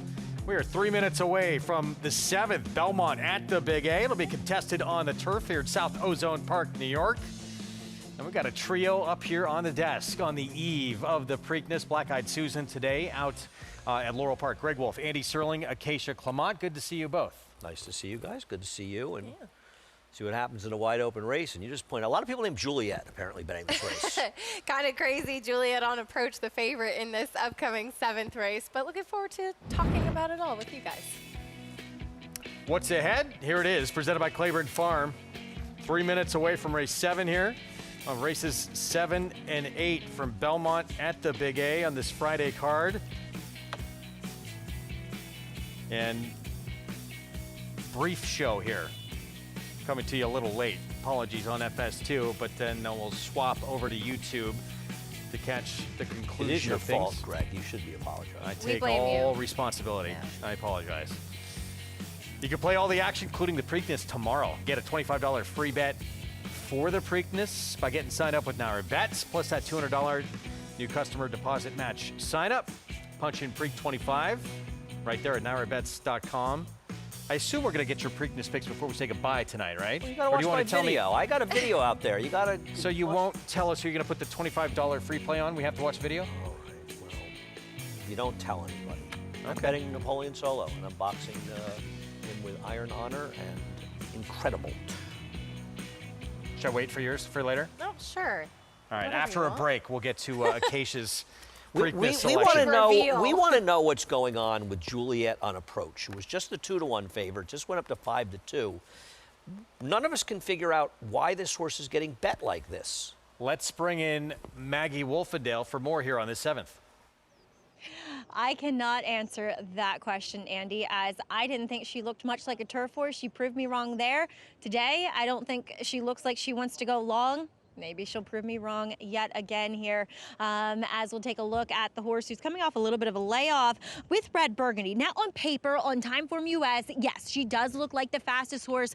She has the rail position. It simplifies things for her rider, Ricardo Santana, who we know to be aggressive as well. She's a broad mare now. She's really, reached that peak physical form now in her 5-year-old year for Horacio de Paz. She looks strong. She looks ready to go. But I almost feel like with some of these horses stretching out, aren't they supposed to be at least forward? And maybe that's why we've seen number 3, North End Lady, who is the opposite end of the spectrum with no early speed. But I will say it felt like she was dragged back even more by her rider there at Gulfstream Park in her last race than she needed to be. But if she's not fast out of the gate, just, at least get her a little bit more forward. And that's not how you win races at Gulfstream, being that far back. She looks sensational, but mind you, she always looks sensational physically. So if you like her, you're banking on the fact that maybe they do try to heat things up with some of these horses stretching out in distance. Meg's Foxy Gray. Now, I thought she could be forward as she comes out of at least dirt sprint races. And her one try on the turf, I agree with what Andy had said previously. For those just joining us, not Paco Lopez's best ride. She broke forward, he allowed her to settle, but then he really didn't even try with her and kind of rode her into a blind switch down the lane. She has turf pedigree, but she has turf sprint pedigree. And I just wonder if stretching out is really going to be in her best interest, though I do find her intriguing, and I think she's worth another shot here on the turf, Greg.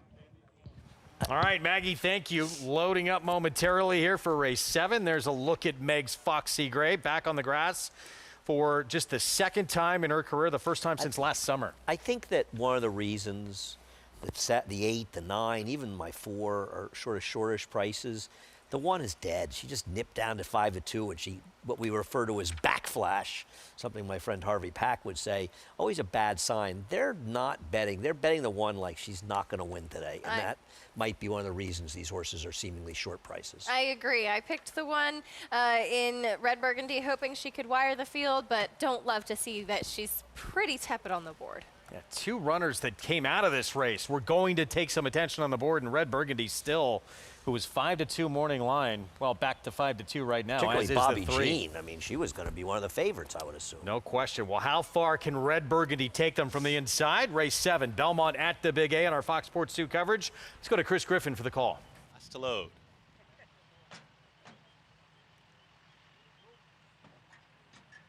Goes in. All set.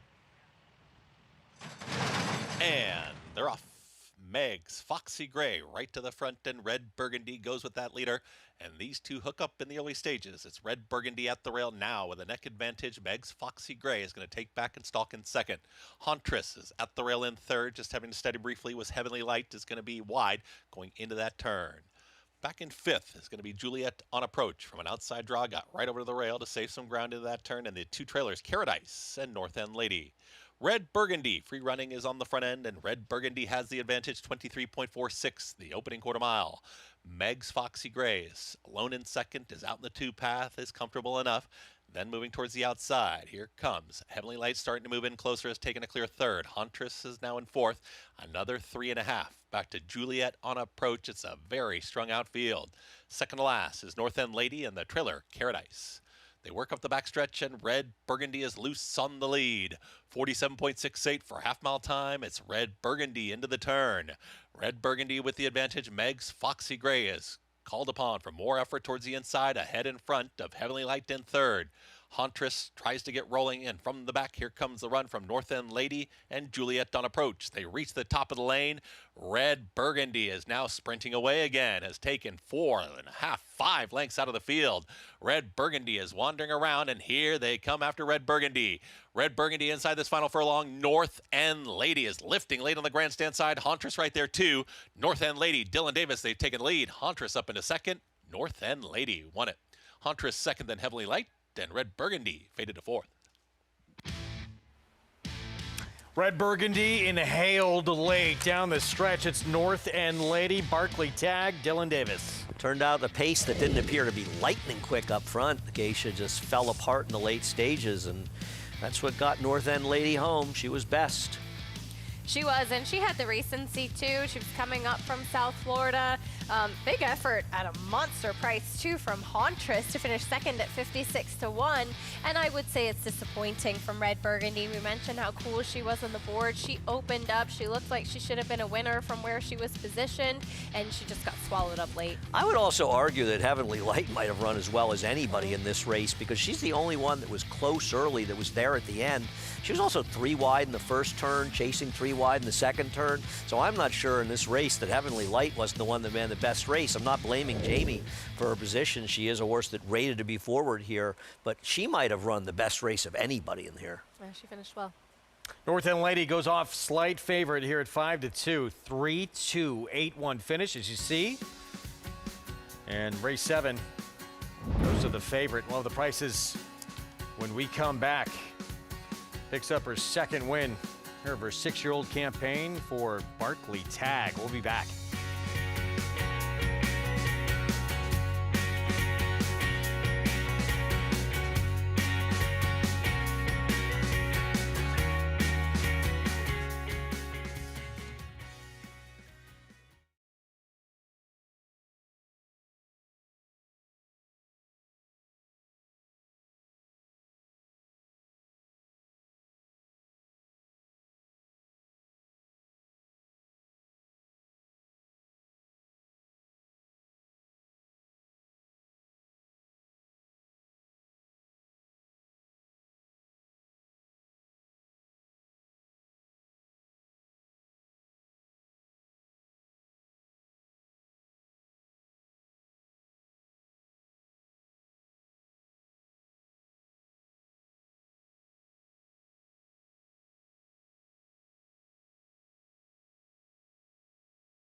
Back with you on our Fox Sports 2 coverage. You're watching America's Day at the Races, brought to you in part by Hillendale at Alapa. North End Lady takes race 7 on this Friday card. Belmont at the Big A. Dylan Davis and Barkley Tag team up for My Monarch Stable. Got the pace to close at and got the job done. Huntress, a huge performance at over 50-1 for Delilah Rivera, and Heavenly Light might want to try to find a way to save a little more ground going forward. Delilah Rivera, you'll get it one day. You'll get it one day. But I agree. North End Lady, she was taking money, and she turned out that she really was just best in here. Disappointing effort from Red Burgundy, who was on the front end, and North End Lady just finishing up well. I think the thing with North End Lady, is not surprising she won, is that she's slow, but she got a race that basically collapsed in here. I think there is a case, and I didn't bet her, where Heavenly Light could have won this race. And Jamie needs to find a way, I think, to, he's a good rider.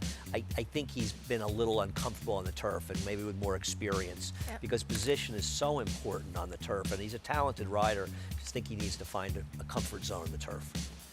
Ocean Ripple, Little Rice with projectability, a couple of races before, resulting in a hefty pick 3, $258 for that sequence. Wish I had it. Not too bad. Up next, sprinting on the outer turf, 6 furlongs here in the starter optional claiming group. And a look at the current odds, wide open betting board. It's a fun race. I think this is the most interesting race on the entire card. This is a very tough race, too.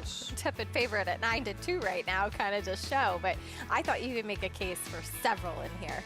What is all the early money for Go Irish? It's not St. Patrick's Day. What was that horse 4-1? There is a sibling that won on the turf, but This is the second. there's not much to really recommend. Second longest shot in multi-race bets. At least the pick 3. Well, tough to see. Let's go back to Laurel Park. Margie's Intention on this undercard for Black Eyed Susan Day. The Allaire DuPont Distaff. $3.20 for the win for the Brad Cox Barn. A Rad Ortiz Jr. aboard. Well, all I can say is Acacia and I are a little upset because it's not properly the next race being called the very one. It's two thes. Yes. As her name was. The very one. Yes. I think Richie might have ridden her. I know he ran against her if he didn't ride. I was very proud of my husband for getting this race name right, by the way. Yes. I'm impressed when he gets anything right. Other than marrying you, I've yet to see him do anything right. Wow. Delta Squad Racing, Michael Dubb with Margie's Intention. Here is the very one. 5.5 furlongs on the lawn. And Suna undefeated on turf so far in 2 tries. Well, I'm rooting for the home team here. I'm rooting for Le Ray, but Wesley Ward, he does nothing but win. Amen to that, as we'll see if Saturday Flirt can turn things around. Disappointed in the Giants Causeway last time out off a layoff at Keeneland, and as the horse with Irad Ortiz, that's currently 9-5. And we saw the horse your husband trains, who did no real running in that race, come back and win our stake here the other day. So Love maybe Cervere. Horses that ran, Love Cervere. I think Le Ray, who did win, sprinting on synthetic and could run on the turf, I think she's a major player here on the outside. Yeah, she's only in America gone long on the turf, and it's kind of odd, we're not at Belmont Park where you have the 6 or 7 furlongs on the grass, and she's a little bit of that in-between type, and that's why she went a mile. But it turns out she's a better sprinter. Nobody missed the 7 furlong turf sprints more than your father. Oh, yes. Christophe Big time. constantly, Big time. and I agree with him. Yes. Well, because they were I love races that those sprinters races. could win, and the mile 16th horses could win as well. Preakness tomorrow, race 13, and it happens at 7:01 Eastern Time. Derby winner Golden Tempo passing instead to wait for the Belmont at Saratoga.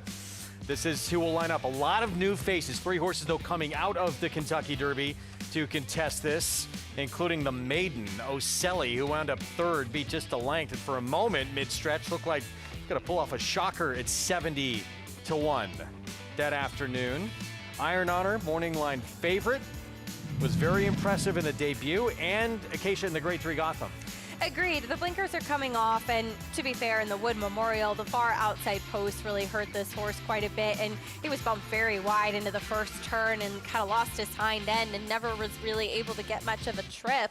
I think, yes, he's drawn in post 9 now, but I think we're going to see him with a better spot, positioning, picking up Flavien Prat, blinkers coming off. I think he's a talented horse, and he's still lightly raced. I think there's still a lot of upside to Iron Honor, and I know that he is the morning line favorite. I think it'll be between him and Incredibolt for favoritism, but I really think that he's a major player to bounce back with a big effort. Taj Mahal will probably take a lot of money in here as well. Yeah. I agree, and he's got to show that he can rate and win at a mile and 3/16. I mean, but he does have a pedigree that says he's supposed to be able to go long, but we'll see. He's the Federico Tessio winner, and interesting race. Yeah, opened up 10 lengths on the field. They all caught up to him, and then he won by 8 1/4 going away again. He'll have the rail of the 3 Derby horses.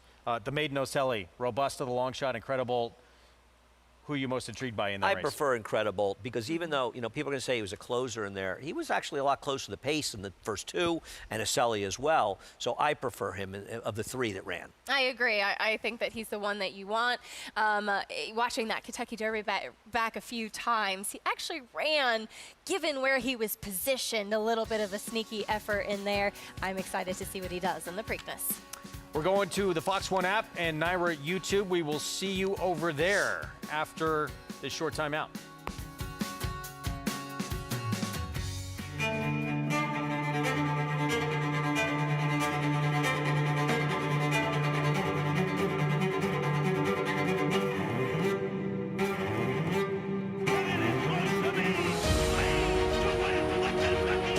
Blazing 7. Nick starting it up into the Pacific Classic is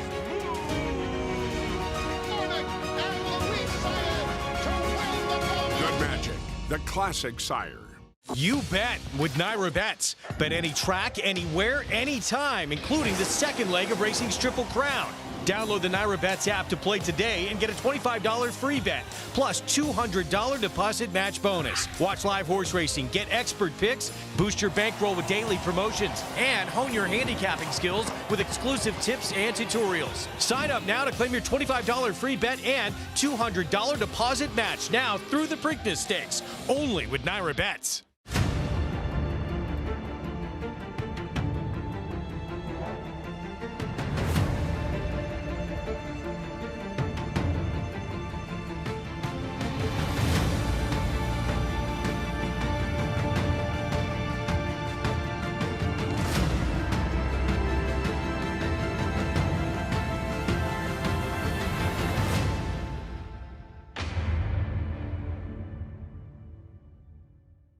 Say hello to Move. It's a one-horse race, very professional and very fast. Move, rolling home by 4 in fine style. Muth, the son of Good Magic, coming down the stretch in Hot Springs to win it.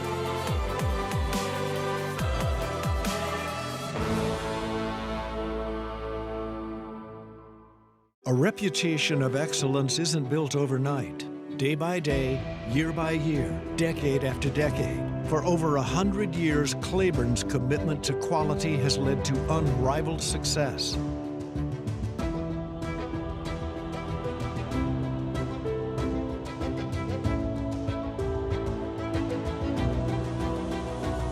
Building on the past, building for the future. Claiborne Farm. The tradition continues.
the new Belmont Park.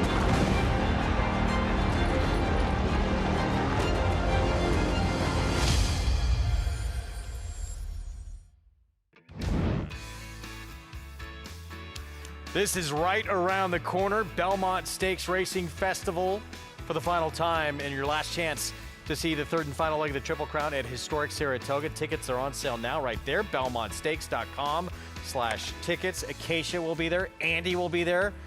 I'm going to be there too. Thank God. I'm going to be there the weekend before as well. I'm really excited. You live there. I do. I love it so much. But honestly, I was just walking around some of the local businesses in Saratoga this past week, and people were asking me about the Belmont Stakes. The town gets really excited about it, and it's a very, very cool environment and a very special place to be. Did you go to Saratoga Tea and Honey? I haven't gone yet since being back. I did Mrs. London's, Putnam Market, the important stuff. Quite a few new spots, actually, to hit this summer at Saratoga. But the first 2 years of Belmont at Saratoga exceeded expectations. It was a tremendous time. If you can get there, be there. If not, we got you covered with our coverage all week long on Fox Sports. Hi, everyone.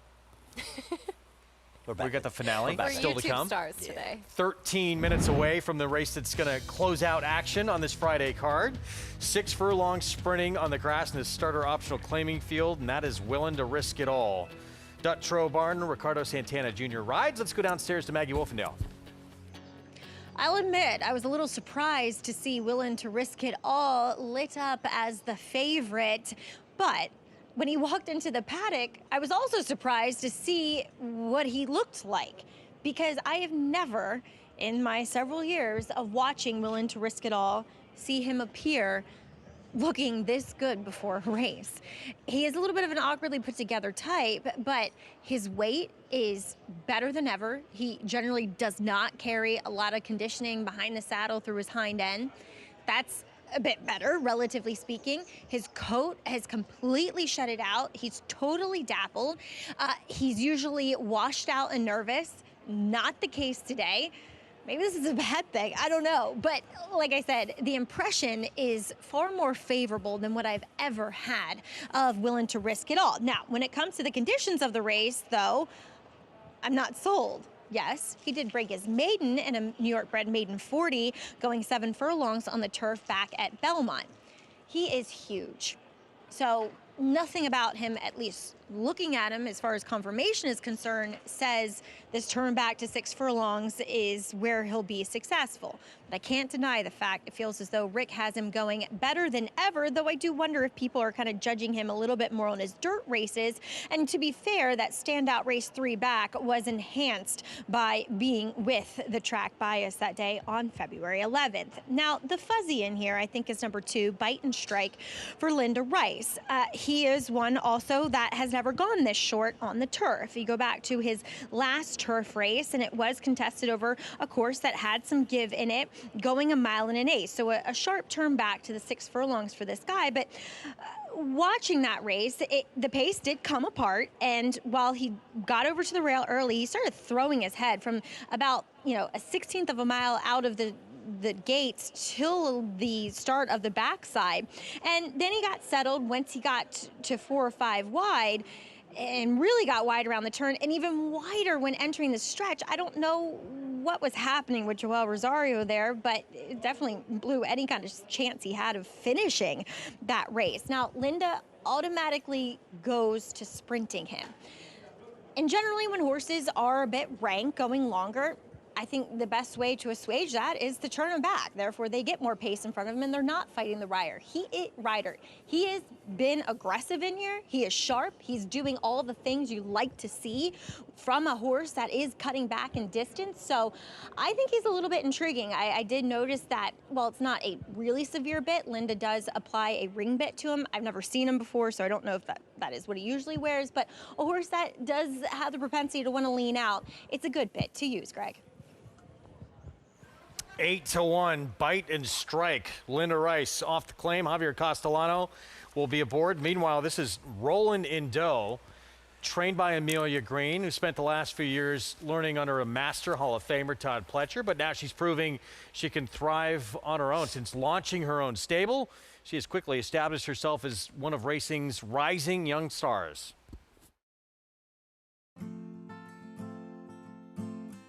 My first memory of a horse, I mean, it's pretty much before my memories began. I've been very lucky to grow up around horses my entire life. But I'd say when I was like 13, 14 was when this was all I wanted to do. I started out with the show horses, show jumping, and I was lucky enough to jump for England when I was a child. My grandfather was a national hunt trainer in England, so I would say that was the inspiration to trying to get into racing. I think he was the one that was like, why don't you try going to the racing school? When I first came into the industry, I was set on being a jockey. I loved the adrenaline of the going fast and, you know, riding tight in a race, and that was the route I wanted to go. I was incredibly lucky to get a job at Henry Cecil's straight off the racing school. I don't think at the time I realized how good of a position that was. He actually sent me out to America one winter to California, and then he sadly passed away that June.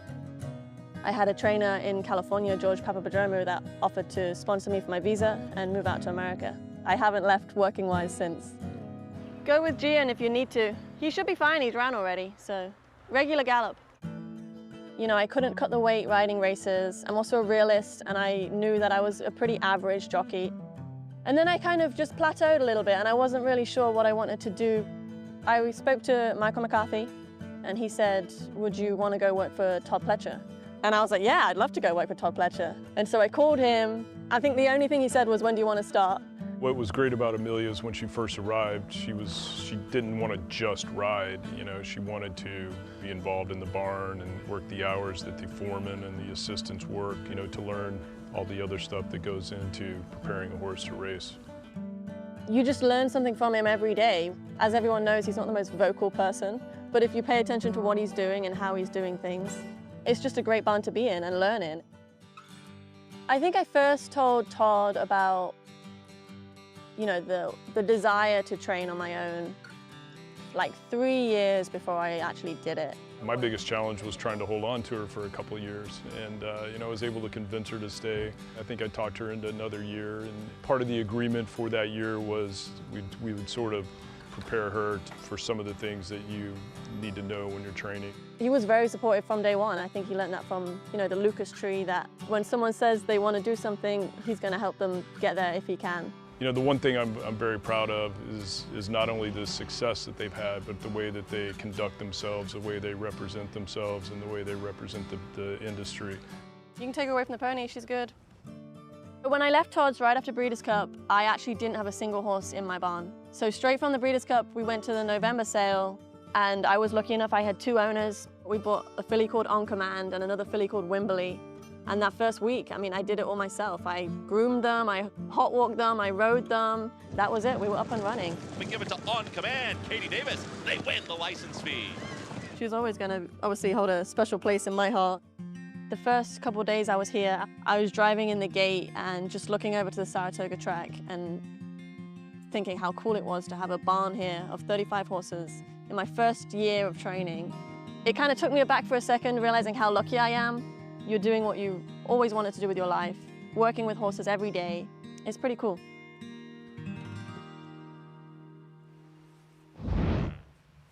One of our sport's rising young stars, Amelia Green. This is the one she will send out in this nightcap here in New York, rolling in does. Manny Franco gets a leg up. 7-2 favorite right now. Yeah, listen, I mean, one advantage she has over City of Oscars is she has a little more speed than that one. So maybe she gets better position. That can help her. But to me, if you watch the last race, I don't know how you could bet her over City of Oscars. City of Oscars got in trouble the whole way, probably should have won the race. Rolling a doe had a perfect trip. Here is Alexis Zorba to start off the post parade, trained by Bruce Brown. Boy, he spent a career losing races you thought he had won. Bite and strike. Next door, it's Linda Rice off the claim. First off the claim for Linda, and right back to the turf and sprinting as well. A lot of changes for this horse today. Blinkers on, long shot, roar of the crowd. He looks better than he is if you don't notice how poorly he's running all his turf races. He's better on synth.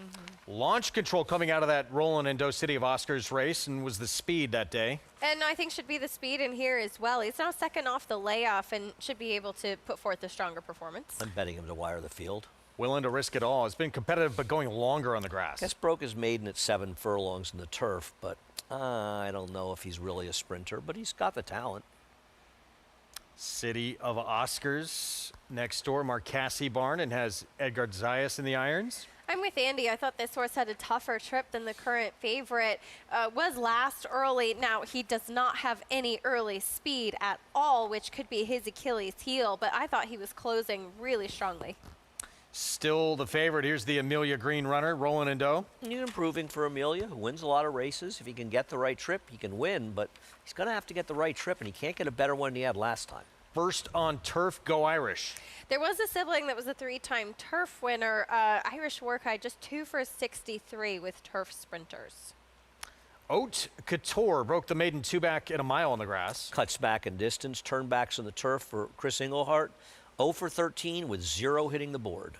And a huge effort on the dirt last start, but getting back to turf today, Master Freud. Oh, he ran really well last time. He's been in great form. I've always felt that he's a turf sprinter above anything else, but Andy, you're right. He's been good on both surfaces lately. Cool horse. He is.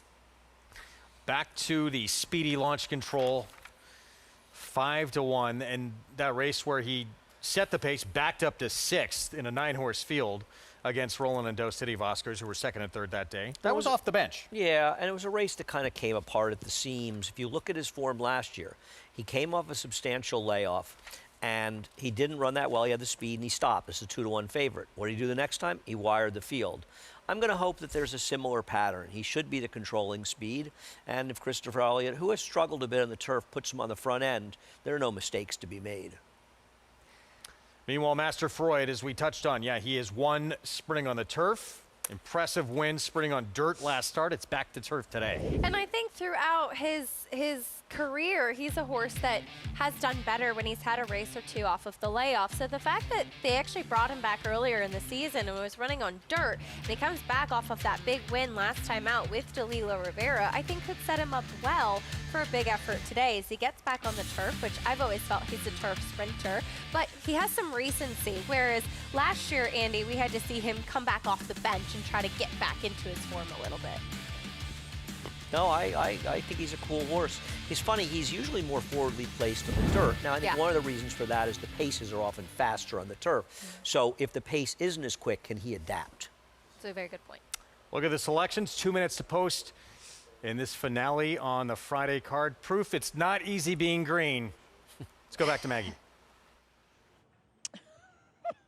You're right. It's really tough wearing this. I'm just glad nobody in the truck is messing with me and adding like green screen effects with this dress I'm wearing today. I knew I was taking a bit of a risk with this outfit, but let's talk about the two that come out of a common race, including number 6 in here, that City of Oscars for Marcassi.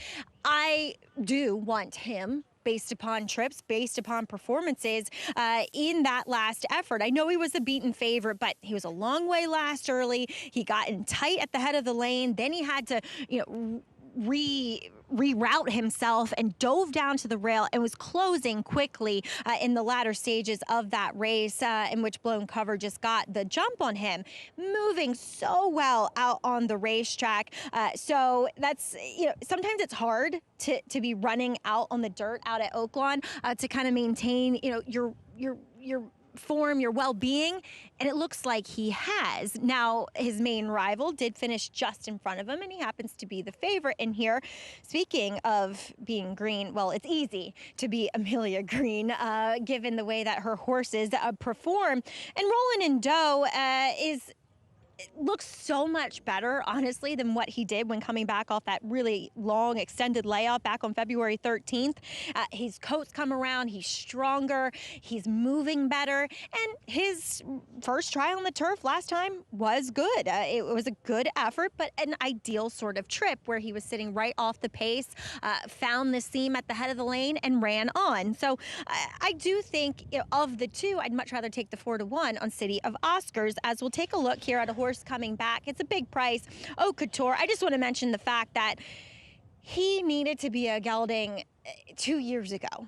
This is a horse that consistently misbehaved, lacked focus, and while it hasn't really lightened him up, and maybe this is just a stepping stone to get his season rolling again, to get some fitness into him, it would give that appearance. I have to say that I am a big fan of a horse like him coming back as a gelding. Greg? And Maggie, well done, bringing it all together with the line of the day. Bringing it back to Amelia Green. Still, wow, it's 2-1 right now as the favorite with the 7. Yeah, Amelia wins a lot of races. They seem to get bet when they win, so maybe this horse will run well, and maybe he'll run better than last time. Based on the last races, he's not supposed to be a shorter price than the 6, but his positional speed may allow him to get a better trip. But if both the 6 and 7 get the same trip, based on the last race, there's no way this horse can beat the 6, but one race doesn't necessarily indicate the next one.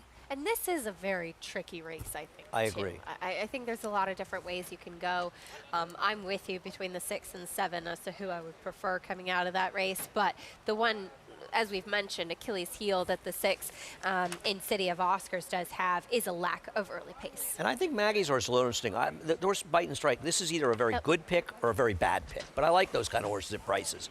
Because what is Linda doing with this horse sprinting on the turf? Either she knows something or she's just taking a shot, which she might be doing. But I think it's an interesting horse at 10-1. Yeah, 10-1, yeah, as you said. On Bite and Strike, the 2 the favorite, though. Amelia Green's rolling into the 7. Nightcap on this Friday card from New York. Let's go to Chris Griffin. Master Freud, last to load. And in. All set.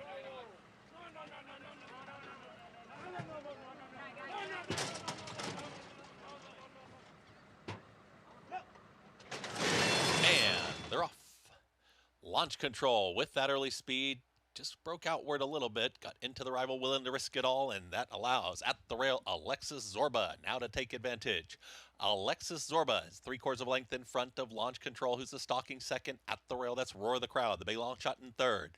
To their outside comes Willen to risk it all. Ricardo Santana Jr. in fourth. Then a lineup of 3 in behind them with at the rail Bite and Strike in between horses City of Oscars, and to the outside Master Freud. Towards the back end of the field is Roland in Doe, is chased by Go Irish, and the trailer Haute Couture. 23.17 for that opening quarter mile. Alexis Zorba with a head advantage. Launch Control from off the paces, ranging up to the outside. Down to the inside. Roar of the Crowd. Nowhere to go yet in those yellow blinkers, and willing to risk it all out wider. Saving all the ground was Bite and Strike, and made up a lot of lengths there at the rail as they continue to duke it out up front. But here comes Bite and Strike is looking for that split, and now Bite and Strike is thrusting to the front. Launch Control's right there. City of Oscars with a late rally. Up on the outside, willing to risk it all is there too.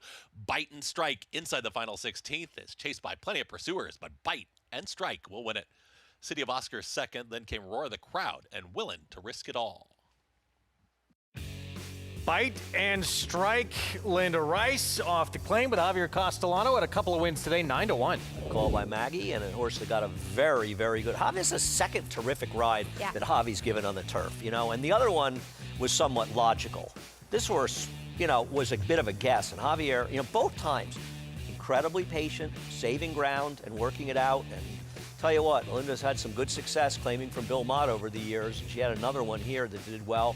Nice trip for the 6 getting through, and no surprise, the 6 finished ahead of the 7. Not sure why there was such a price discrepancy. Yeah, it was a bit wild, and great pick by Maggie, and I completely agree. Javier showing how important it is to have a bit of the finesse on the turf, especially. Saving ground is so important. Yeah, Javier with a win back in race 5. That was routing on the lawn on Ocean Ripple, but a tremendous ride there. And Bite and Strike to close things out here, sprinting on the grass at 9-1. Already we knew we had big numbers going into, you know, the pick 5 and the pick 6, and now you get this to close it out. I'll take a peek, but the pick 6, wow, we have a carryover. We do have a carryover. No matter who won, we had a carryover. $14,198. Bite, sorry, pick 5, $9,343 for the pick 5. And even better news, Greg, the train is late, so we're going to be able to make the train. Even better news. Andy Serling strikes again. Well, normally there's that big Javier. gap, you know, from 6:30 to 5 of 6. So 2-6, 3-5 finish in this finale. Linda Rice off the claim, claims away from Bill Mott, and the victory here to close things out on this Friday card.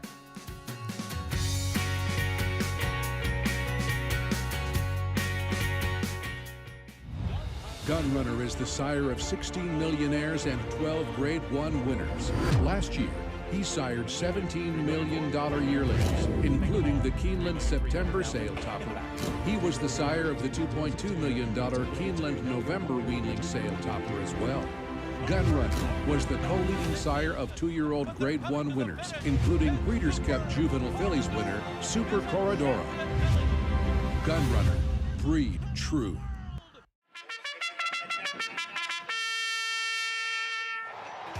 Monmouth Park's summer season rolls on with live racing action every weekend with a $12.50 first post. Play the win early and late 50-cent pick fives, boasting a low 15% takeout.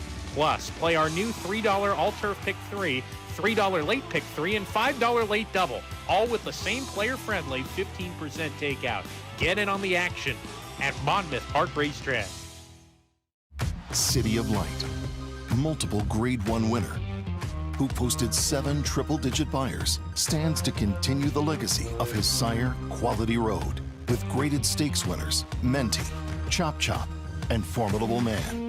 Sire of multiple Grade 1 winner and champion 2-year-old Fierceness. A powerhouse win. City of Light, a proven sire in the making, standing at Lane's End Farm. Untimed workouts, limited crop use, and the only major U.S. 2-year-old sale held over a dirt racetrack. No other 2-year-old sale showcases each horse's natural athleticism like Mid-Atlantic May. Recent grads include graded stakes winners Explora, A Fine Chardonnay, Charlene's Dream, Ground Support, and Mendelssohn Bay. New year, new format, same quality. Phasing Tipton Mid-Atlantic May 2-year-olds in training. May 18th and 19th in Timonium, Maryland. Where will you be? Perennial leading New York sire Central Banker, sire of a $325,000 2-year-old colt in 2026, and the leading New York sire of stakes horses again, including Hot Currency. Hot Currency up by 4, 5 widening lengths, approaching that final furlong. No catching a geared down, dominant winner of the 4-star Crook. Give it to Hot Currency. Central Banker, standing for $7,500 at McMahon of Saratoga Thoroughbreds.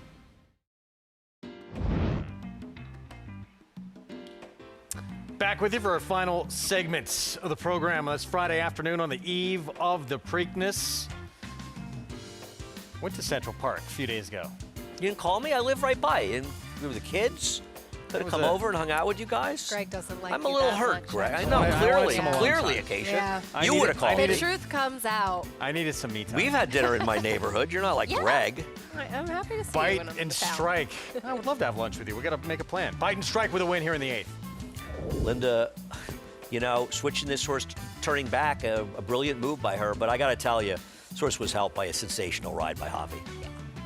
He put this horse in absolutely the perfect spot, was able to come up the rail there towards the end, which often happens, but it just goes to show, knifing between horses, how important it is to save ground and save something for the end, which is exactly what he did.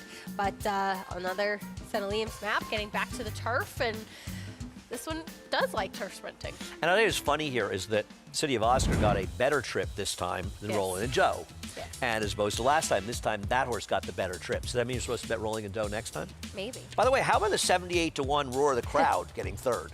With Raylu Gutierrez. Raylu. Pick 6 carryover into Saturday, 14,300 plus. And well done if you had that pick 5 over $9,300. We didn't get your Preakness pick, did we? No, I don't think we officially did. Give it up. Wow, look at this nose. I didn't ended up going through as I was looking through this field in here. This is a lot of pressure from my view coming to the right here. Can we zoom in more on the single? It was really close. We're not really There's a having lot fun here, in case anybody's here. wondering. I ended up landing on Iron Honor. I just feel that he's going to get the right kind of trip. I have a couple of reservations about the distance. I think there are some things to prove in there. I think you can use some prices underneath, but the more I went back to it, between him and Incredible, I felt like we're the right kind of horses that you wanted. See what happens. It's a fun race. It is. I won't be releasing my selection till tomorrow. You're going to keep us waiting. What, are you special? It's a tease to tune in tomorrow to the program. Whatever. You're going to have Baby. Andy stare at We're you back, the way he just did to me. 12:30 Eastern start time. That's on YouTube with the Fox 1 app. Our FS2 coverage starts at 2 Eastern. You saw Iron Honor, Gotham winner. Morning line favorite Taj Mahal undefeated the local horse. Been impressive with that Federico Tessio. Chip Honcho second in that Risen Star, an incredible. Can he fire? Will he be the favorite potentially? Preakness tomorrow. We'll see you on Saturday. Gratefully and Saratoga Special, nose and nose for the wire. Gratefully Saratoga Special, gratefully would not be denied. Welcome to Adelphi Racing Club's unparalleled partnership experience. Exclusive access to the backstretch at Belmont and Saratoga, premier accommodations on race day, and of course, experience excitement like no other. Contact us today to get a taste of the Adelphi difference.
It's America's original sport, and no one covers it better than americasbestracing.net. From the sport to the lifestyle, the best races, horses, and destination venues, cocktails, gambling, fashion, and more. Americasbestracing.net is a sport for you.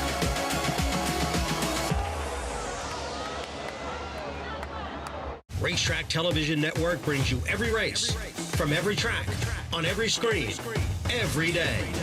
With monthly packages starting as low as $5, RTN gives you great value and access to more live HD streaming and race replays than anyone. Visit RTN.tv today to sign up and watch on almost any device, including Roku and Amazon Fire. RTN has packages that start at $5 per month.